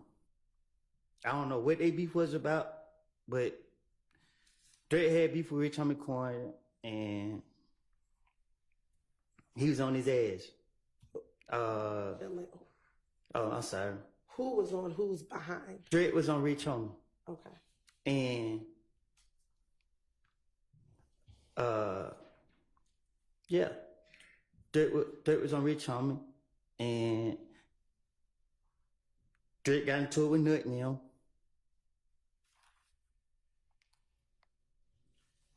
That's it. And at the time, was Rich Homie Quan claiming affiliation with IF gang? Huh? Let me ask this first. Are you talking about Rich Homie Quan and Threat? Was this back in 2015? Back in 2015. What you mean? What you were just telling me? No, it was 2014. I think it was one of them years. And at the time, was Rich Homie Quan claiming affiliation with IF gang? I don't know what Rich Homie was claiming. And you said that Threat got into it with Nut in them. I don't know how it went, but I know that, yeah, Threat like that. Okay. Is that what started the beef between YSL and IF gang? Threat wasn't YSL, like, you know what I mean? Like, people, YSL is not what y'all making it be. Like I keep telling y'all that a person can wake up and say Atlanta is a monkey see, monkey do city. Like you see people doing something, you just do it. I mean, and people say just because I know this person, oh yeah, I say, oh, I take a picture and say I'm YSL or whatever, but threat was MDC. You know what I mean? There wasn't he wasn't no YSL or that shit. Did he ever stop claiming MDC and claim YSL? Nah, we don't switch up. That's just what it is. And you said he claimed MDC. What's MDC? I don't know. Okay, but if you said he claimed it, do you not know what MDC stands for? It's none of my business. Okay. So when you say he's claiming MDC, what do you mean?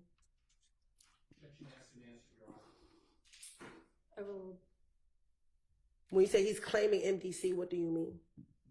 I don't ask questions. That's what I mean. Okay. Is MDC a music group? Ask them. I'm asking you. I think they got rappers. I don't know. Okay. Are they a music group? Huh? Are they a music group? Sustained. Does MDC stand for most dangerous clique? Ask them. I'm asking I'm you. from Canterville. Okay. But you said he claims MDC, so I'm asking you, does it stand for most dangerous clique? If I say yeah and that ain't what it stands for, you're going to say I'm lying. So I don't know what it stands for. Okay.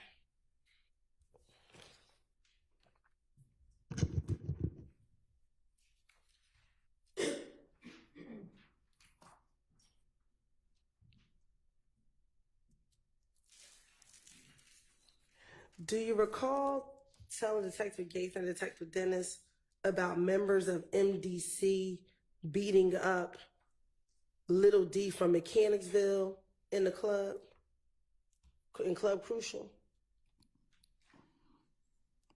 I don't recall. Probably so. I ain't no telling. Do you know if members of MDC beat up Demekion or Little D from Mechanicsville in Club Crucial? They did. I was laughing too. And MDC, are they from Bowen Homes? No, ask me. Ask them. Did you tell Detective Gaither and Dennis in an interview that you were cool with MDC dudes because you grew up in Bowen Homes and they from Bowen Homes? I'm from Canterville. But that you spent some time, did you spend time in Bowen Homes? I don't recall. Okay. You don't recall living in Bowen Homes before moving to Mechanicsville? Oh, I stayed in Bowen Home. Okay.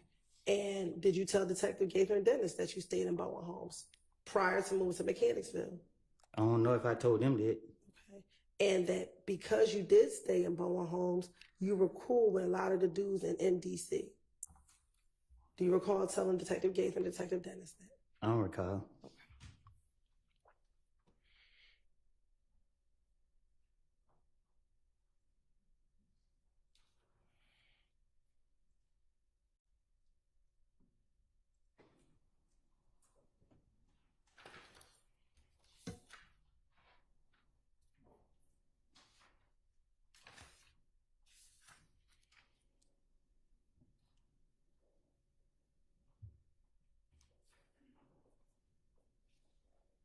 What does it mean to claim a clique? You said he claimed MDC. What does that mean to claim a clique or claim MDC? What does that mean? What you mean? You said it, so I'm asking you, what did you mean? You said he claimed MDC. What does that mean? Ask it? I don't know. I'm asking you because you said it. So what did you mean? That's just how I talk. Okay, so what did you mean when you said that? You said something about was he YSL or something. I'm just, you know what I mean?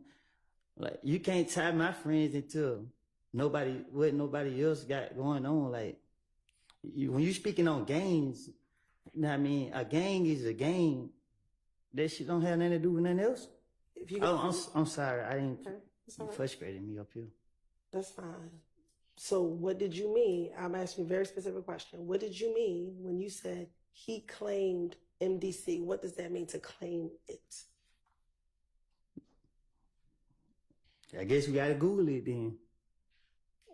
Mr. Copeland, she's not asking what does it mean objectively. She's asking what did you mean when you said it. I just said it, Your Honor. I don't know.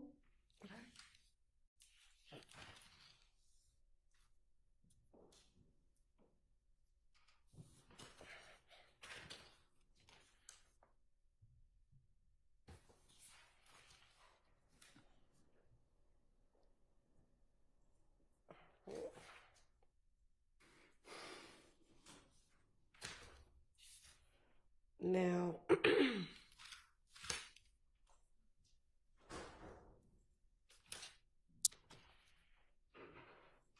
right. Now, earlier we talked about you talking to Nut back in 2015. Do you recall ever meeting with Nut to give him back some items that were stolen from him? I don't recall. Okay.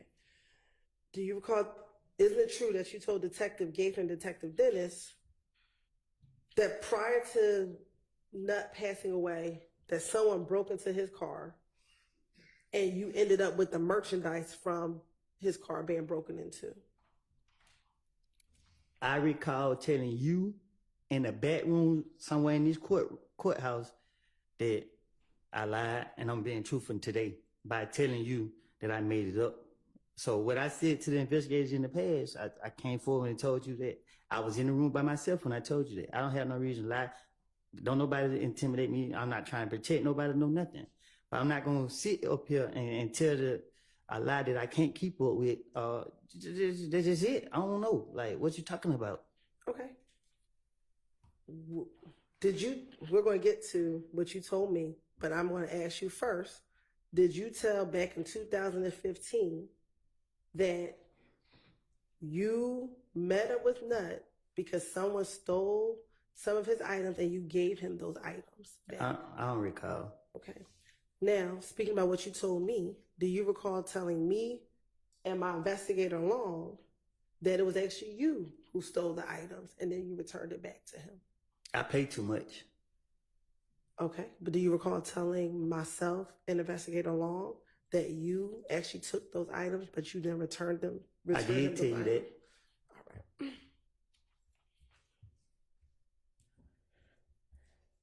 But more importantly, that you actually met up with Nut.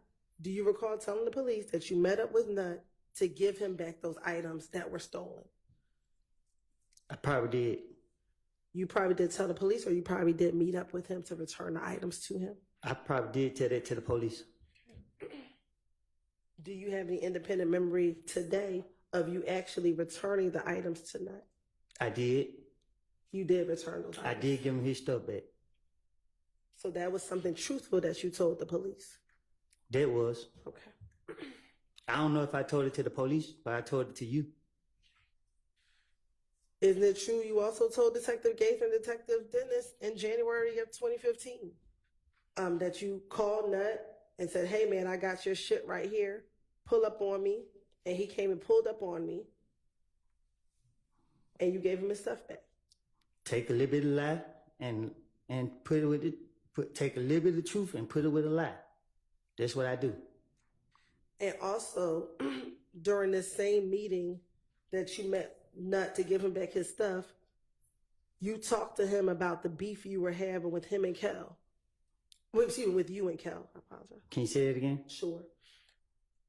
In this same meeting that you gave Nut back his stuff, you and Nut talked about the beef that you were having with Kel. So when I gave Nut his stuff back, I didn't like the way he looked at me. So we didn't have no conversation. He seen all the people I had with me. He got his stuff back, said appreciate it, and he left. So what I told investigators was, I don't know what I don't recall what I told them, but I remember giving him his stuff back, and I didn't like the way that he looked at me. Okay. Did you remember telling Detective Gaither and Detective Dennis that you and Nut had never had any beef and never had any issues? I don't recall. Okay.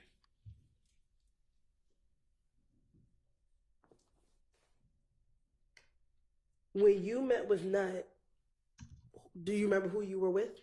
I ain't telling you. Okay, so do you remember who you were with? There was a lot of people with me. Okay. Who were some of the people that were with you? I can't recall. Well, you just told me that you weren't going to tell me. So, Cause I can't. It was a lot of people with me. how many people did you have with you? More than 5.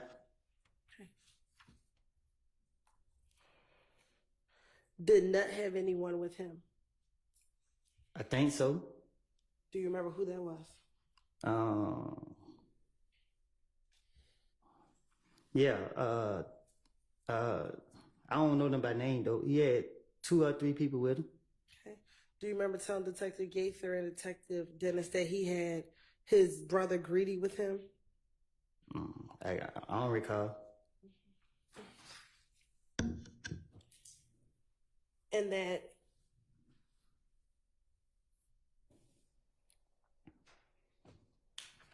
Greedy pulled up in the gray Impala, and then Nut pulled up in his Tahoe truck, his green Tahoe. From what I remember was I was already talking to Nut when that great car pulled up. Okay. And was Nut in his green Tahoe truck? Do you remember? Damn, I can't really recall what Nut was in. Okay. He may have. I ain't pay attention to his car. It's just the way the other car pulled up that made me pay attention. Okay, so did you not like how Greedy pulled up? Yeah. Okay. So was your issue with the way Greedy pulled up, or your issue was with Nut? The way they did, I don't recall.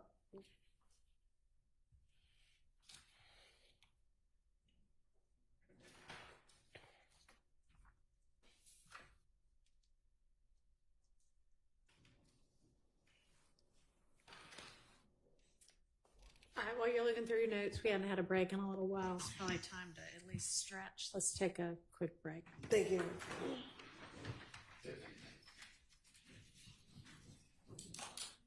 All right, so adjourn.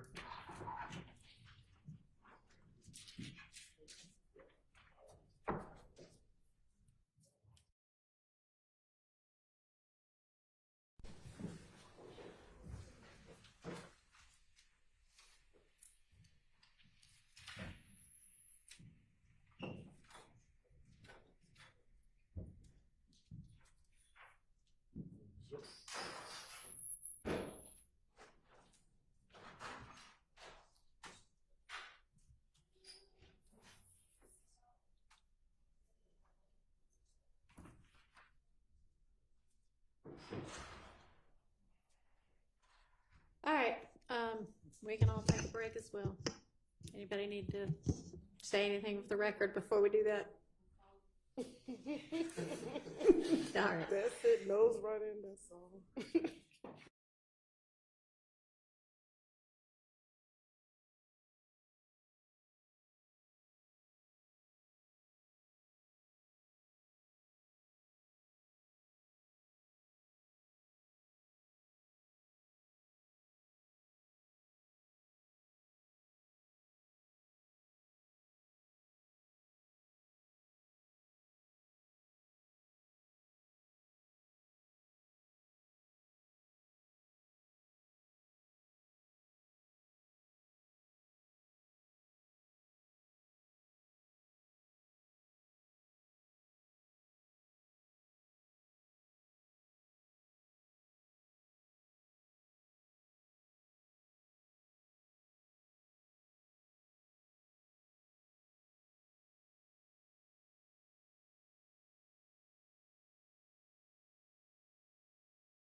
Now, Mr. Copeland, we just talked about MDC, and I want to go back very quickly to the shooting at the gambling house in Lakewood. Do you remember us talking about that a little bit earlier? And when we talked about it earlier,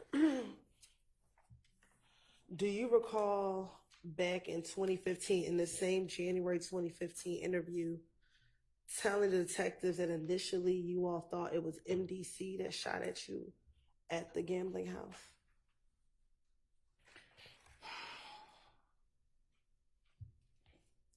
Can you say that again? Sure. When discussing the gambling house shooting, initially, do you remember telling Detective Gaither that initially you all thought that it was MDC that shot at you all at the gambling house? I know MDC didn't shoot at us. Me.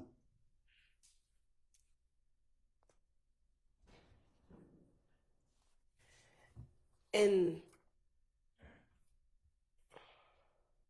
when you talked to Detective Gaither and Detective Dennis about the shooting, you actually went into some details about what happened that night of the shooting. Do you recall doing that? What you mean? Like telling Detective Gaither, giving them details about what happened the night of the shooting. I remember what happened, but I don't remember what I told the police. Okay, what do you remember happening? Niggas was shooting at us. Can you watch your language? I mean, people were shooting at us. All right. And where were you all? Where were you standing when they were shooting at you? Outside. Okay, and you said they were shooting at us. Who else was out there with you? A lot of people, little kids. I can't be specific who was out there. Okay. Do you remember telling Detective Gaither and Detective Dennis that Thug was out there with you? I don't recall. Okay. And that the individuals started shooting from the bushes? I don't recall where they were shooting at, but I thought they were shooting at. Okay. And also, did you tell Detective Gaither that you ended up having to run behind a young woman who was out there as well? I don't recall what I told the investigators.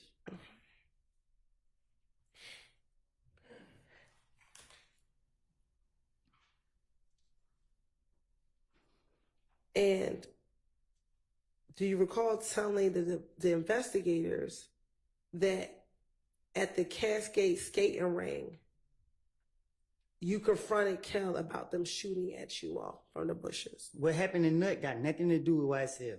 This some shit, screaming language. This got everything to do with threat. You know what I mean? I was trying to protect Threat from the get-go. You know what I mean? Threat, and they had some more stuff going on. Like, Was Threat at the gambling house when it got shot up by Kel? Young, you said nothing I say can be used against me? That's right. Me and Threat shot up Rich Homie Coin Dad at the barbershop on Bankhead. I don't know what happened with Threat and Rich Homie Coin, but I'm a ride with my brother. And they was beefing. And yeah, we pulled up and did that. Okay. And as a result of, why did you and Threat shoot up Rich Homie Quan Daddy's barbershop? Because I'm a ride with Threat. Okay. Did Threat tell you why he was shooting I up don't the ask no barbershop? questions. I just say let go.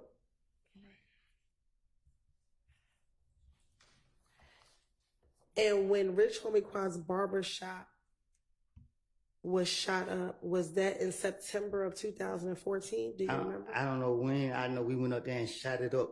Okay. Was it before Nut was killed? Yes.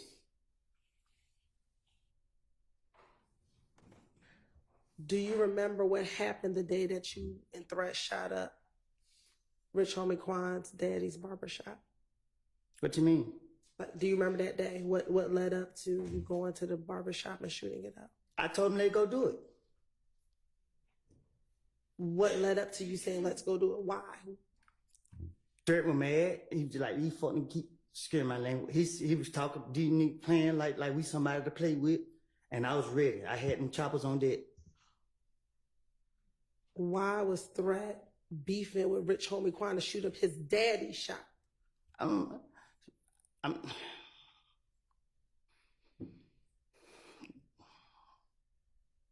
Cause we didn't know where he was. So did you go to the shop looking for Rich Homie Quan? Nah, we went to send a message.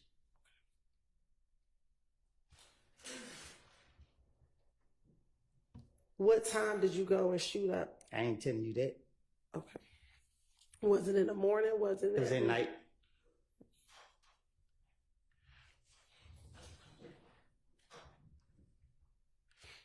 To your knowledge, did anyone send Threat to go shoot up Rich Homie Quan's daddy's shop to send a message?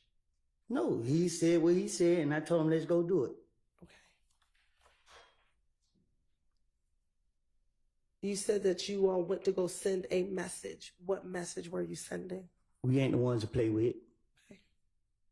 Did something happen between Rich Homie Quan and Threat prior to you all having to go send a message? Yeah, but I don't know nothing about it. So how do you know something happened if you don't know anything about it? Because I can't say for facts if it's the truth.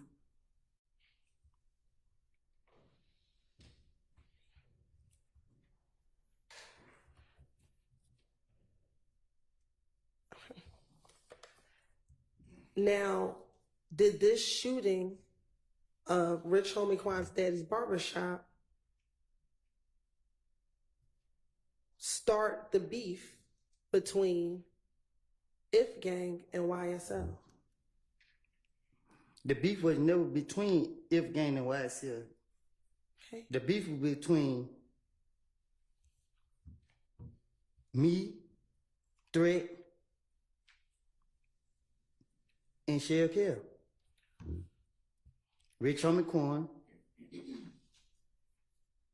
because they were Shell Kell was trying to ride Rich Homie Quan.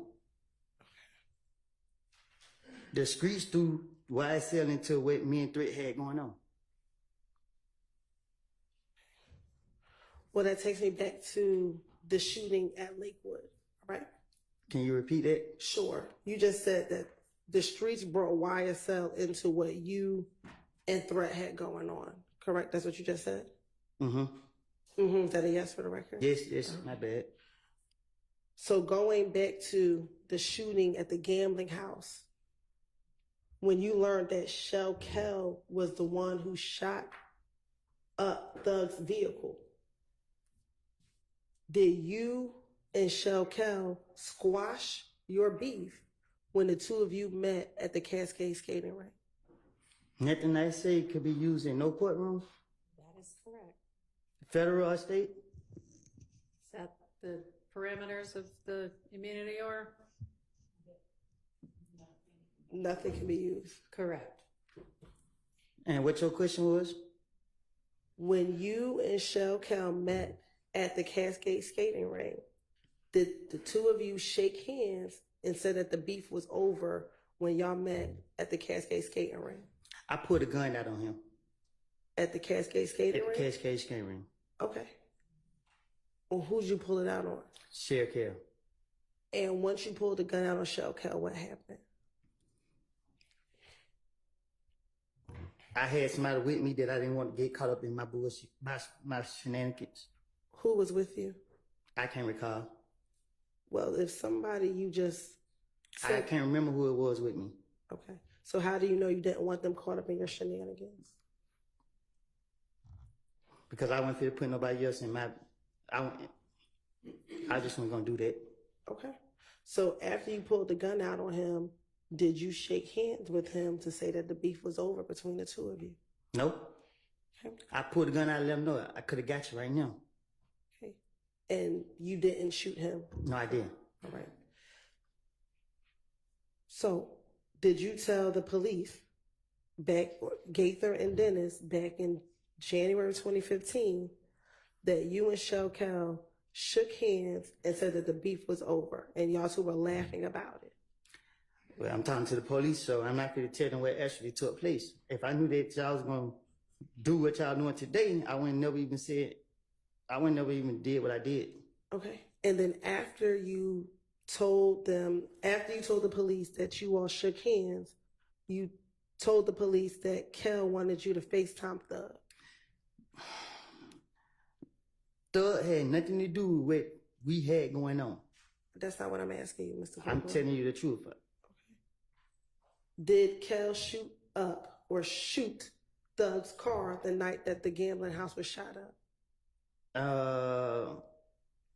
Everybody got shot up, and I can't say if I never seen who actually did it. To say that it was Kel who did it. Was Thug's car one of the cars that was shot up the night that the gambling house was shot up? My car was shot up, and a few other cars. I didn't see Thug cars because once I came from behind the wall, everybody was scared of pulling off. So is your response that you don't know if Thug's car was shot up? I don't recall if his car was shot. I doubt it was shot up because I seen it a couple days later or whatever. Did you tell the police that when back in this January interview with Gaither and Dennis, that when Kel asked you to FaceTime Thug, you FaceTime Thug and said, "Hey, Slime, the beef over with." So Thug was like, "Yeah, it's over with." And then Kel got on the phone and Thug started talking, and Thug said, "The beef ain't over with until you pay for my window. You shot my window." Well, I told you I'd make anything up if I'm talking to investigators. Okay.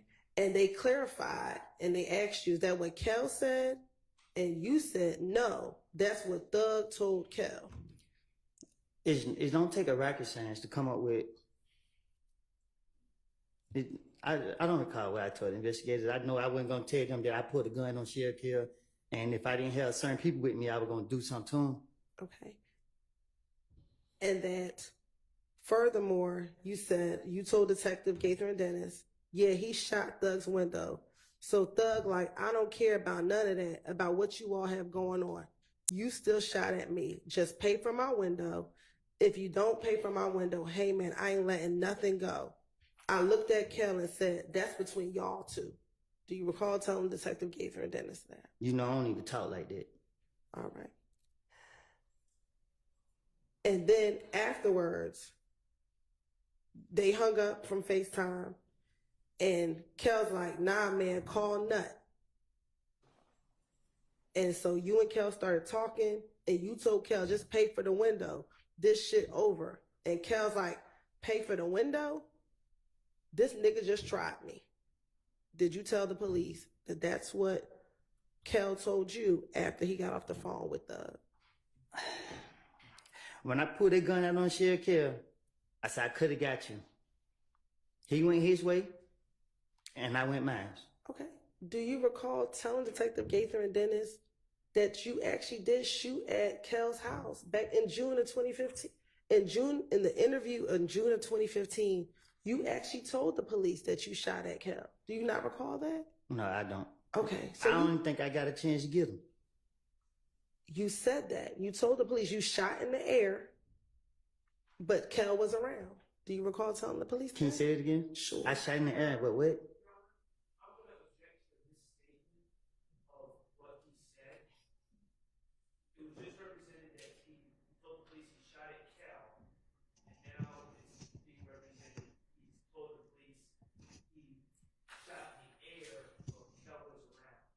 All right, well, that may be something he told the police too. I don't know. She can ask about it and he can answer whatever his recollection is of what he said to the police.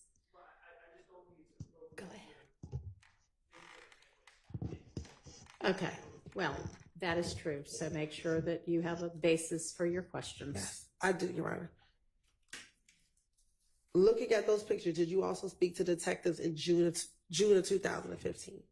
June? Yes. Okay. And during that interview, do you recall telling the police that you actually did shoot at Kel, but you told them that you actually shot in the air, but Kel was around? I love God too much to be shooting at him. Okay. Do you recall telling the police that you shot in the air? No, I don't. I don't even recall ever shooting in the air. Okay. Now I want to go back to the January 28th, 2015 interview. Do you recall telling the detectives that you told Kel, you got a problem with Doug, you don't have a problem with me. That's over with, and y'all shook hands? Yeah, I don't recall what I done told the investigators.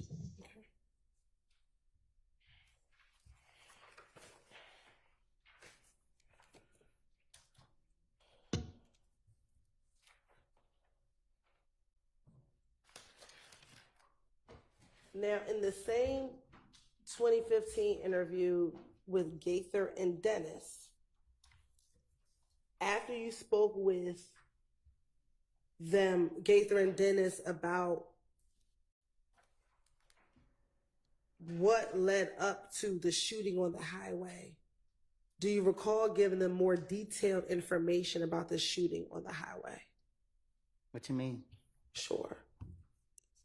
Let me ask you this. Do you remember how long your interview was with Gaither and Dennis? They questioned me so many times. Okay. Do you remember the interview being approximately 3 hours? Probably so. Okay. And in the course of that interview, do you recall talking to them about a number of different things? I don't recall. Okay.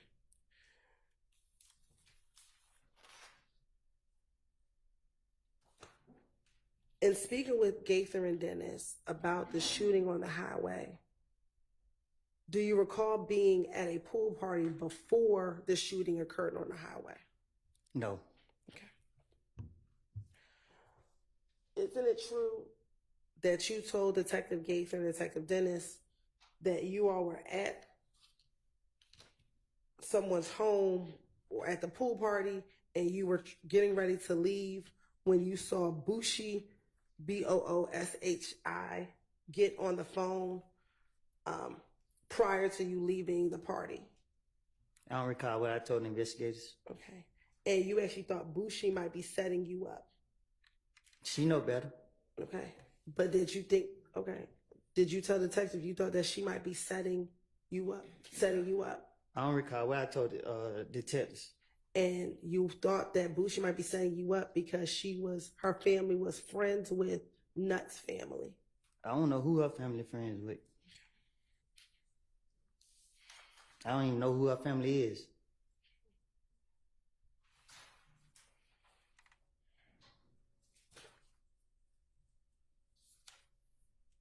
Do you recall them saying in that same interview that once you all left the party,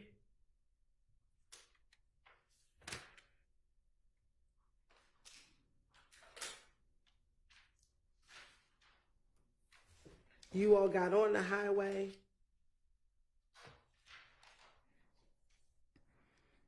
And you got near, I believe it was Atlanta Medical Center back then. And that's the area in where the shooting occurred on the highway. Can you say it again? Sure. That after you left the pool party, you and I believe Shannon got into a car and you all left, and the route that you took was near Atlanta Medical Center. Oh, I don't recall what I told the investigators.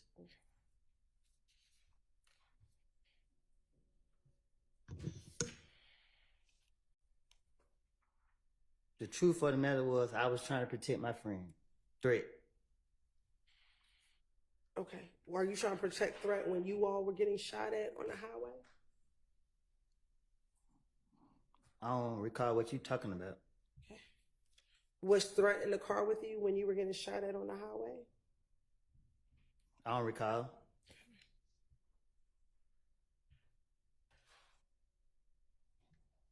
Do you remember telling the detectives that you reached out to Yak Gotti because he was dating Bushi at the time, to tell him you thought that Bushi set him up? I don't recall.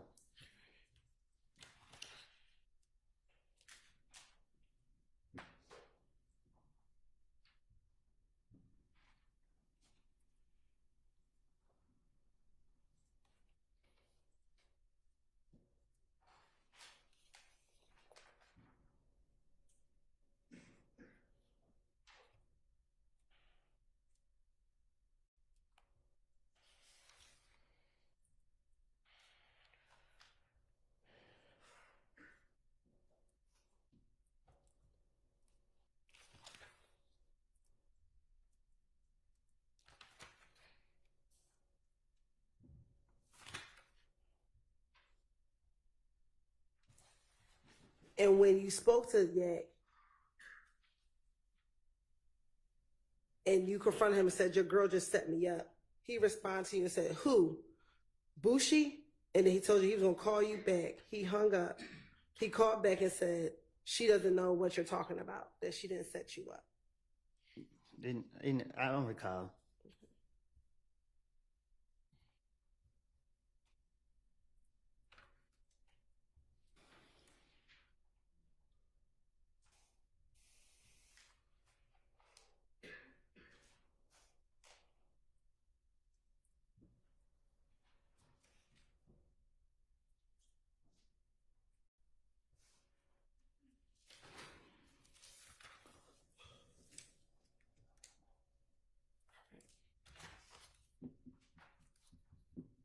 Now,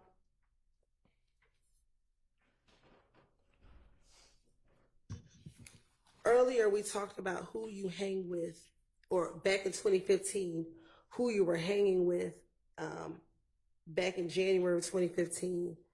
And did you tell detectives in this same January interview, Detective Gaither and Dennis, that outside of Shannon and Little D from Mechanicsville, you're not going to see them hanging with anybody else? I don't recall what I told the investigators. Did you also tell them that there's not going to be one time that you don't see you and Little D together, no matter what? I don't recall what I told the investigators. But Lil D is not he don't have my life, he not like me. Lil D is a pretty boy, he for the girls. Okay, so when you say he's not like you, what do you mean? I don't recall. Okay, so why did you just say that? I don't recall. So when you say he's like the girls, what do you mean? He's a pretty boy. Okay. He's not a troublemaker. Oh, okay, so what does that mean? Why did you tell me that? Lil D was on the around for the girls. Okay. So when he got beat up in the club, was that only for the girls? Yeah. Okay. I don't know. So if he's only about the girls. Lil D is not a fighter, he's not a shooter, he's just a pretty boy.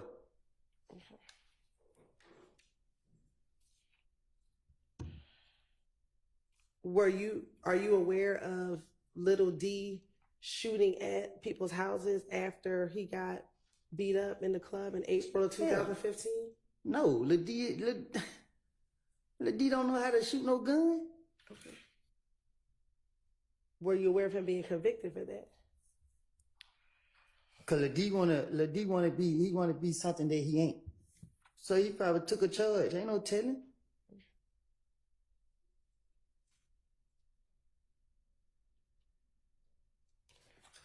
Now, are you familiar with a person by the name of Trevia? Who? Antrevia? I don't know who that is. Okay. Do you know of Moontung having a girlfriend named Antrevia? Oh, the girl. Yeah, I know who. I don't know her. I know who you're talking about. Okay. And Trevia, was she at one point in time also dating Shell Cal? That's her. I'm asking you. I don't recall. Okay. Do you recall telling the detectives about Trevia and about the issues you had with Trevia yourself? I ain't had no issues with her.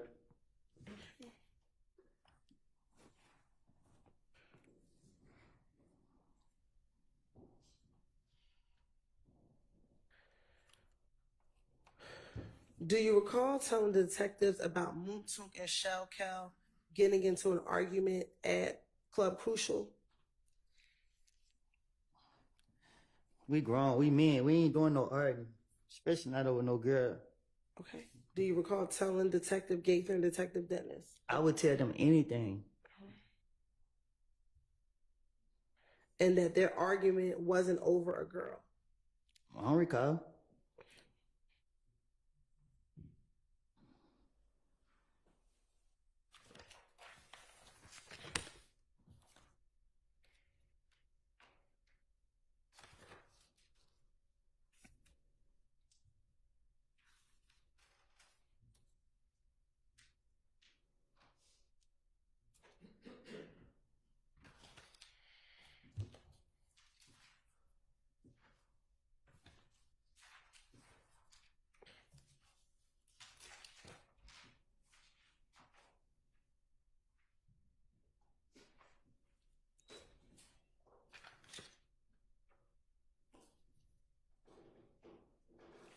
Okay. Earlier you talked about pulling a gun out on Shell Cal. Do you recall telling me that a few moments ago? Yes. All right.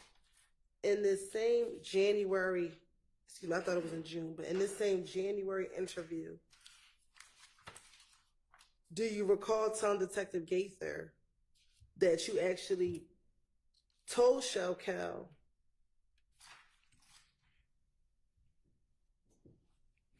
that you almost shot at him and that you could have killed him if you wanted to? You actually told Detective Gaither. If I got a chance, I would have. Okay. But did you tell Detective Gaither that you told Shell Cal that you almost shot at him? I don't recall. Okay. And that you actually told him, I was this close to you, but I could have killed you if I wanted to? Yeah, I don't recall. Okay.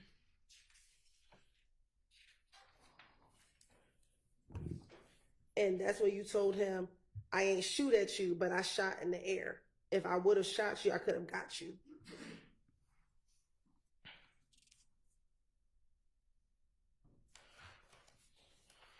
You said it again? Sure. Do you recall telling Detective Gaither that you actually did tell Shell Cal that you almost tried to shoot at him, but that you ended up shooting in the air? I don't recall. And that you told him, I would have shot you. I could have gotten to you, bro. Anytime he got shot at? No, I don't recall.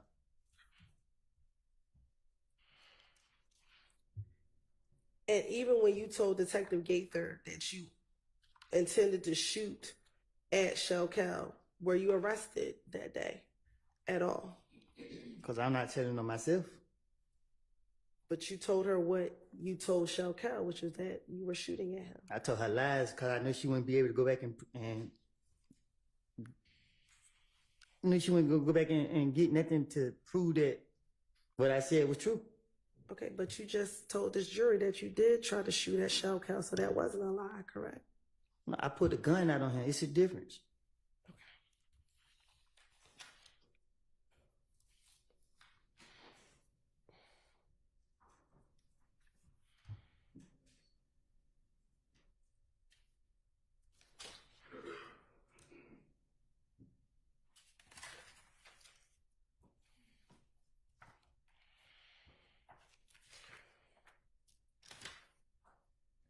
Now, after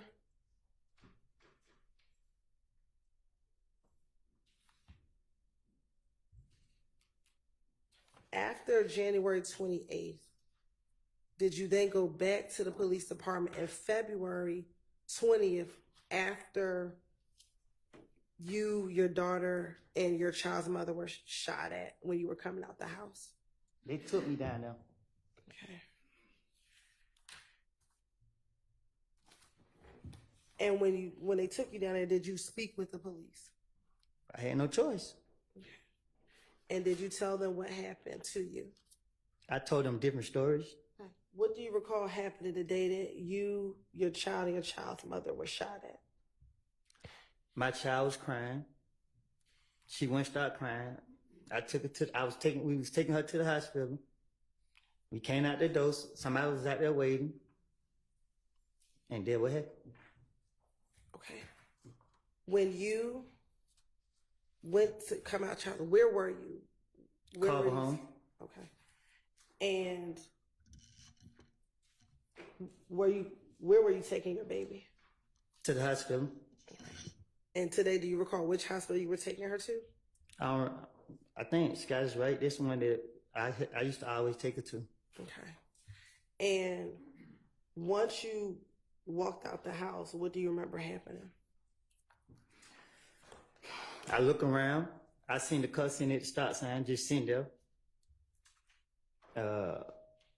I walked towards the car. I walked towards my car, and I grabbed my baby mama's hand and pulled her closer to me. And the car pulled out like if it come, like they were trying to figure out which way they wanted to go. Then they turned my way. I told her to get down. I pulled the gun out, put my baby behind my back because she was in a car seat. I pulled my gun out. I can't remember if I threw my child in the back seat with my baby mama or if I just held her behind my back. But the car rolled on side of me. I seen all the windows up, and I didn't just want to shoot anybody out for paranoia. So I waited. They rolled up, let their window down, and tried to shoot. And I shot all in their car. And what happened after you shot at their car? I ran around, grabbed my baby mama out the back seat, told her to duck behind me as we tried to go back into the apartment, and they got out the window and tried to shoot. They shot, and I shot back at them again, and then the car started making a lot of noise. They ran to a house. They jumped out, and I shot at them some more. Then the neighbors, somehow we couldn't get in, but she got in, and we ran. The neighbors was in their house. And the neighbor, the house you ran into, were they initially outside as well when the shooting first started? Do you remember? I think it was, but I can't. It was so fast. I wasn't caring about them. My only mind was on my kid and my baby mama. And when that occurred, did you feel the need that you had to protect your child and your child's mother? That's my job. And that's why you shot back? That's my job. Okay. And once everything occurred, did you wait for the police to come to tell them about what happened? No, I was trying to dip, but when I came out, the police came so fast. Shit, they caught me. And when they caught up with you, did you tell them everything you just told the jurors right now while you were still on the scene, still back at Carver Homes? No, I lied and said that somebody named Tate was shooting back at them. Okay. And when he said he was gonna call Gator, whatever her name is, I knew she was gonna be like, which Tate? So I just went ahead and told him I was shooting back. Okay. So when you went down to the police department and you spoke with the detective, do you recall initially not wanting to tell them who shot at you or who you saw shooting at you? So, I mean, I tell it over and over and over and over and over that I never saw no one face. I to this day, I still never saw no one face. The detectives, they pressured me. They kept asking me. I didn't know nobody. And then the next day they wanted the gun. They gave me 24 hours. I didn't give them the gun. They locked me up. And when they locked me up, they put me on isolation. They wouldn't let me out the room. I was going crazy. I was thinking about when nobody out there to protect my baby mama and her and my child. I was losing it. Shit, I was going crazy in that room. So I just went putting things in my head, and I was requesting to speak to the police so I could say anything to get out, so I could get out there and do what I know.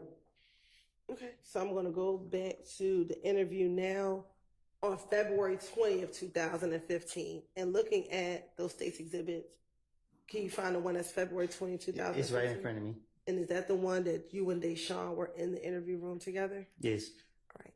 And do you recall there being times in the interview that the detectives left and you and Deshaun were in there by yourselves? I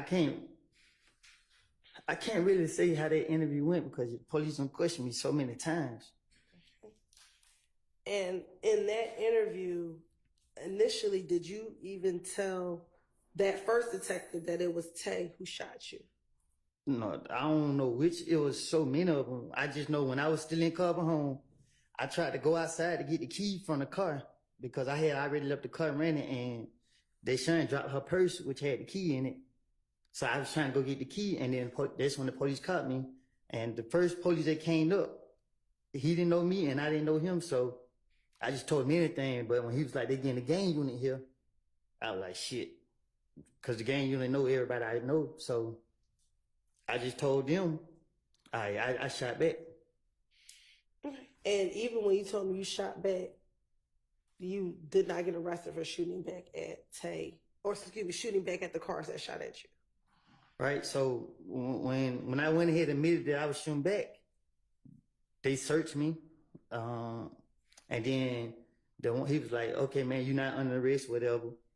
So he's like, "We just want to take you down for question." I'm like, "But if me and my baby mama got shot up, why you only taking me? If you're gonna lock me up, just gonna lock me up." And then one of the police because the police put like his handcuff, and he was like, "Nah, we don't need that." Told him put the handcuffs up, and he like, "Man, come." So I like, "Do I gotta go?" He like, "Yeah, because I gotta get your statement."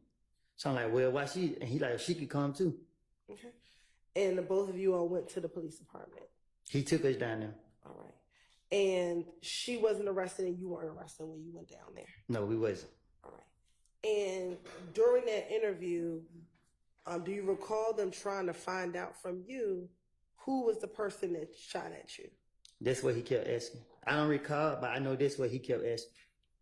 And you were concerned about telling them because you were concerned about snitching. No, at that point, I didn't give a fuck about. Oh, excuse me, sorry. I didn't care about nothing or nobody walking this earth. Okay. During that interview, do you recall the detective? And let me actually just strike that. The person who interviewed you, was it Detective Thorpe? I don't have a clue who it was. Okay. Do you remember being Detective Gaith or Detective Dennis? I remember them saying that the gang unit gonna come question me. I don't remember. I don't even know if they questioned me about this. I can't remember. Okay. Do you remember the detective asking, or didn't the detective ask you, do you recognize anybody in the car that tonight this evening shot at you? Do you recognize anybody? And Deshaun says, I couldn't see their face. He asked you, you recognize who it is. I'm just waiting on you to be real with me about it. And you said, it won't stop it. And he says to you, so you saying the loyalty, not knowing who was out here shooting at your baby mama and your baby ain't going to stop it? Because you can't sit here and tell me today who you recognize as a person who was shooting at you? And then you continue to say, I didn't do nothing. I didn't kill nobody. I didn't shoot one of them. I haven't done nothing to them. I honestly haven't. They've been shooting up. I haven't retaliated not one time. I'm going to tell you why I haven't. Because I feel like police out to get me. Gaither called me. Guess what? They can call me. I put all my pride to the side. I put a lot of faith in her to handle. I'm sorry. And I put a lot of faith in her to handle this. And guess what? It's still going on. And he says to you,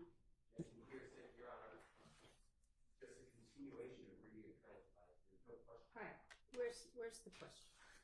that he was concerned about snitching. Were you concerned about snitching? No, I'm not. I wasn't concerned about snitching. It's more about getting whoever did that. So if I had to throw the police out by saying anything for the person who actually did do it, I don't want the police to know who did it because you shot me while I got my child. Fuck jail. Okay. Do you recall telling the detective that one of your cousins was getting tortured now because people thought that he had snitched? What I'm trying to do to people who shot at me and my child, I ain't trying to see them in jail. Okay, but did you tell the detectives, again, you were concerned about being labeled a snitch? I don't. If that was the case, then I wouldn't be a snitch. Isn't it true that you told the detectives, your cousin, he's getting shot at, all this because they think he snitched? I'm already going through enough about something I didn't do. And I know if I was to tell you what was going on, as much as I know, they're going to be on the records and all this here, and you got to get him locked up, and he going to get his discovery package. First thing you're going to do is send the 2 places, to the street and to prison, and float it all around the city of Atlanta, and then all around prison. But my name's over that. I'm not going out that way. No, I'm not going through none of that. Look, they shot at me, my girl, and my baby. Almost shot my face off as we were running. I'm not for sure, but I thought I heard one of the bullets hit the car seat and grazed the car seat. I don't know. I've been to jail so many times that I know whatever I say to the police will be in black and white. They have me no concern about being labeled a snitch or being concerned about being labeled a snitch. The way I live and the way my mind set up is, I don't care how nobody label me. Like I told you, somebody shot me while I got my child. Okay. And with that, the detective tried to encourage you to tell who you saw, and you would not. Is that true? My right hand to God, Detective Gaither told me who shot at me. She asked me, did I see one of the people? And when she said that, I was like, I didn't see this boy, no nothing. First thing came to my mind, why you bring his name up? I didn't know no blood was in the car. I didn't know nothing. And when they told me that and she brought his name up, I knew who shot at me then. Didn't you send to Detective Gaither, and the day after this interview, a picture of the person who shot at you in the car? Tay never shot at me. Okay, but there was a throw off. But you sent her that picture, correct? I can't recall. If I did, I probably did. But my whole motive was to get who, in my heart, like I said last time, and to this day right here, I have seen Tay after the fact, and I didn't do nothing to him because I knew 100% fact that this boy didn't shoot at me or do nothing to me. The pressure that the Atlanta police put on me was just like to say anything at this point, because at the end of the day, I know this boy didn't shoot at me. Y'all went to lock them up and charge him. The DA office called me, and when I was in, they didn't call me, they called Deshaun. But when I was in jail, and they was talking to her, and they was saying something about trial, I told them people on the phone while I was in jail back in whatever year that was, that he wasn't the person that shot us. I'm not protecting him. And to this day, he's out, wherever he at. I'm not protecting him. I never saw him shoot at me. Okay.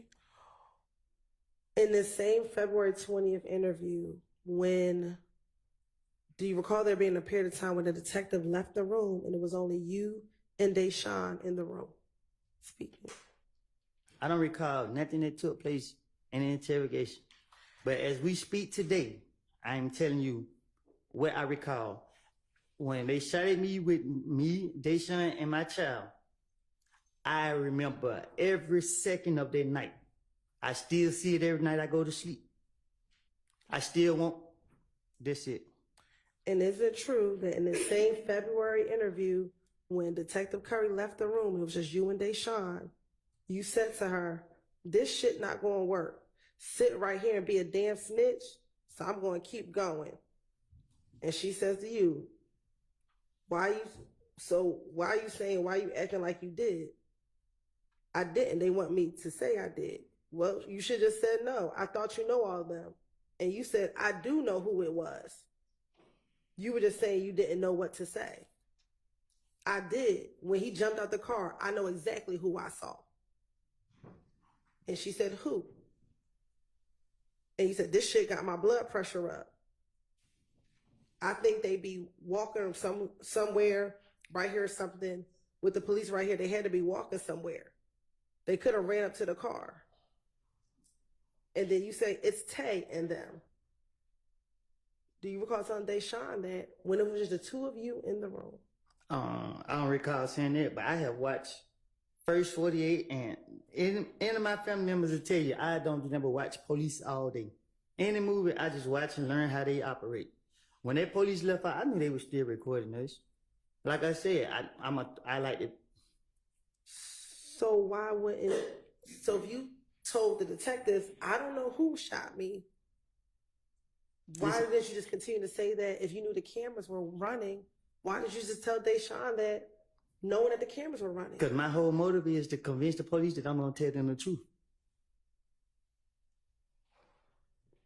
But you already convinced them, according to you, by telling them you didn't know who shot you, correct?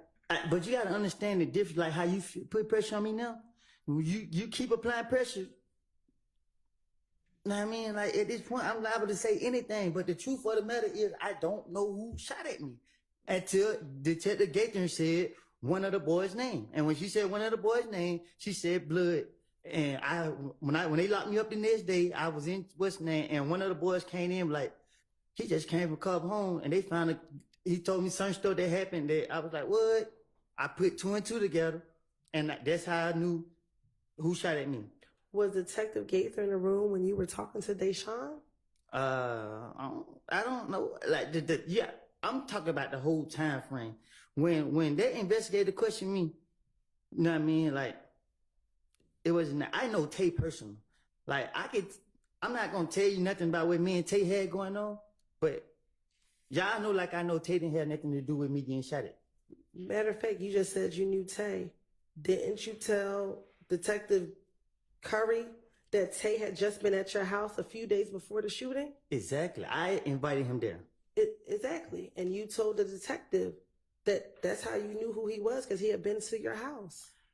You want to tell you why I invited Tay to my house?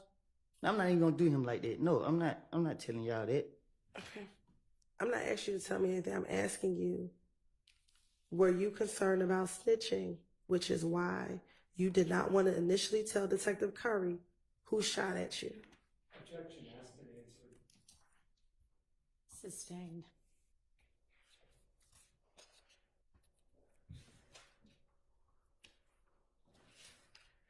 After, in that same February interview, once Detective Curry left the room and you had an opportunity to talk to Deshaun, do you remember Detective Curry coming back into the room and speaking with you some more? I don't recall how the interrogation went. Okay. I don't recall.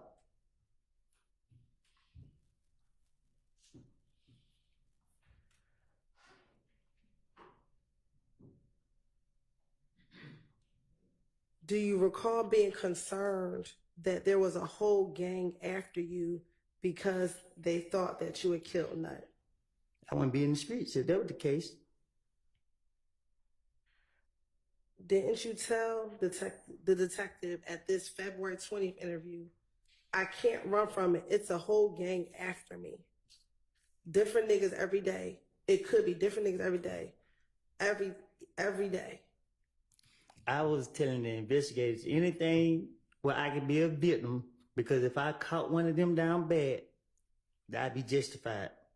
When you say caught them down bad, what does that mean? Self-explanatory. It's not. If you can tell me, what does that mean? I don't recall. Okay, so why did you just say that? I don't know.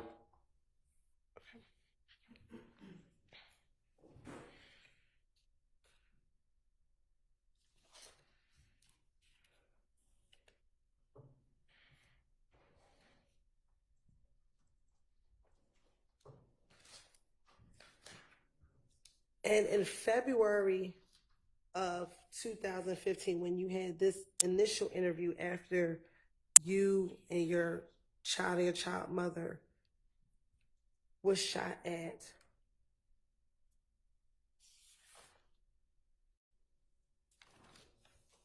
did you just want the police to do their job and find out who killed Nut so that people would stop coming after you? Can you say that again? Sure.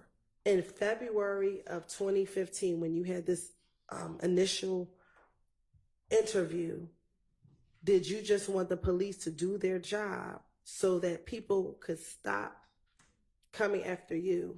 You wanted them to find out who killed Nut so people could stop coming after you. You saying, did I say that? Yes. I guess I don't recall. I think so. I don't know. Were you tired of people coming after you thinking that you killed Nut? I was tired of getting shot at. And were you getting shot at because people thought you killed Nut? Sustained. Did you believe that you were getting shot at because people thought you killed Nut? I was getting shot at before that. I'm talking about in January 2015. I never got shot at in January 2015. I think I got shot at in February or something like that. When you were shot at and while you were in the car, was that in January 2015? I don't recall.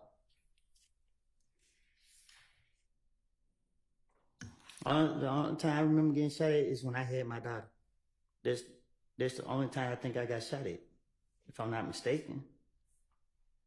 After Nut got killed. And you said you don't recall the time on the highway. I don't remember if it was before or after he got killed. I told you I've been shot at a lot.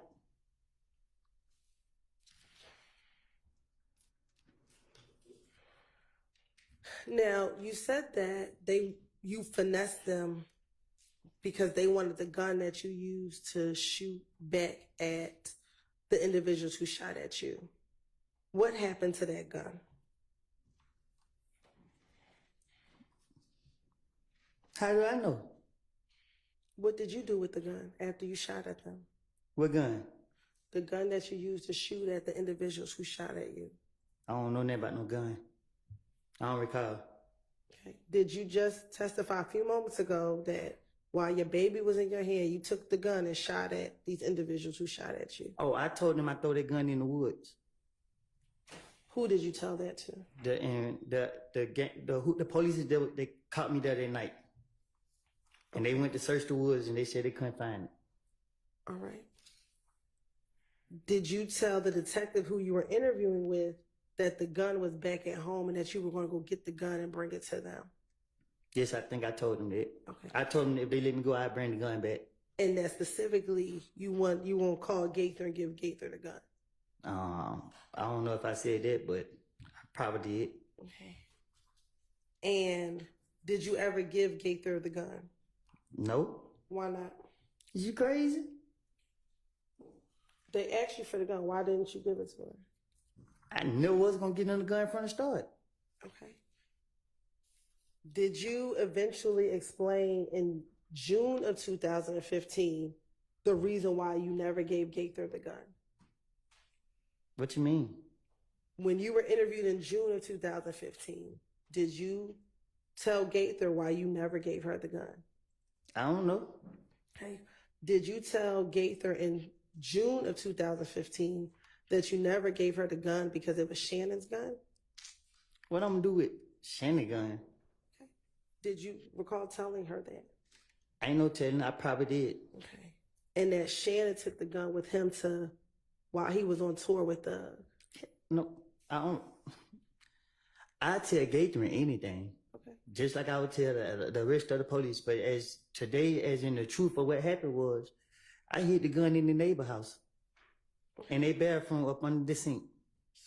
So why wouldn't you just tell Gaither that you hid the gun? Because they're going to lock me up for the gun. I ain't supposed to have it. Okay. But you had already told her in January 2015 that you had a whole chopper. You didn't get arrested for having a chopper.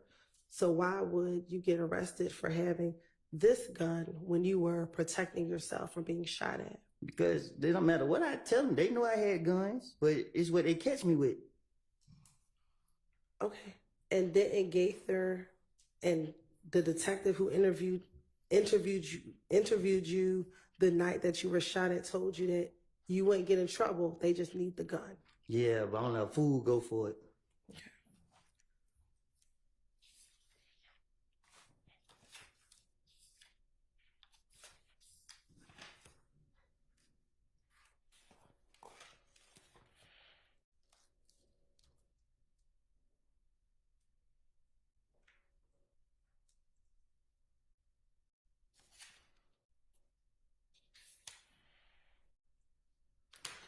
Now, when you were talking to the detective back in this February 20th interview, do you recall him asking you questions about Tay and where Tay was from? Which Tay? The Tay that you initially said shot at your car. Oh, I don't I recall. mean, excuse me, shot at you and Deshaun. I don't recall.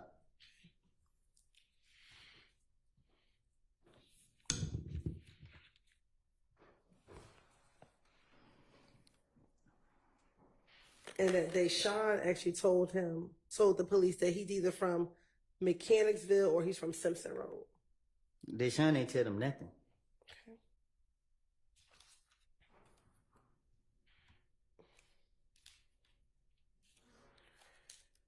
And matter of fact, Deshaun, when they asked him how old is Tay, Deshaun told them Overruled, because I think it's as to let me hear the rest of the question. Sure. During this entire. How's he supposed to know this? Because he's present in the room when she's telling him. All right.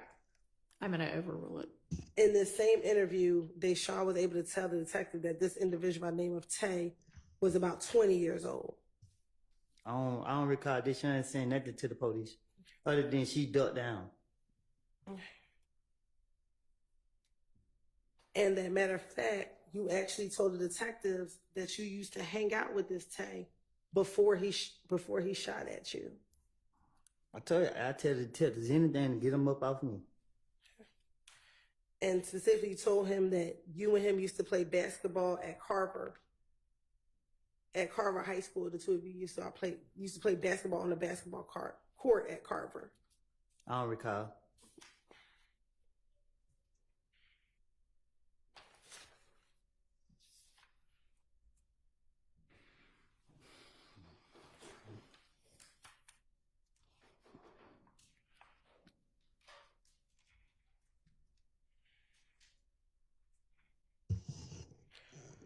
Miss Hilton, we're gonna need to.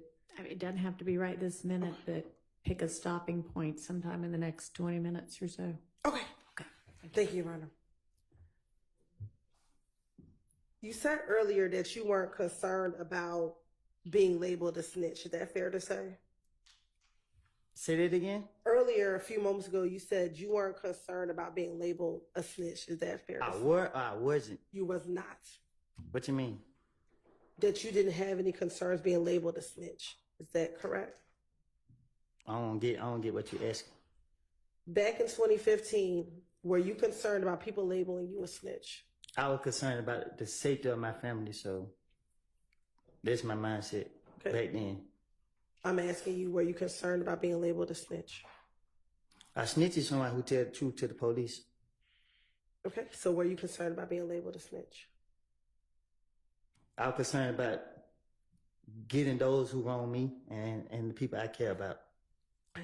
In the same February interview, did you tell Detective Curry, I went down here and I talked to her. Now everybody, excuse me, let me start back. Did you tell Detective Curry during this interview, how can I survive this? How can I survive this? I can't go anywhere if I don't have money. Because Gaither called my phone when I was in front of Young Thug. She wanted me to talk. She wanted me to come down and talk. You feel me? Everybody there, everybody right there. You feel me? That's what I did. I left, went down here and talked to her. Now, everybody look at me like I'm a snitch now. It's just like I can't get no money. You know, I was just getting money by just doing nothing. Hey man, I need to borrow this right here, just hanging around going for the mall. He paid for everything for me. And now they think I'm a snitch. First of all, I was breaking in the stores, so I'm always get me some money. That's what I'm gonna do. So what I told the investigators is just anything. I keep telling you that. You know what I mean? Like, okay. So my question to you is, were you concerned back then about being labeled a snitch? I was playing the victim card. I keep telling you that. It was about being labeled a snitch, because if I was concerned about being labeled a snitch, I would never even try to finesse my way out of no situation, because even lying to the police, y'all to put it in there as in this and then third. I know anything that I say to a police officer, they're going to go into a police report anyway. So it's self-explanatory. I only care about getting myself out of situations to protect my family. That's it. And is that why you're changing your testimony here today? I'm not changing my... I'm sorry. Go ahead. Because you're concerned about being labeled a snitch? Miss Hilton, the damn world called me a snitch. You think I'm only concerned about telling the truth today? I don't know what nobody else did, but I do know that I have lied on people, and I don't want that on my conscience. So today I'm sitting here telling you the truth. I told you the truth before y'all called me in this trial. I told y'all I have made it up. I told y'all that. I wasn't going to say anything about nothing to hurt my friend. My friend was strict. I was only protecting him. So when you told the detectives about what happened the night of Donovan Thomas's murder, were you protecting Threat? Yes, I was going to keep Threat name out of it as much as possible. Did Threat have something to do with Donovan Thomas's murder? I don't know what Threat got something to do with it, but I know that there was the last person I gave that car to. What car? The Infinity car.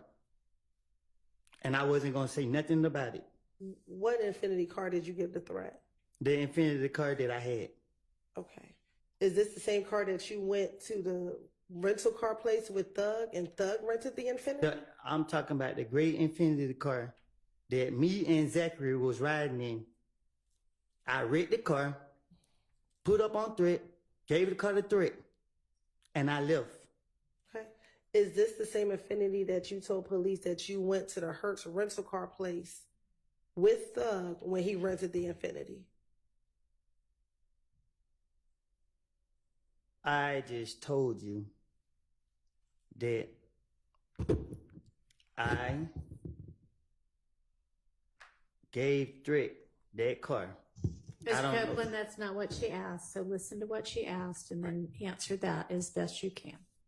You're saying you gave Threat that Infinity. Is that what you're saying? Hold on 1 second. Y'all just confused me. What you say, Yana? Well, I wanted Ms. Hilton to ask the question clearly and you listen to it and answer it. So ask the question you asked him a minute ago if that's what you want the answer to. The Infinity that you're talking about, is that the Infinity that you went to the Atlanta airport with Thug when he rented the Infinity? What you asking? You're talking about an Infinity that you gave to Threat, correct? Right. The Infinity that you're referring to, is that the Infinity that you went to the Atlanta airport with Thug when he rented the Infinity? Yes. Okay. And that was the car that Thug rented, correct? I asked him to rent me a car, and I read the car, and I gave the car the threat. When did you give the car the threat? The same night I read it. The night before that happened. Before what happened? The same night it happened. I can't remember. I gave the car the threat, and I left. Where did you give the car the threat at?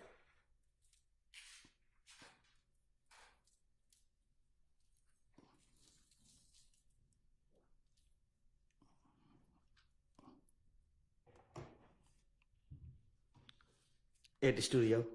What studio? I pulled up and gave it to him and pulled right off. What studio?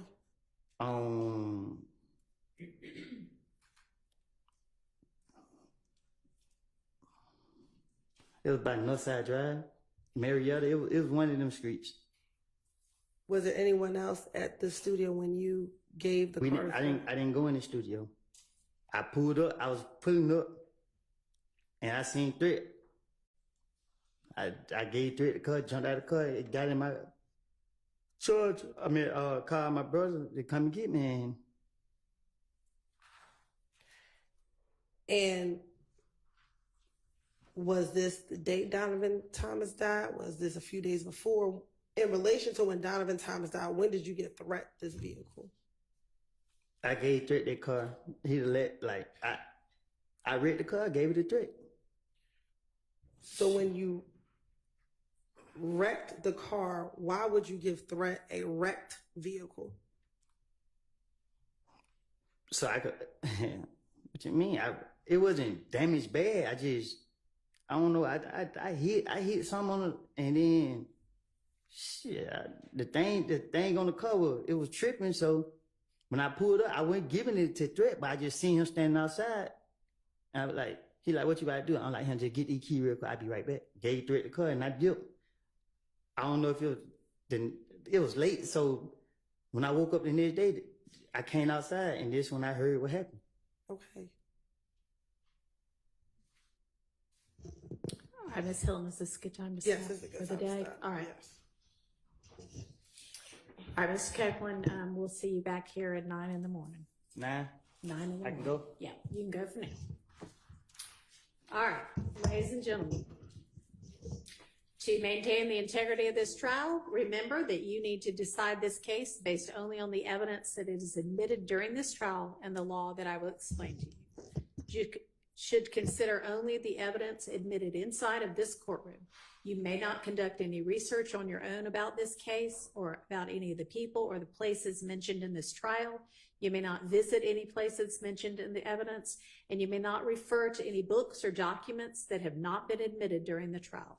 You should not take or review any photographs or video of any person or place involved in this case, except to review the evidence during your deliberations later. Also, you may not use any dictionaries or any other reference materials, including online reference materials, to help you in any way with this case. You may not use Google or any other internet search engine or consult websites, blogs, podcasts, any social media websites, apps, including but not limited to Facebook, Instagram, Twitter, X, TikTok, Reels, Twitch, YouTube, Kick, Reddit, or the like. I'm sure I left out a few, but any of those.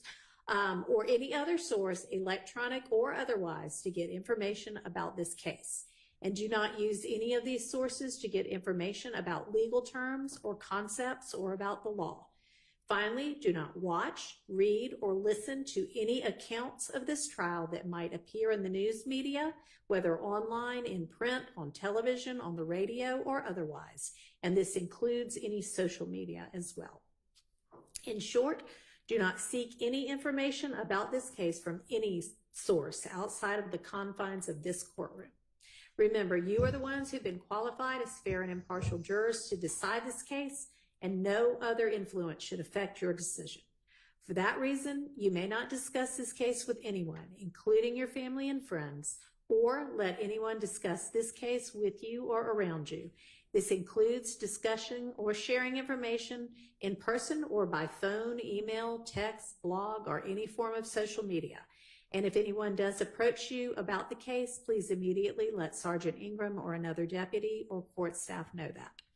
Please remember that you should consider the evidence with an open mind, do not jump to conclusions, and do not reach any final conclusions until this trial is complete. And by that I mean until the deliberations begin, after you've heard all of the evidence, the lawyer's closing arguments, and the law that applies to this case. You must not, until that time, even discuss the case amongst yourselves in the jury room, during breaks, or anywhere else. Please remember to leave your notes and notepads in the jury room as you leave for the evening. Thank you so much for your time and attention, and we will see you at 9 a.m. in the morning. Thank you. You're excused for now.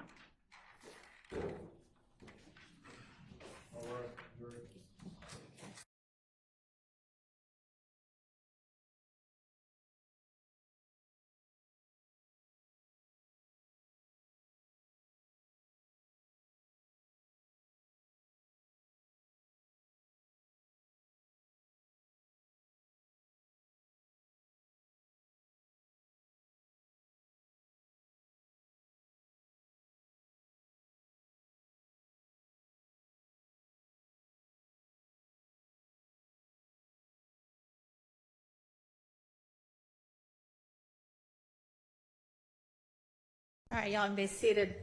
I'm going to have Ms. Percival double check and confirm with the jurors their understanding of what days next week they were released.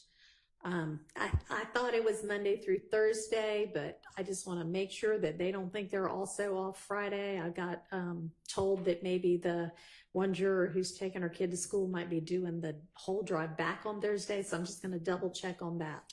But I am planning for us to work pretty much the whole week next week, just as a non-jury week. If it turns out that they are ready to come back on Friday or think that that's when they were being called back anyway, then that'll be a jury day for us.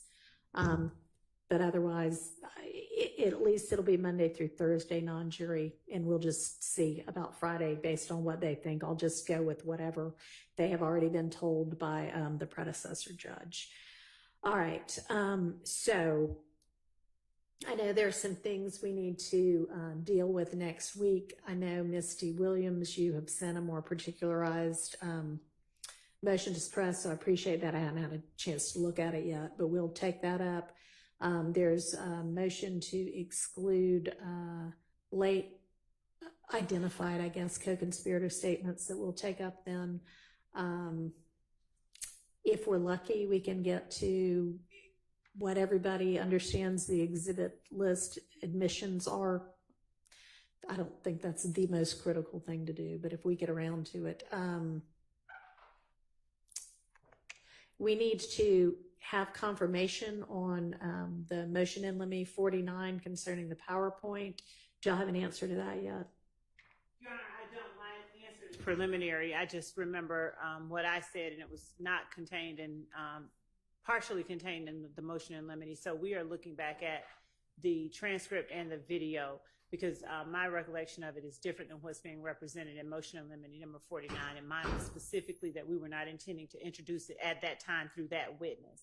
So, and that day. So we're going back. All right. Because. So you think that it's possible that you didn't actually say we don't ever want to introduce it or use it? You think it may have just been. I know I didn't say that we don't ever want to introduce it. All right, and so then it sounds like there's still going to need to be a ruling on that, because y'all do want to introduce that? We do want to use that. We intended, that's why we gave it to them. We were going to use it through Detective Dennis at the end of the Donovan Thomas and at the end of the retaliatory shootings. All right, and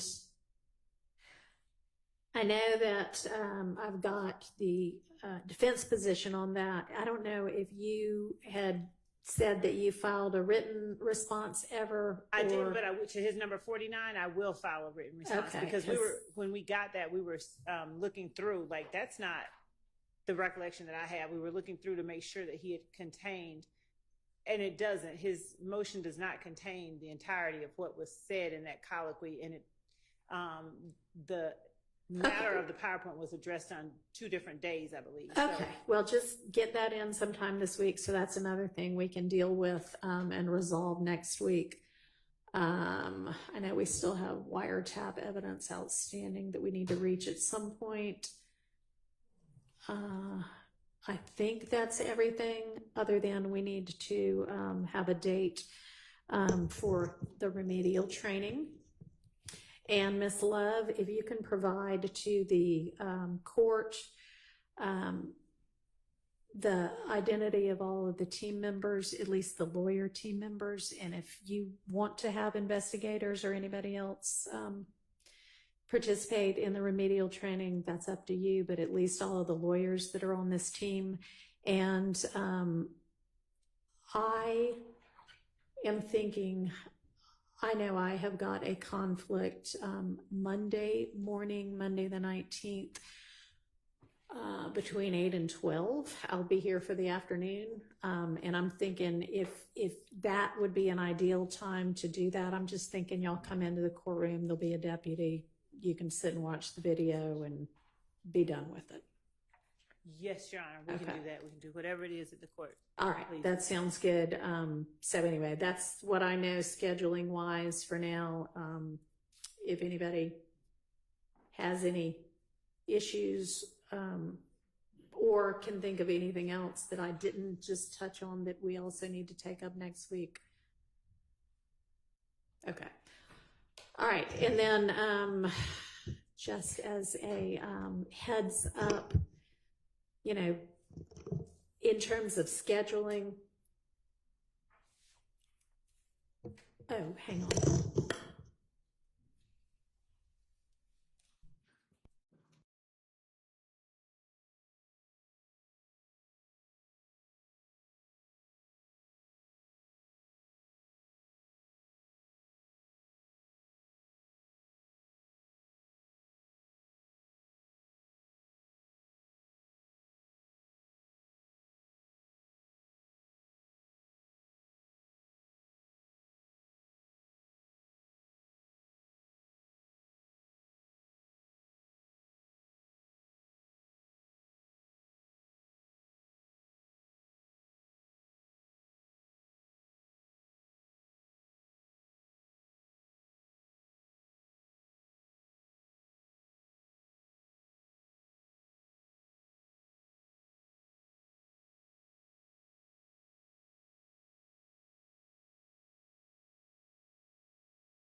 All right.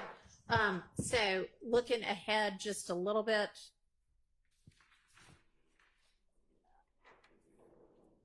Next week, we've already discussed. The week after that, that begins the 26th, we will be in court, I imagine, with the jury, the 26th, 27th, and 28th. That's Monday through Wednesday. The 29th and 30th, the court has plans because the court was not always assigned to this case, and the court's not changing those plans. The court needs a break every once in a while. So we are going to have Thursday the 29th and Friday the 30th off entirely. That's Labor Day weekend. We have the Monday off anyway because that's Labor Day. So y'all can choose to also take a break. You can choose to work the entire time. You can choose to make some other judge's day by actually being able to have a day with them in court. That's up to y'all, but y'all do not have to be with me on August 29th and 30th. All right, and that's what I know at this point in time. All right, anything else before we break for the evening? Yes, ma'am. I just want to get clarification on the timeline of the witness and exhibit list that state's supposed to turn into us, and whether you want our motions after they give it to us or you want us to file it now. What do you mean? Because like my Jackson Denham motion, Yeah. I filed it late because I didn't know until July 31st that they were going to use that interview.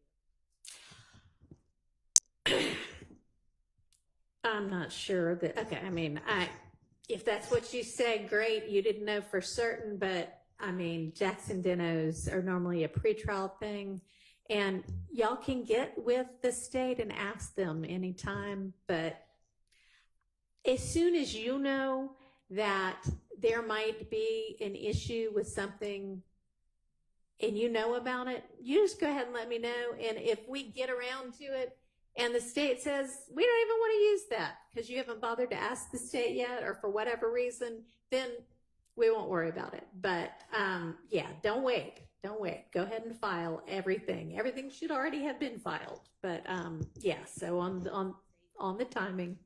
I did ask the state, and they said they weren't going to use it. All right. Well, we'll take that up next week. All right. I will see. Anything else? All right. I'll see all of y'all at 8:45 because inevitably there's something that we need to sort out or put on the record or something before the jury gets in. See y'all tomorrow. Thanks.